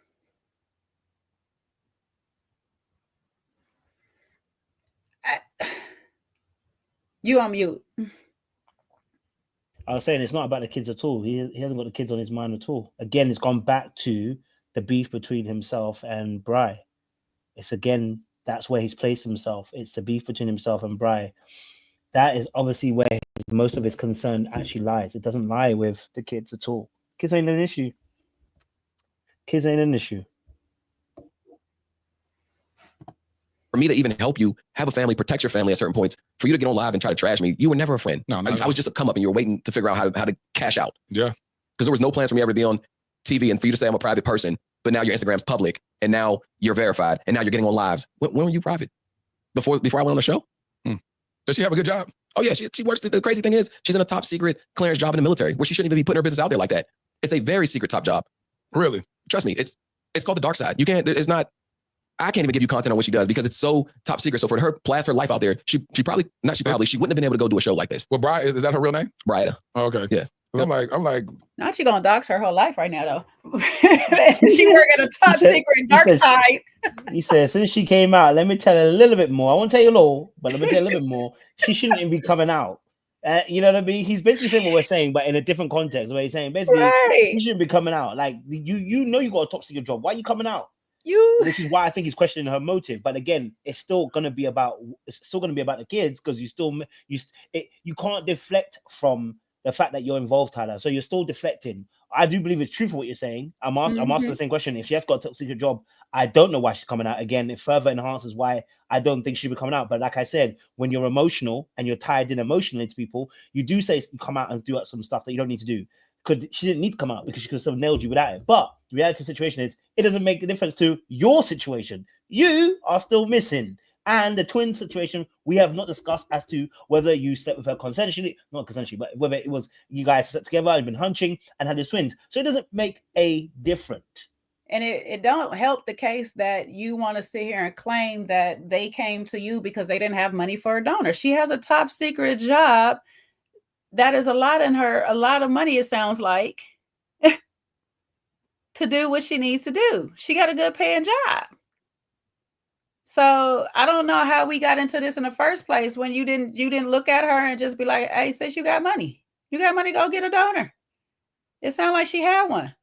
Now, if y'all came out and said, hey, we agreed to pay him $10K to don or whatever and stuff like that, that's a whole different thing. But you sound like you volunteered to do this for free. You donated your stuff, you donated your seed for free. Is wild to me. Like, damn, did you even get a tax write-off? Could you even get that? I don't know, man. This guy. This interview didn't help, but all right. If you got a job like that in the military, why would you be on TikTok doing stuff like that? Is clout that important? And the thing is, even if I'm saying something wrong or doing something wrong, check me. I protected your family. I helped you have a family. You can check me. You want to go on social media and smear me because the person that you hated the most, her mom, she has hated her mom for a long time. You are now becoming her. And it's crazy because they don't have the best of relationships. They never have because she doesn't like what her daughter is. But now you're becoming this person. And I see it before my eyes. Let me ask you this. Is she trying to get child support on all 3 kids? Yes. Really? Yeah. Yep. She wants, and it's a money thing. And it's because if you were okay with your family and what you have going on, you would just be like, look, Tyler, he walked away. I don't want anything to do with it. She won't do that because it's more, there's people donating online. This woman said that. It's not a money thing. It's the hurt you thing. That's what I'm saying. I'm gonna nail you. Yeah. It's to get payback on you thing. And it's not because of the show either, because apparently this was before then. Yep.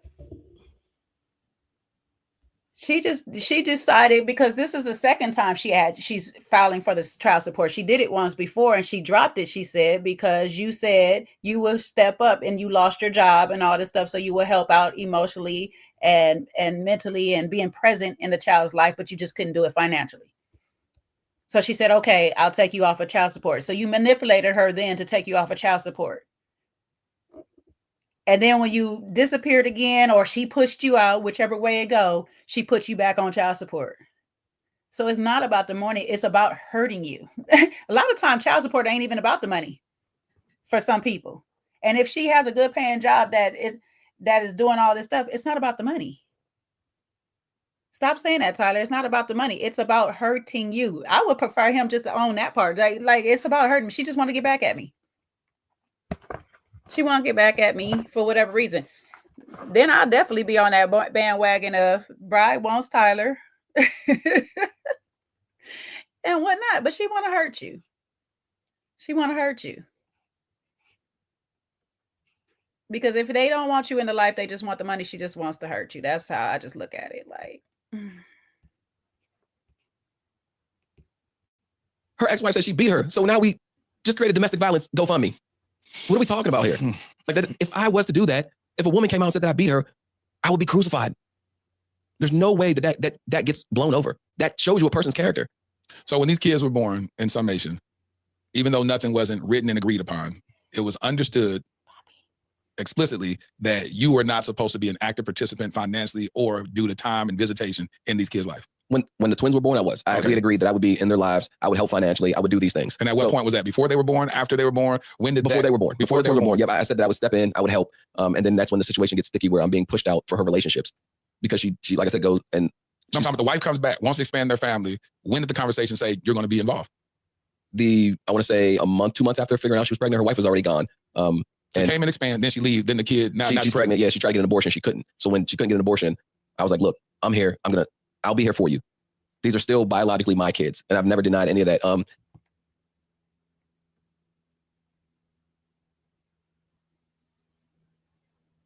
It's written right here. Biologically my kids, and I never denied any of that.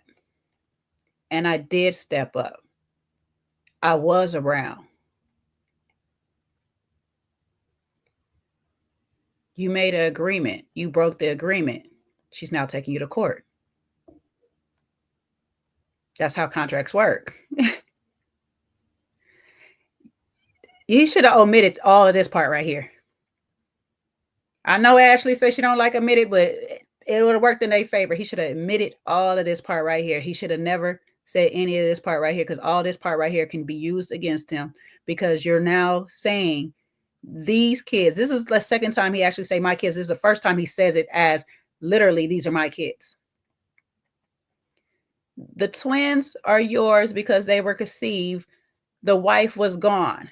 You just got through telling us Deshawn was gone. So how did Deshawn want to extend her family and just dip? Like, oh, as soon as she get pregnant, let's dip. I want to extend the family, but I just dip.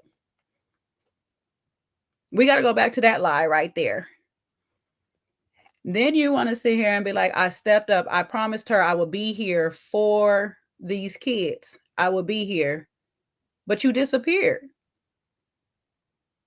You promised the kids. This is the thing that you keep saying you promised Bride, but the promise is to the kids. Even though they might not be of age to understand this promise, the promise is to the kids. It's not to Bride. So Bride can't push you out. Bride's girlfriends, fiancés cannot push you out. You are the biological father. Go to court. She push you out. Guess where I'm going to be at? The court office. Because you got one more time to push me out and ask me for money. If you want money from me, I'm going to get my time with my kids. Guess what? I might mess around and get money from you because you got a better paying job. I might get the full custody because I have proof you are abusive to your ex-wife. Tyler, you could have been getting paid for these kids. I'm sorry, Coach. You was about to say something. No, I wasn't. You're good. Okay. This is unbelievable. See, he need to quit while his head. This interview went on too long. He was supposed way to too long, and he got too much rope to talk. And I did step up. I was around, but to say I was an active, that's so far-fetched. The girls, if you watch the video, the twins, her mom's trying to convince them who I am. They don't know because I wasn't around them for 4 years. So you wanted to be involved, but then she pushed you out, and then you just said, all right, well, I'm done. She don't want me involved, and that's it. Yeah. But now she's blaming you that you're not involved. Right, correct. Because it came back around where we talked, and I was like, look, because again, people pleaser is a fault of mine. And I love my friends. There's nothing that I wouldn't do for them. And especially seeing kids, my niece, I talk to them every day. And when I came back into their lives, I was like, look, I'll try. And her asking me back in their lives was, again, I'm starting to realize that a pattern. You're arguing with this girl you're dating. Then when y'all are good, we're not worried. The only thing I get is, I need some money. Can you send me some money? I'm funding your house. You don't want me to have so you would randomly come and ask for money for what? anything. Like even flights. When they would take flights, I'd be like, okay, I'll send you money. They would go fly to be in Louisiana with her grandmother. I would send them money for flights. Just little things that they would constantly just. And then when she has a family now, this woman she's dating has 2 more kids. Her fiance has 2 more kids. So it's a house of 5. I bet it's rough. But why am I, why do I have to fund that when I don't get to be a part of every day? I don't know what school they were going to. I was not disciplining them. I don't know what was going on day to day. The kids were getting like hurt, and then I would see them and they would have scratches and bruises and stitches. And I'm like, what happened? Oh, we forgot to tell you. We forgot to tell you. The fiance knew. And to put it into perspective, this room, we're sitting in this room. If there's 3 people that's extremely close to my life, my mom, my brother, and my sister. They all have kids. I talk to them all the time. My nieces are all tatted on me. Those kids aren't tatted on me. So that's one thing. If we stood in this room, just these people here, and brought the kids in, they couldn't point out who my mom was. They couldn't point out who my brother was. They never met your mom? No, they met her, but they couldn't point her out. They only seen her one time. Yes. Little. I mean, they're how are they now? That picture was 4 or 5. They've seen her. They've seen my mom They're 7 twice. now, right? Yeah, they see my mom twice. So for people to say he's active father, he backed out, how's his family and friends? Some of my friends have never met him. Has never met the kids. And I'm telling you, if in this room, I talk to my niece, I could FaceTime my niece right now, and she would be ecstatic, jumping wall to wall. And that's my niece. If the kid walked in the room and my mom, my brother, my sister were sitting on this couch, they wouldn't know who they were. Some of my friends never met my daughter either. There's some people that men in my life, based off of the relationship that we have, they never met my daughter either.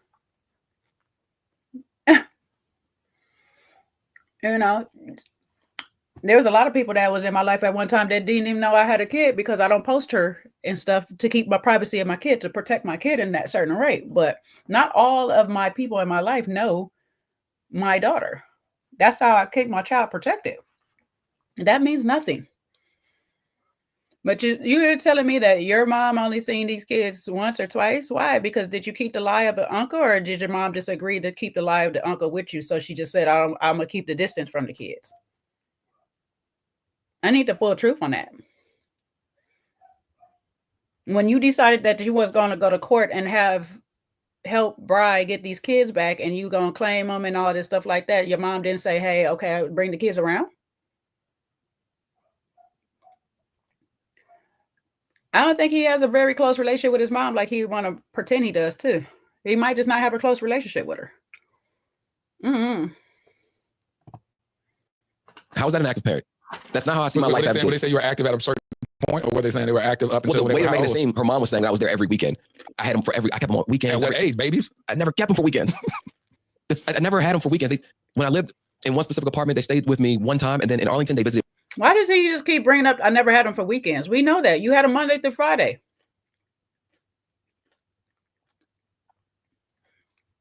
One time, I lived in Arlington for 3 to 4 years. So it was never active. The thing is, if they can make you believe, sit there and make you believe that, you can hate Tyler more. Exactly. And then the thing is, but why do you want that?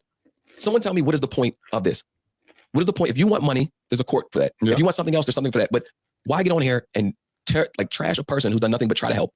Because she could be looking at it like you aren't trying to help. That you are on this big platform, your life is looking extremely great, and she's suffering dealing with raising your kids. With her fiance that she chose, right, and their kids. Yep. From a traditional standpoint. And that's the key point, which is why I said that you can hold space for multiple things being true. I know some people can't do it because the intelligence level is a bit low, but we can actually do it. Like there are several, you can hold several truths. Like Tyler is a deadbeat, no matter how he tries to lie and get around it. He's a deadbeat, and he's dodging paying that thing child support, and he's doing a very bad job of even trying to even lie. Right, but he does have a point here in the sense of he's right. If she just wanted the money, want to just get paid for it, so what are you alluding to, bro? Because you're alluding to something. What are you alluding to? Which means you're alluding to the fact that she wants you, or that she still has feelings for you, and that's why it's become such an option for her to come and publicly get at you. Because you're right, she could have, and I've said this before. I said the same thing I've said, which is she could have gone behind the scenes and got her money, and you'd have been held in contempt if you didn't go, and you should have got her money if it was about the money. But it's not about the money, because it does hurt also, and have to be real. It does hurt. It does get feeling triggered. Like, how come you're able to win still, and I'm stuck with the children? And yeah, I might get your money, but I'm not. My life can't progress in that particular way because I'm now stuck with the kids. Mm-hmm. And that is a real thing. And I think people just need to be honest about it. That is a real thing. So then it comes off as being quote unquote bitter, whether we understand it or not. it's irrelevant. It then comes off as being bitter, which is fair. It's fine. We understand that perspective, and if we can understand that perspective, we can also understand the fact that Tyler's a deadbeat. You know what I mean? Like, you know what I'm saying to you? I think we can see all different truths as well in that aspect. Exactly. She's definitely a bitter baby mom. She wasn't bitter with the first one because there was agreement, but with the twins, It was unplanned. Feelings were involved. And that's where he's going to get called out. Because, bro, why has she got feelings then? Because since the children are sperm children, why does she have feelings? Why is she concerned about your you know, when obviously the tourist breaks it down like that, he should be like, no, that's not what it is. Because that's not what it is. No, he should be to say that's not what it is. Because you know that she has no feelings for you. So you know there's something deeper. So that's where you're going to be held accountable again. Because in reality, then we now know that something happened with those twins that were not as like the first child. Because something about that situation seems to be more than actually what's been let on now. And you add that to the fact that you cannot have a relationship with this woman while you're in any relationship with anybody else because it's already too complicated. If it was just a donation, if it was just vows or capsules, you should be able to still have a friendship with her despite, because I didn't actually insert myself in her. I gave her some sperm in a cup, a glass, whatever the case may be. They've cryovac'd it and kept it for years and stuff like that. I agreed for the second set of twins, but I never actually physically touched this woman. It should be easy. I can still be friends with her because I've never had relations. You know why we cut this person off? You know why we cut a friend off like this? Because there was something involved. Because somebody liked somebody. Didn't we just have this whole conversation about having to cut friends off because somebody likes somebody? This is why. Y'all had something going on already. You and Mrs. Jones. Point is the same thing. If I fathered some kids in a traditional sense, and I go off, live happily ever after with my new wife, and then the mother of my child is struggling trying to take care of my three kids with that, that's what she is associating her lifestyle with. Is saying that here I am taking care of these three kids, Tyler in and out. He meets a new woman, he forget all about it, because I have homegirls that deal with that as well, and they get a new woman, they forget all about the kid and the woman, then she's coming off like that. So my question to you is that when you look back at that, you know, what do you want to happen in this situation? For her to disappear? No, I don't think she'll ever disappear. So that's the thing. She'll never go away. You can. Why you say that? I mean, how do you disappear? She just say you're no longer. I know some women that have you can't even mention the father of their kids. It's done. Their life don't exist with them. They have raised their kids and went on about their business, and they're like, I'm your mom and your daddy. Yeah, I mean that's how my mom was. But like I said, my mom also didn't exclude my dad from ever trying to be around when he was. I'm talking about disappear. I'm talking about the extreme. Your daddy don't exist. He don't get to come in and come out. It's done. I'm saying, what do you want? I want them to have their family and leave me alone. Okay. That's honestly what I want, because at this point, even if I put in the back of my mind that I can have a relationship with them, I wouldn't want to be attached to that family. Not the kids per se, because again, innocent kids, beautiful kids. No, but you just said attached to their family. Them kids are attached to family. I'm just saying, but they come with everyone else. So I get baby mama. I may not like the mother of my child, but I will never prioritize my feelings over that. Thank you, Holy Spirit. I would never prioritize the feelings that I have for a bad relationship over my kids. Respect. That's the terrorist. That's just how I operate. I'll stand on that. I don't care if the mother of my child lied to me, accused me of abuse, tried to broke the windows out of my car like Jasmine Sullivan. I'll be like, that. I'm gonna answer this question. This right here. LaShawn said, I don't understand what she's bitter about other than ghosting her children. We saw the text message in full support of him finding love, and she's in a full-blown relationship. Doesn't stop me from having feelings for a person that I slept with. Does not stop me from having feelings for a person that I slept with and feeling some way internally. Sometimes we disguise our support to mask that we know that we just deep down inside cannot be with that person. So we just like, I want you to be happy too. She may be bitter that she can't have her secret romance with him no more because they've been secret lovers and stuff. And now she's cut off completely off. She probably thought that she still have ties with him. There's a lot of different ways that she would be bitter. It's not just about the kids being ghosted or whatever, but there's feelings definitely involved with this situation. That's why she's bitter. The same way as why he's bitter, because he's bitter up here too, because he keeps talking about how he gets pushed out every time she gets somebody new. It shouldn't matter if she gets somebody new or whatnot. That's not the arrangement that they have. You're a friend. Why do you care if she gets somebody new? She's supposed to have a relationship. He shows his support in a different type of way. He gets mad and disappears. That woman is crazy. Yes. But I'm going to love you, child, and I'm going to show you how to honor and respect. I'm going to honor and respect your mother because that's your mother, but we ain't going to have a relationship, but you're going to watch me honor and respect her. Absolutely. And then when that child comes of age, my child will look at me and be like, you know what? Yeah, I've never heard you say nothing negative about my mama. And she always says something negative about you. I said, no. I was gonna say, that's what I was gonna ask. So you wouldn't be concerned of them running your name when you're not around? Because there's a quote in that office. When we get done, you're gonna walk over there. It's a quote God gave me. Let your character outlive their lie. God told me that years ago. Let your character outlive their lie. Does it hurt? Absolutely. But I believe that through consistent character showing, the person will look and be like, you're nothing like I've heard. The reality is, it's your kid. If you're being an active participant in that kid's life, if it was active, no matter what that mom says or that father says about that child, the child is smart. The child look at me like, my mama never says nothing bad about my daddy. My daddy always telling me my mama this, my mama that, or whatever. And that child will keep growing up, starts getting to their own thinking. 12 years old saying, I want to go spend time with my daddy. Why you always want to go to your daddy's house? It just feels like peace over there. Don't know it. That child won't articulate it. Bad, yeah. No, but they just feels like peace over there. Yeah. And so that child later on will begin to speak at 16, 17, 18, 25 and be like, I want a man like you, daddy. You like, why you say that? Because I watched how you treated my mama. And my mama used to drag you in and out of court. My mom used to do this. She talk bad about you. She would do this, whatever. And I watch you stand tall as a king. See, that's what people don't want to talk about. So when I talk about having a healthy platform, it's not just having a cute video and interviews. It's the life that we live behind the scenes to say, you can say whatever you want to say about me, but I'm not going to validate what you say by my character. Yeah. So my character is going to either give credence and validation behind what they are saying, which makes it the truth, or you look at it and be like, that's a lie. Yeah. And the reality is that's the power you have. The power you have, whether you acknowledge these kids as your biological kids or not, those kids are going to grow up one day and they're going to get whatever feeling they have about their dad. Yeah. And you have the opportunity to show them what narrative they speak about. Absolutely. Or whether they're going to be spending years in trauma and therapy unpacking trauma because they like, well, y'all quit sending me these videos that happened in 2024. And that's honestly, that's the part that does kill the most. You know, innocent children. Everyone keeps saying it, but you're okay with keep posting the videos and putting their pictures up there. Let me tell y'all that. The people who posting pictures and videos of the kid and birth certificates, that's so foul. When I tell you that is so foul and despicable, that is wrong for you to do, because at the end of the day, you would never, especially those that are parents, you know, that's a huge violation. You will pop off on somebody if they did that with your kids. So I'm telling you right now, you're wrong for that. It was the grandma. Tyler is funny at this part right here. You want the grandma to stop posting pictures of her grandbabies?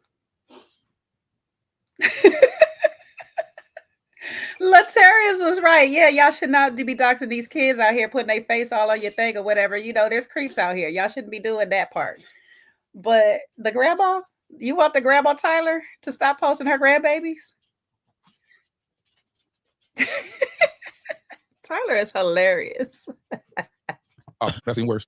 That's what, and I'm not saying that you just condemned her, but I'm just saying, but that's went on the grandma. No, I'm just saying, it's not right. That's the thing. No matter who it is, it's not right. That's the grandma the one that posted the birth certificates. Sent it in, sent the pictures, everything. Why is it not right?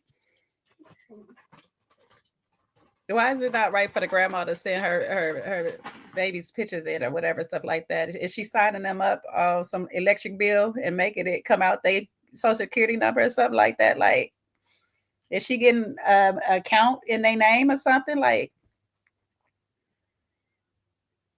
because they sent the grandma sent the certificates to Jesse and Ricky. That's what you mad about? It's not right to prove her point, to prove her case. Kojo might be gassed out. He's been running around all day. He used to say you look gassed out. No, I'm good. You said you tired of Tyler. No, we can't get tired. I'm sure I can do another few more videos at this rate. At this rate. People don't want to see it. Well, shoot. You got a lot just off this interview alone. That's what I'm telling you. Grandma emailed me. I need to talk to you. Yeah, because I'm telling you, but the thing is, I wasn't active. So it's hard for people to say he was active. There are pictures, there are videos. It's very few and far in between. If I give you, if I create a montage of all the things that I've done in my life, playing basketball. I need Tyler to define what is active to him. It's not Monday through Friday is not active. Like literally, you've been around than most people's parents. Most people's parents just go and they say, be like, you know, I seen my dad one time when I was 12 and I ain't seen him since. In 5 years, these kids will see you consistently from Monday through Friday for at least 6 months. That's more time than most parents to put in. I don't know. I need to know what his definition of active is. Like, does that mean 24/7? That's what active is for him? Maybe that's what it is, huh? Basketball, I can make it look like I'm a professional basketball player. Absolutely. But to take these pictures over the past 5-6 years, you can make it look like I'm very active. And they're doing that. For her mom to get on there and say that I was there every other weekend, you're lying. So let me ask you, when's the last time you saw the kids? This was September. I went to a football game last year. September 2023. Yeah. This is the last time you saw the kids. And it was you, Was it her and her fiance? Yes. And the 5 kids? Yep. And you said what to the kids? Nothing. It was a football game. I went to a football game. You saw them in passing, or y'all said, I went to a hey? football game. I went to the Suns football game. Oh, the Suns football game? Yeah, like a little flag football Okay. game. I went to a game. And people are saying like, oh, you left them for the show. No. What I will say is one thing that show does help you get is clarity. Oh, I'm about to say that. So you are detached from everything. Whether I found love or not, I was in a hotel room with thoughts and how I want better for my life and praying and thinking about things. It was not that. People will say that these are the motives. It's all these, rather than just looking at it from a standpoint, because they didn't see this or understand this, the standpoint of, I wasn't an active father. I wasn't around. I was tired of playing this tiptoe in and out game and watching you play house. That's good. And then funding it. Yep. So when I came back with clarity, I don't want to have these conversations no more because you are really good at talking to me as my friend that I've always loved. And I will put myself back in that situation. So the only way to step out was to completely detach myself from everything. Or I would have been in a life where I ended up where it's not a dad. You have a house with 2 parents. Her fiance has raised these kids. So this is what you wanted. And I see it. And that's what I want them kids to have, 2 parents. Not 2 parents and a tiptoe in and out dad that comes around just so you can say he goes to dad and donuts. That's not what I want to do. Yeah. I want to be a very active father in my kids' lives at all times. Don't. So wait, Tyler, do you want these kids? I'm gonna run it back. Like, it sounds like he wants these kids. I'm gonna run it back. For her mom to get on there and say that I was there every other weekend, you're lying. So let me ask you, when's the last time you saw the kids? This was September. I went to a football game last year. September 2023. Yeah. Is the last I time was you at a saw football game. And let me clarify, because I see somebody ask 5 kids. The new fiance of Bride has 2 kids herself, so that's why he says 5. the kids? And it was you. Was it her and her fiance? Yes. And the 5 kids? Yep. And you said what to the kids? Nothing. It was a football game. I went to a football game. You saw them in passing, or y'all said, I went to hey? a football game. I went to the Suns football game. Oh, the Suns football game? Yeah, like a little flag football Okay. game. I went to a game.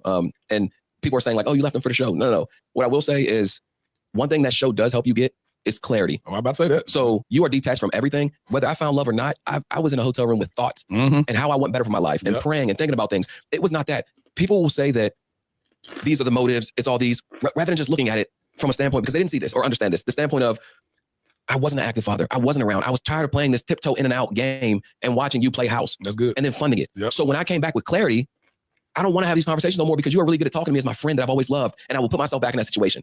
So the only way to step out was to completely detach myself from everything. Or I would have been in a life where I ended up where it's not a dad. You have a house with 2 parents. Her fiance has raised these kids. So this is what you wanted. And I see it. And that's what I want them kids to have, 2 parents. Not 2 parents and a tiptoe in and out dad that comes around just so you can say he goes to dad and donuts. That's not what I want to do. Yeah. I'm confused on a few parts because you say you came out with clarity, but then you started texting her when you got out. You didn't just cut her off when you got out of there. You was texting her. So you didn't want to have these conversations because you knew that she would swing you back in or whatever and stuff like that. But you couldn't just say, hey, I had some clarity while I was in these pods by myself. And I just decided, take them. Just take the kids. I don't want them no more. But you also don't want to be an in and out dad. But I think he's missing what Bride wants out of the situation. She wants to be with a woman, but she still wants a father figure in the kid's life, a male figure, not just a father figure, because I know we can identify whatever we want these days, but an actual male, cisgendered male, if y'all have to go there, figure in the kid's life. You know, I don't know why he's intentionally missing that part. Like, why does it just have to be 2-parent household? Why can't it be multiple parent household? Why can't it have 3 parents, 4 or 5? You know what I'm saying? Like, why can't we be a village raising these kids together?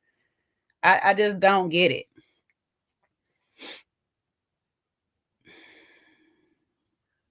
Governor, talk to me. I mean, listen, I think in this situation so far, I said I'm not like I'm confused, but I'm not confused, but I'm confused. Obviously, again, his framing of the conversation is giving he wants to be in his kids' lives. So you want to be in your kids' lives, but you just want to use them for tax purposes. I don't know which is because maybe that's it, but you know, like it sounds like you want to be in his kids' lives, and sir, go and be with the kids. I like you know what I mean? Like that's my summation of we're what 1 hour 47 minutes in it. We've been saying this since half an hour point. Go and be with the kids then. You can easily set up a program where you can take the kids. and this time you can be a weekend dad. You don't even have to even be a full-time dad this time. You could be a weekend dad and let the kids have the 2-parent household that you wanted to have. Unless maybe you just don't want your kids with 2 mamas like you really said you did, but you don't want them that. But you want to be there, but you don't want the woman to be there.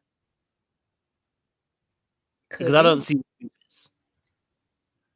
Could be. That's perspective I didn't think about. You really not for you like Bride's mom. You really not for the community like that. Because sometimes people secretly are like that, but you just cool with her. You know, we as friends, we cool. Yeah, I don't know. Could be. Or you just don't want your kids raised in that environment. It's fine for you. It's fine for you and your kids, but I personally don't want my actual kids raised like that. I don't want them to think that that's comfortable. And I mean, you know, to each his own, because some people's beliefs are rooted like that. Some people are really rooted deep like that, you know, you can do what you do over there, but in my house, I don't want that. I don't want that in this house. And that could be it. I don't know. Want to be a very active father in my kids' lives at all times. Don't say you want a relationship and raise these kids with a woman until you do it and y'all get in a fight. And it's like, well, I know my friend will come back. That's not it. It gave me clarity, a lot of clarity. So I didn't leave. If I came back with no one, that was my mindset. This is one of the rare times when you say my kids.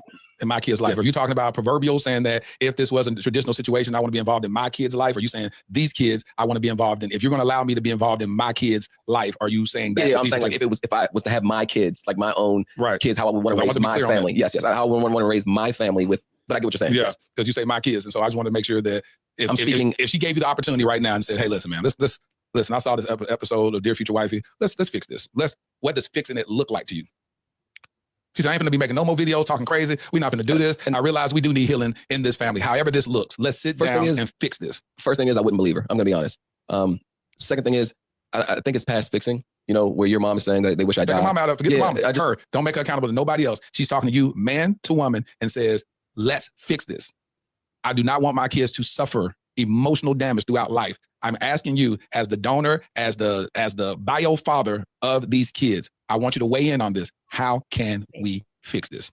Would you just say, the way you fix it is don't ever call me again and F these kids? Like, what are you saying? Yeah, honestly, I don't know. I'm sitting here and I'm trying to think, and that's what I've done in past places where I try to think of something that I think you will want to hear. I don't want to do that. Don't think about what I want to hear. Not anyone, but what the people want to hear. I don't want to do that either. Don't do it. And if you don't have to answer, that's okay. Yeah, so that's why I don't know. Sitting out right now, I would have to talk to my wife. Yeah. And it's us now. So it's me and Ashley. So there's no, Tyler, what can you do? No, it's my partner. So and I like that, and I respect that you said this, but let me tell you something that's so cool about it that that I take the heart posture of as a leader.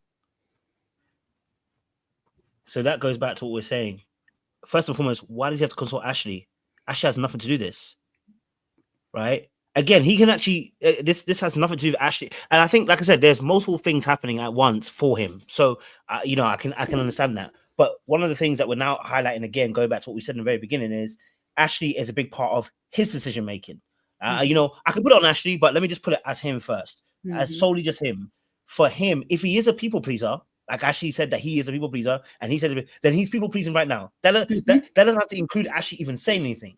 The fact that Ashley's even in his life, he can start people pleasing, because what people pleasers do, right? So in this aspect, he is people pleasing to a space where he has to ask Ashley what we're going to do. No, you don't need to ask Ashley anything, because in reality, it doesn't matter whether you're married or not. If them kids are your kids and you want to see your kids, Ashley can't do it don't matter whether she's married to you. The same way that if Ashley had kids outside, there's nothing you could do or say that would make her stop wanting to see her kids. So in this aspect, we're going back to what we said earlier on about Tyler and the way he likes to people please, and he says the right things to women, right? That you're still doing that same thing, Tyler. You're still doing it, right? Now the question really is: are you trying to manipulate Ashley to help you deny these kids, or is it a case of Ashley's also part of this ruse where she's like, I'm so glad you don't have those kids because I don't want them kids either, right? Because we always talk about the men that don't have the kids full time, right? We never talk about the fact that the women who are with those men are very happy too that you don't have the kids. You know what I'm saying to you, right? But that's what that could be here as well.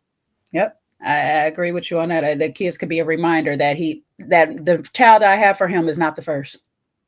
The kids is a reminder of that scenario. And Ashley's where, and I'm not saying this is what she's thinking, but in Ashley's terms, she didn't want nobody with kids.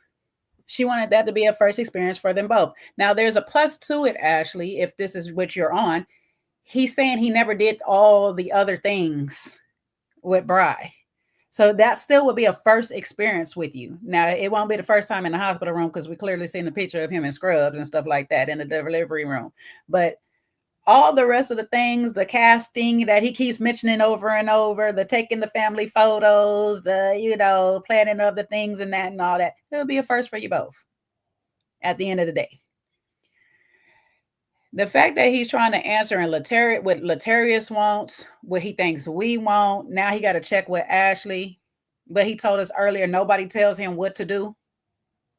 Nobody stopping him from anything is wild to me. Like, why do you have to check in with Ashley to answer? And he don't have to give an answer right now. I love that answer. I don't know. You know why? Because I'm somewhat attached to these kids.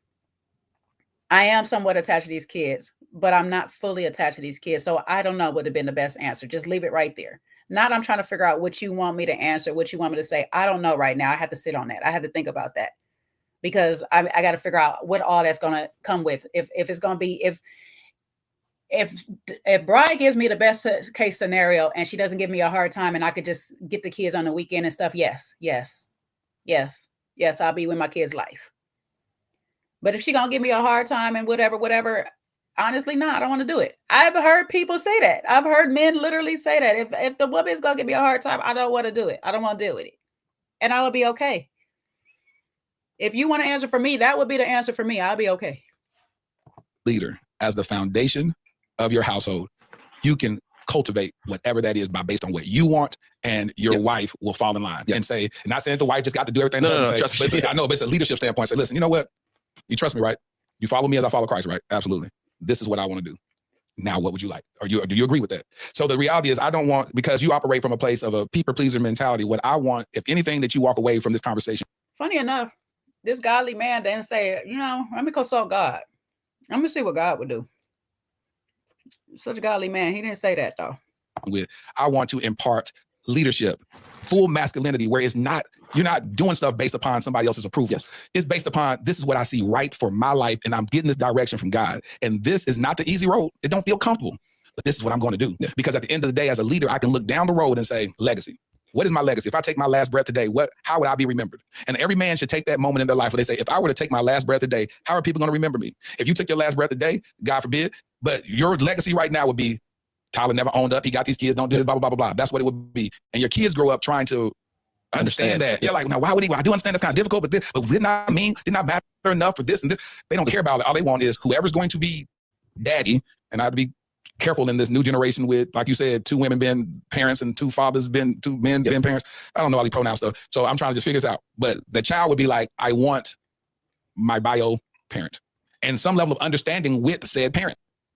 And you have the power to either create whatever that is or say, listen, this is difficult and this is what I have chosen in this. I'm gonna stand beside this original agreement. This is what it is. And it is what it is. Yeah. I donated this for a reason. You have every right for whatever you want because that was your agreement. All I'm saying is whatever it is that you decide as a man, stand on it from this day forward and make sure all hearts and minds are clear. And you can bless everybody with, hey, this is what it's gonna be. This is what we agreed upon. This is what we should have had in writing at the very beginning. We didn't do that. Now we got an opportunity to put this here just like this. And this is what that is. And if you don't know the answer to that, that's fine because it is crazy. Yeah. Let me just choose a better word. It is complicated.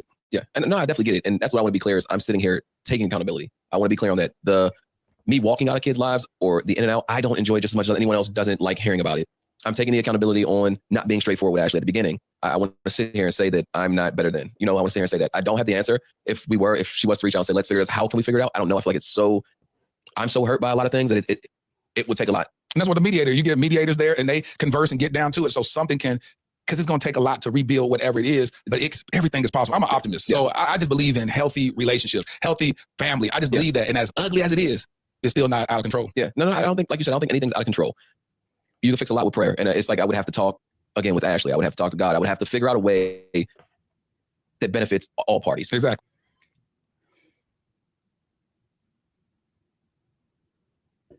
I was going to say, the problem is that he's trying to make sure he has a plan that benefits all parties, but he doesn't realize that he can take the lead on this situation. This reminds me of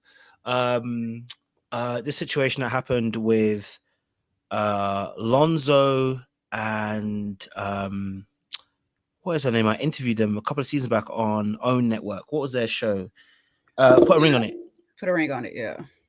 He had a similar situation with an ex-baby mother, was a bit more manic, blah, blah, blah. And he didn't realize that he had the control to actually set the pace for the situation. That once he said, this is what I need, and I'm going to, and maybe that's what Ashley's also saying about the people pleasing aspect, right? I do think he's manipulative. I do think he could be diabolical. He a goddamn liar, okay? I think within that space too, I also see that there is aspects of where he is a people pleaser. And if he doesn't learn how to actually be assertive in what he actually wants and actually lay that down, this is where the manipulation actually takes place. The passive aggressiveness, where you're doing stuff like this, right? So I think he needs to sort out, do you want them kids or not? I don't know why it's not a hard question. Like, if you want them kids, then we need to put a plan together to get them kids. And I'm telling you this now, Ashley probably could put a plan together. So if I was you, I'd even tap into the resources that you have. You know what I'm saying to you? Like, maybe it's just a case of you just having the kids every weekend. That's fine. Maybe that's all that you can do. You know what I'm saying to you? Maybe that's all you can do. But at least you do it. At least you're not now dodging and running and being away. And it would not leave you spare, with Ashley. Do you know what I'm saying to you? Yeah, it's you know what I'm saying to you? It's a bit of a weird one. Yeah. And he's still people pleasing Ashley on this God aspect because you put God after Ashley. You just got to saying I have to pray on it and all this stuff, and then the first thing you say, I gotta talk to Ashley, then I gotta talk to God. So you praying to Ashley? Like, who are you praying to? Like, what? Tyler. And that's the thing. I'm not sure. And again, I don't hate anyone. I'll be clear on that. Like I said, I always have love for anyone that's ever been in my life, good or bad. You were an experience. And you showed me something on some aspects of life, whether it was to trust someone, whether it was not to trust someone. But I don't know what that conversation would look like. I mean, it would be interesting because I don't even know the answer to it. Even while I'm saying that to you, I don't know the answer to that. Yeah. I don't know if you sit there and say, all right, listen. So I can't even entertain the conversation. I'm like, what do you say? Do you say, hey, listen, am I going to pay child support on this, or am I not going to pay child support? But if you want me to be an active participant in this kid's life, like an uncle, and we need to also discuss at a certain point where we're going to tell the kid that I'm the bio dad, like all that stuff, I don't know. Yeah.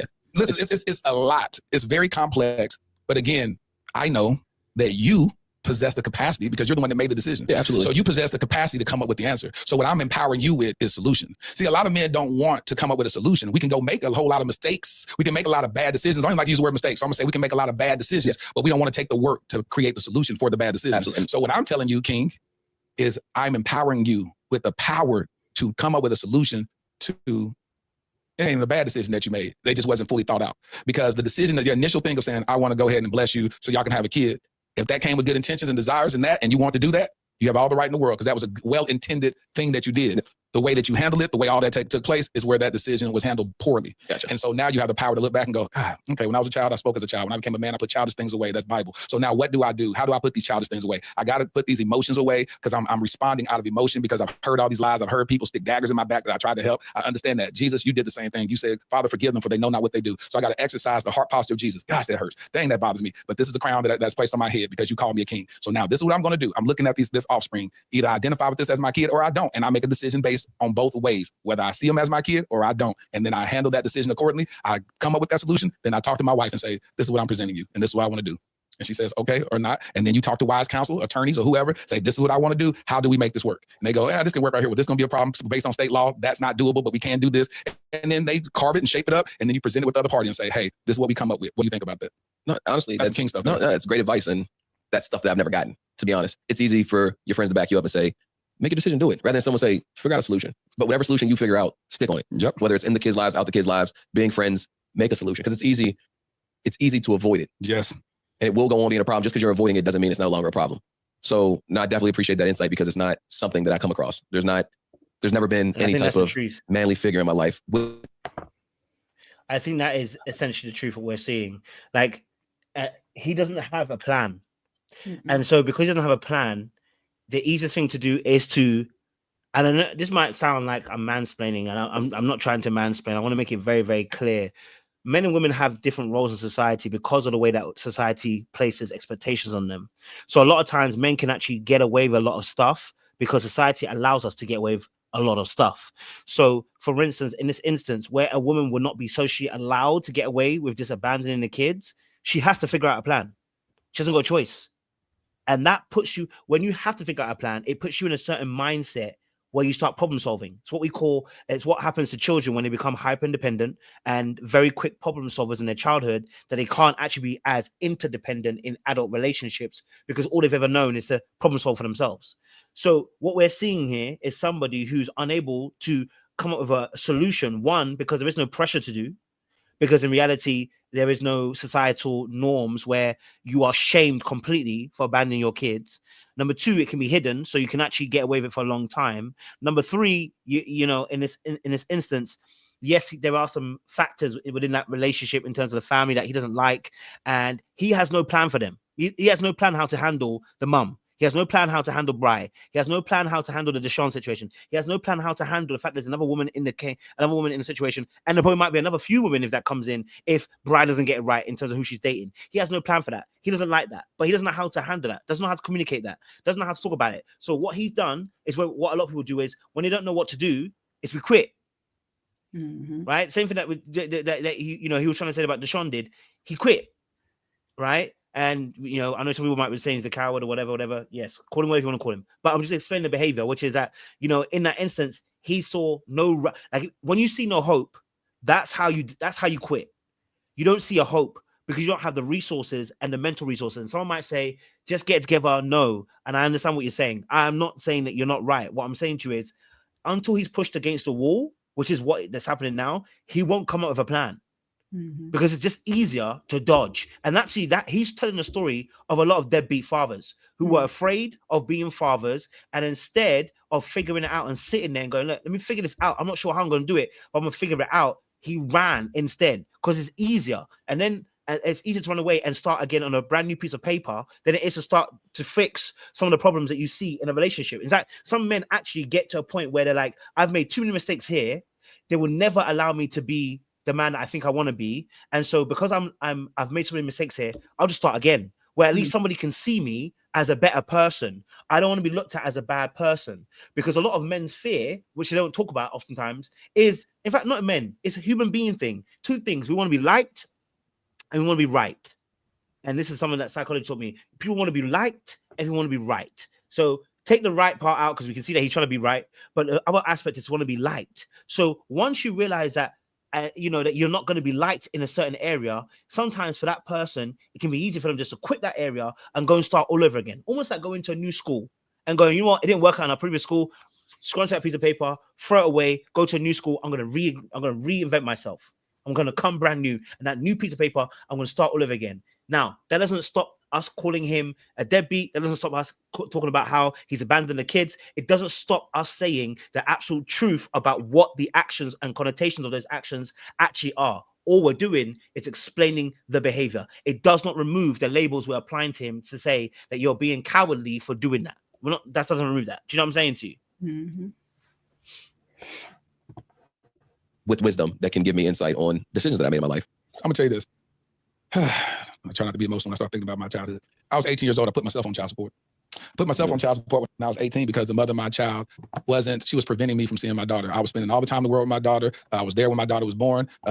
You know, I would say that at that young age, she was dealing with, you know, her emotions the best way she knew how. And she was like, I'm finna change some stuff and I'm not gonna let you be in your kid's life anymore. Devastated me. I told my dad, I said, first I called the attorney general. I said, I need y'all to, the mother of my child is preventing me from seeing my child. And they said, are you on child support? I said, no. And they said, well, we can't enforce visitation if you're not on child support. I said, put me on child support. They said, excuse me? I said, put me on child support. If y'all not going to enforce visitation, then put me on child support. They said, we don't even know. They don't even know how to put paperwork to say that. Right. So then they was like, oh, we'll just come to the office. So my dad and I went to the office and we sat down at the attorney general office and we sat down and talked. And they said, so you want to put yourself on child support? And I said, yeah, because I want to be an active father in my child's life. And I want y'all to be able to, you know, because it goes both ways. If I don't pay, y'all going to lock me up. If I do this, I need to be on child support. They said, They looked at my dad. They said, where did he get this wisdom from? My dad said, like John the Baptist, I am not he. And he said that my dad, he got kids, he didn't take care of them. So he was just like, he said, be on child support. No part of that. My dad said, when he got my sister's mom pregnant, my half sister, the father said, either you gonna marry her or you can leave forever. He said, well, I know what I'm doing. And he just left. You know what I'm saying? So that's what he said. He said, that was an easy decision to left. You know, and I was like, boy, that's shady. But that's what he did back then. And so when they asked me that, he said, like John the Baptist, I'm not he. So when I talk about when I talk about fatherhood, it's so deep with me because I understand the gravity of fatherhood. Even the kid that I didn't produce the sperm for, I adopted kids. Yeah. So when you talk about fatherhood, it is deep with me. It's so deep with me. Matter of fact, thank you, Lord. This episode is dropping Wednesday. This coming up Saturday is National Adoption Day. Oh, wow. So I adopted my sons on National Adoption Day. One of them 1 year, another one a few years later. President Barack Obama called that into office and made a national holiday where kids in foster care get adopted on that day. And it's totally paid for by the state. And so that's National Adoption Day. It's interesting that we're having this conversation, but Saturday is National Adoption Day. A lot of states, they celebrate, or cities celebrate it on different days around that, but it's always the national one is the Saturday before Thanksgiving. And so it's interesting that we're having this conversation. And so shout out to those foster parents that are going to be consummating their adoptions on National Adoption Day. Shout out to y'all. If y'all are celebrating by adopting the kids that you are fostering, leave a comment. That's extremely special for me, extremely special for me. So as we have this conversation again, but even though I had a child biologically, my daughter, shout out to Lateria, who's 28 years old. I adopted my nephew when he was 8 years old. He's 16. I adopted Armani. He was 16. Now he's 21. But I've never still had that situation. Yeah. So I don't sit here as an expert saying, well, that's just easy to do. I have no idea. Yeah, no, and I want to be clear, it's not easy. No. I didn't do this. Yeah. I didn't wipe my hands with it. It's a lot of talking to myself. It's a lot of talking to Ashley. It's a lot of, again, prayer that, people think that I'm hiding behind. Right. But I'm actually talking to God, just not publicly sometimes. Just because I post prayer sometimes, I'm not hiding. I'm trying to figure out my life. Yeah. And this is the best way. This is the best navigation system I got is prayer right now. So it's not easy by any means. It's tough. I'm just trying to picture what life looks like, and the question you asked me, what would I want? I don't know. And that's okay.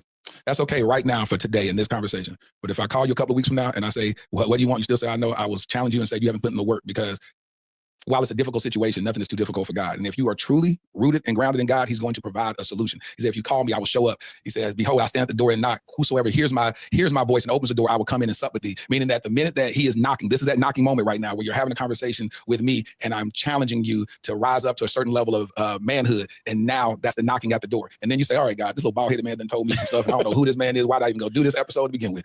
But I know why I'm here. Why? I was called here. I'm telling you why. Before I got off the flight, Ashley said, I feel in my spirit, you're in good hands. Ooh.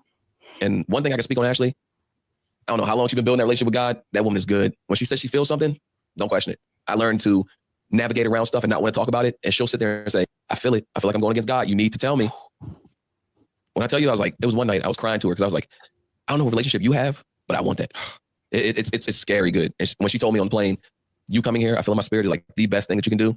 I was like, yeah. I was nervous a little bit, but then the nerves went away when she said that, because if she feels it, and you'll sit with her for 10, 15 minutes, have a conversation, it's in her spirit. So. Do you realize the importance of having a woman guy like that? No, I do.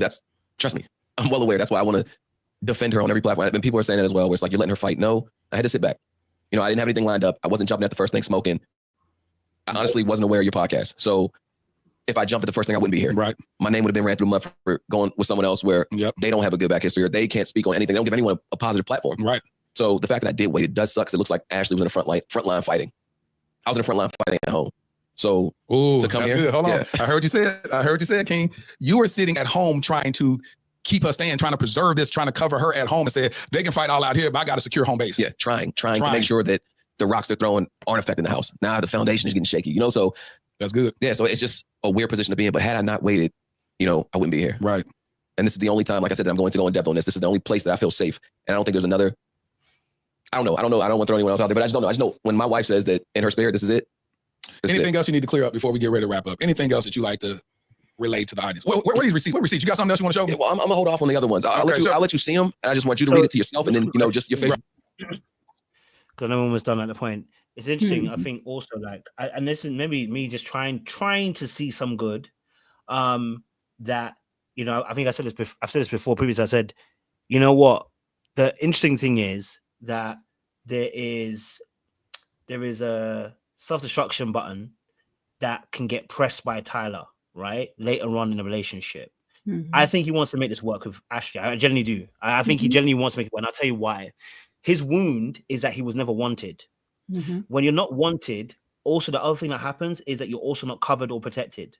So when somebody can go for you hard in the paint, where even though it looks like, you are the bad person, you were wrong, you were everything like that, etc., etc. When someone goes hard for you in the paint, that they protect you, cover you, try to, see the best in you, it can ignite you in a particular way, right? Now, while I do believe that can happen, the question is whether his healing process will complete before the self-destruct button gets pressed. Because the self-destruct button is also that I also don't believe I'm worthy of that, because I've not had that from anybody else. So that self-destruct button can actually be pressed later on in the relationship, and he goes cold again, and he goes, I gotta run again.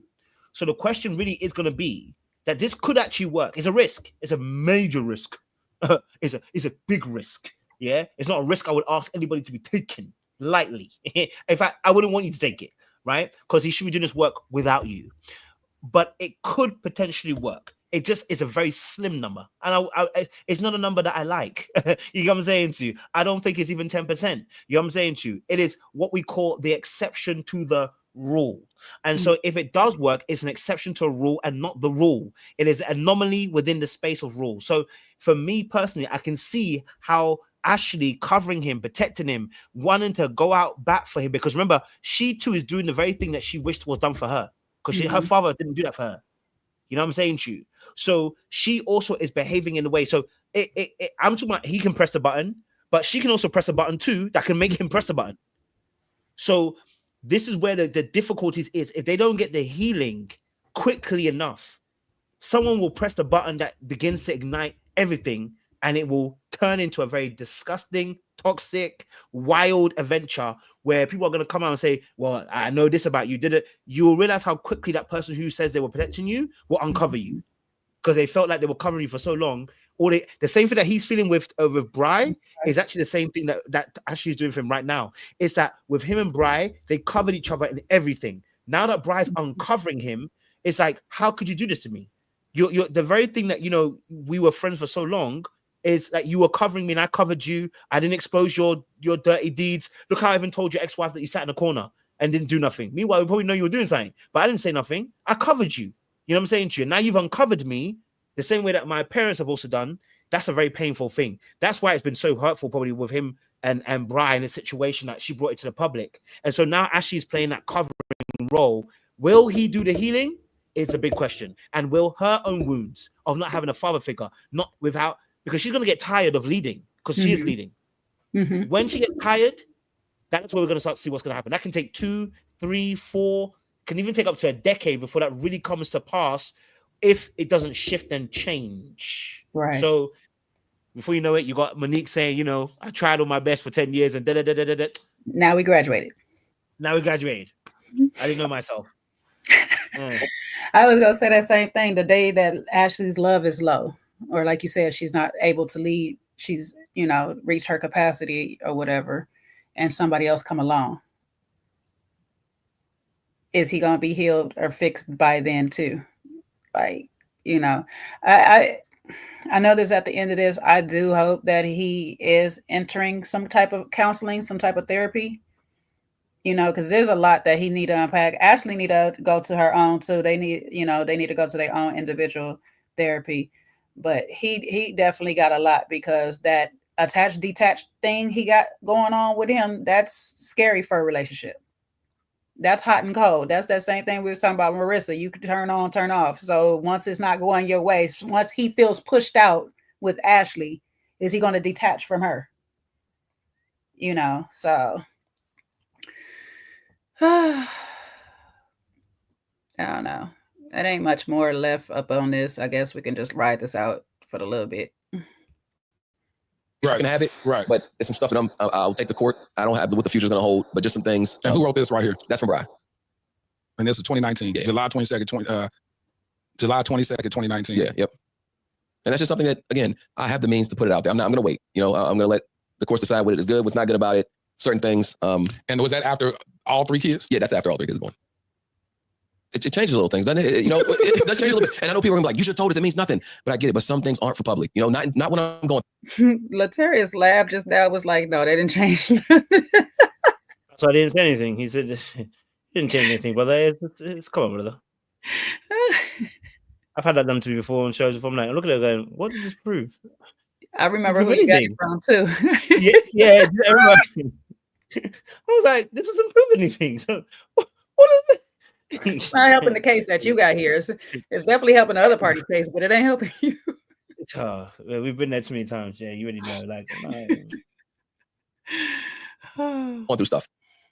Because I talked to you on the phone, and one quick thing you said to me that I stood with me. I told Ashley, you don't always have to show people your hand. Nope. And it's not that I'm trying to hide things. It's just I want you to like me for me, not because I persuaded you to like me. Yep. Not that I showed you receipts. I have people that actually love me in my life, so I don't want to persuade you to do that. But yeah, I just want people to leave Ashley alone. If there's anything in this interview that you don't like, take it out on me. Ashley is the innocent bystander that did nothing but try to fall in love with someone nationally. Now, can y'all do that? I mean, can y'all hear They the probably heart never listen to me, but I'm gonna say it. The reality is, how are you attacking? If you're saying, listen to this real quick. If you are saying that this woman is innocent, she didn't do nothing. She ain't donated nothing. She just minded her business, came on the show to try to find love. If you are truly trying to protect her, why are you destroying her in the process of her decision that she made? Because again, you're watching something when Love is Blind comes out, they done got married. That was a year ago. All that stuff didn't happen a year ago. So are you saying if she were to listen to what y'all are saying, she should just divorce him right now? You know what? I should divorce you. I know I did this last year. I know you told me all this stuff then. And I took my vows with you. But everybody else is saying I need to leave you alone. So I need to go and leave you alone. Now, if she does that, are y'all going to go give her 1 million followers? Y'all give her $1 million? No, because in 2-3 months, you'll forget that y'all told her to do that. You'll forget because her life will go on. So it's let her make a decision what's best for her. She's very intelligent. And leave people. And if you ever want to do anything, especially those that are believers. Now, if you're not a believer, you ain't got to take this mandate. But if you're a Christian and consider yourself a Christian, you know the best thing you can do? Pray for your sister.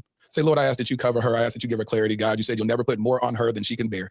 And so I lift my sister up before you right now, God. Protect her heart, protect her mind. And God, I speak a peace, be still anointing over this situation.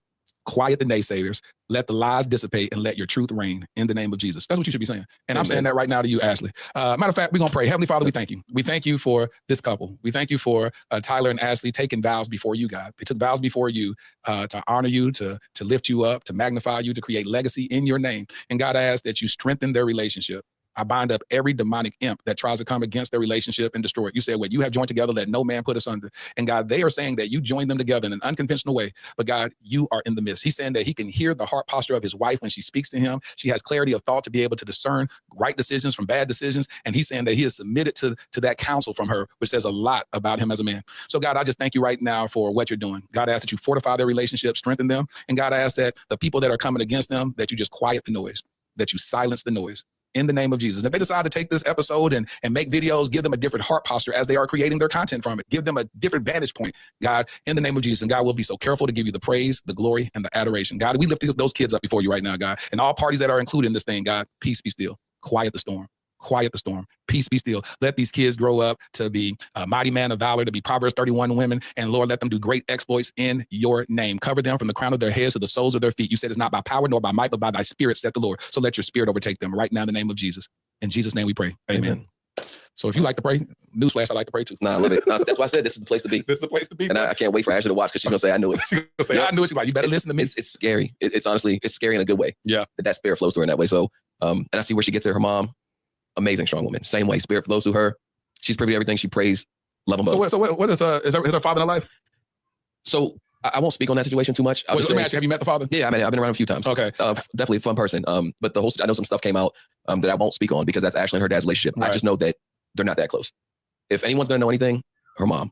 So how does her mom, how do you feel about y'all's relationship? I love her mom. Me and her mom are, listen, it's like they just accepted me in the family. You wouldn't know that I met her grandma. Her grandma writes me, says really? She loves me. Yeah, like she got an Instagram. I'm like, this your grandma? Grandma be writing me. Yeah, I'm telling you, I love her your family. Your grandma slide in my DMs, Ashley. You tell your grandma stay in my DMs. Yeah, after this, she gonna be in there. So, hi, baby. Yeah, but trust me, their family is amazing. I think we got married the 16th, spent Thanksgiving with them. They took me in. You couldn't tell that I wasn't a part of their family. You spent your first Thanksgiving and Christmas. Yeah, with her family. Yeah, married. And it was right away, right off the back. And I'm telling you, extremely loving family. I see where Ashley gets it from with her mom. Her mom is God-fearing. Like, good. She has her own story to tell as well, but she is strong and she's instilled that in Ashley. And the way that they speak about God, it's worth hearing. Well, good. I think, how you feel at the end of all this? You good? Yeah, look, I'm good. This is, like I said, this is going to be my one and only. Yeah. The next few times I want to speak on me and Ashley's love. I want me and her to be a union up front standing because it's been a lot of her interviews, my interviews, and it didn't even feel comfortable with her even coming here to sit here with me. That's because I was asking for her to come join you, and I want to do a 2-part episode where I have you talk, and then another one with her on there. But my buddy was saying, no, she's always spoken. Let him sit 10 toes down with you as a man, and y'all have a conversation. I would love. Yeah, y'all come back with Ashley. Come back with Ashley. And I guarantee you, once I tell her about this, she can be like, she's gonna be on the first. Yeah, trust me. Yeah, man. I seriously, I love everything about this podcast. I love the platform you provide.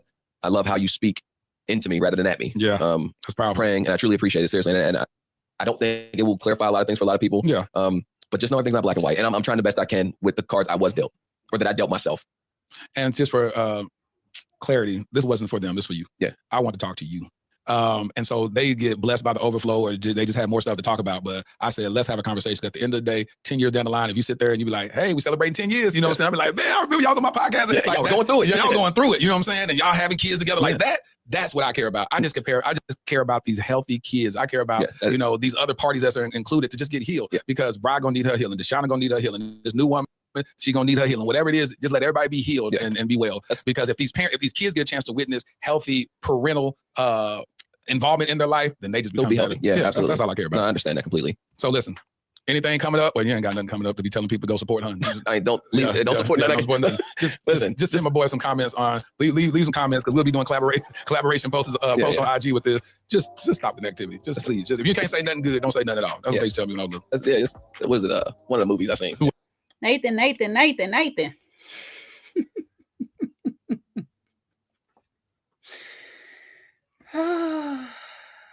It's been a long road, people.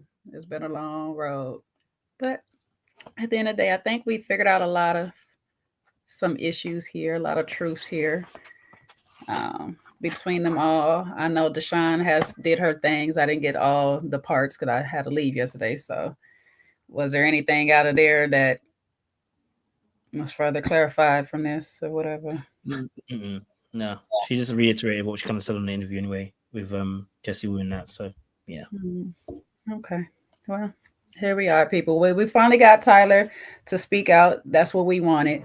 I guess we'll get another one when him and Ashley decide to come back on or whatnot, and we get some more there or whatnot. Hopefully that prayer put it on your heart to leave those people alone. Let them live their best life. I wish he would have prayed more for the kids than anything, because those are the ones that actually need it more so than anybody. But before we get out of here, let me hit some starred comments. First of all, thank you, D. Nathanson, for becoming a member to the channel.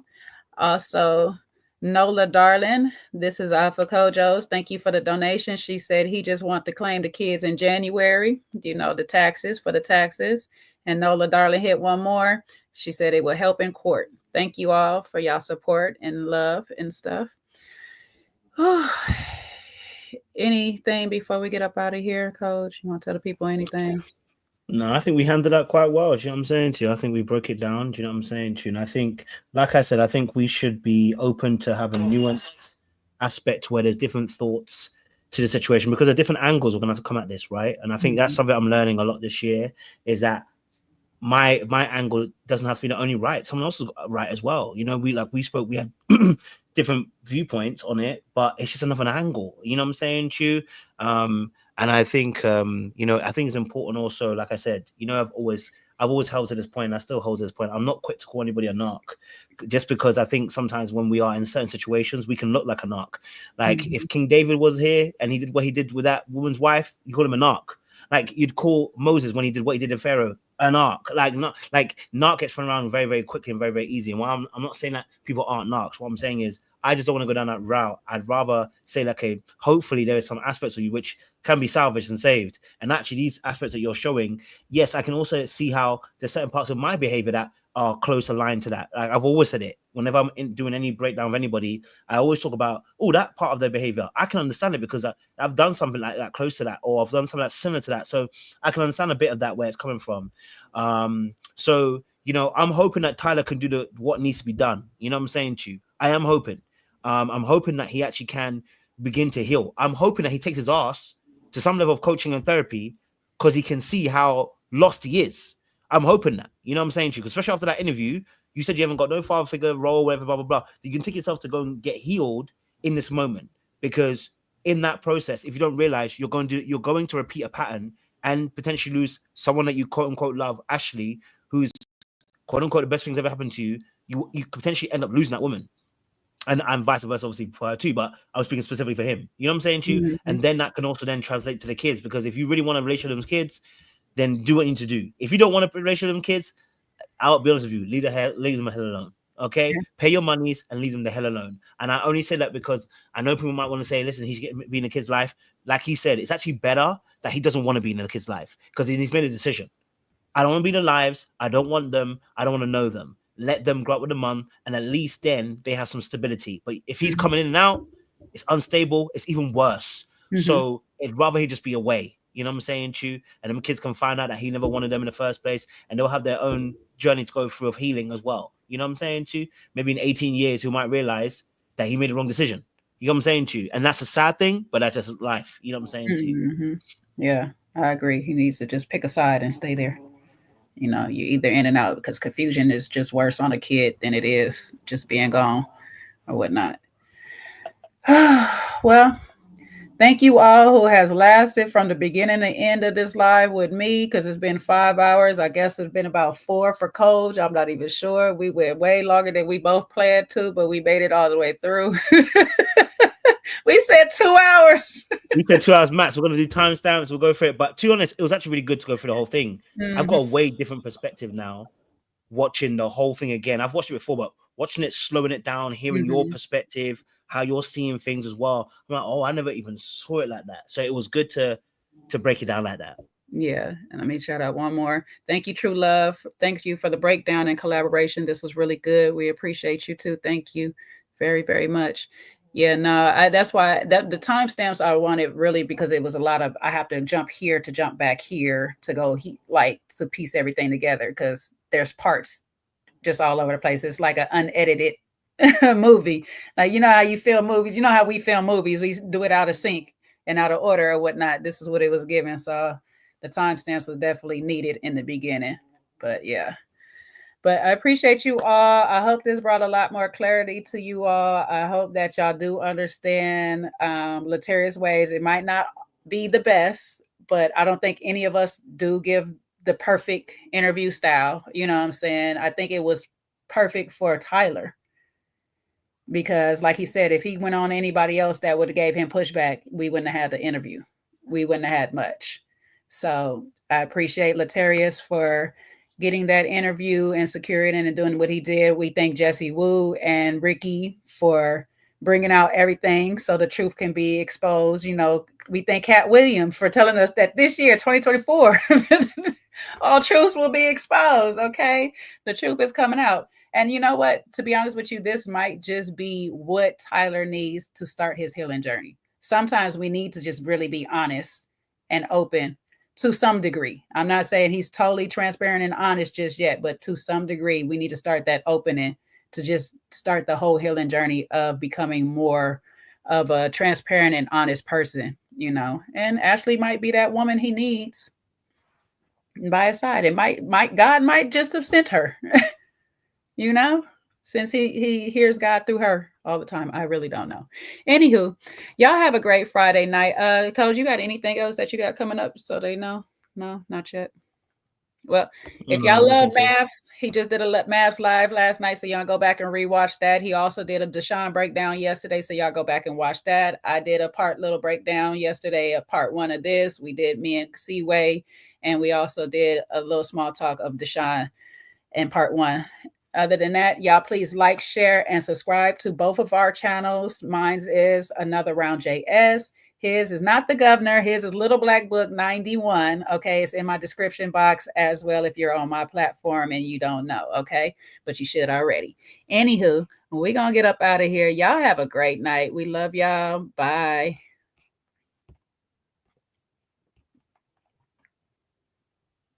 Okay, play.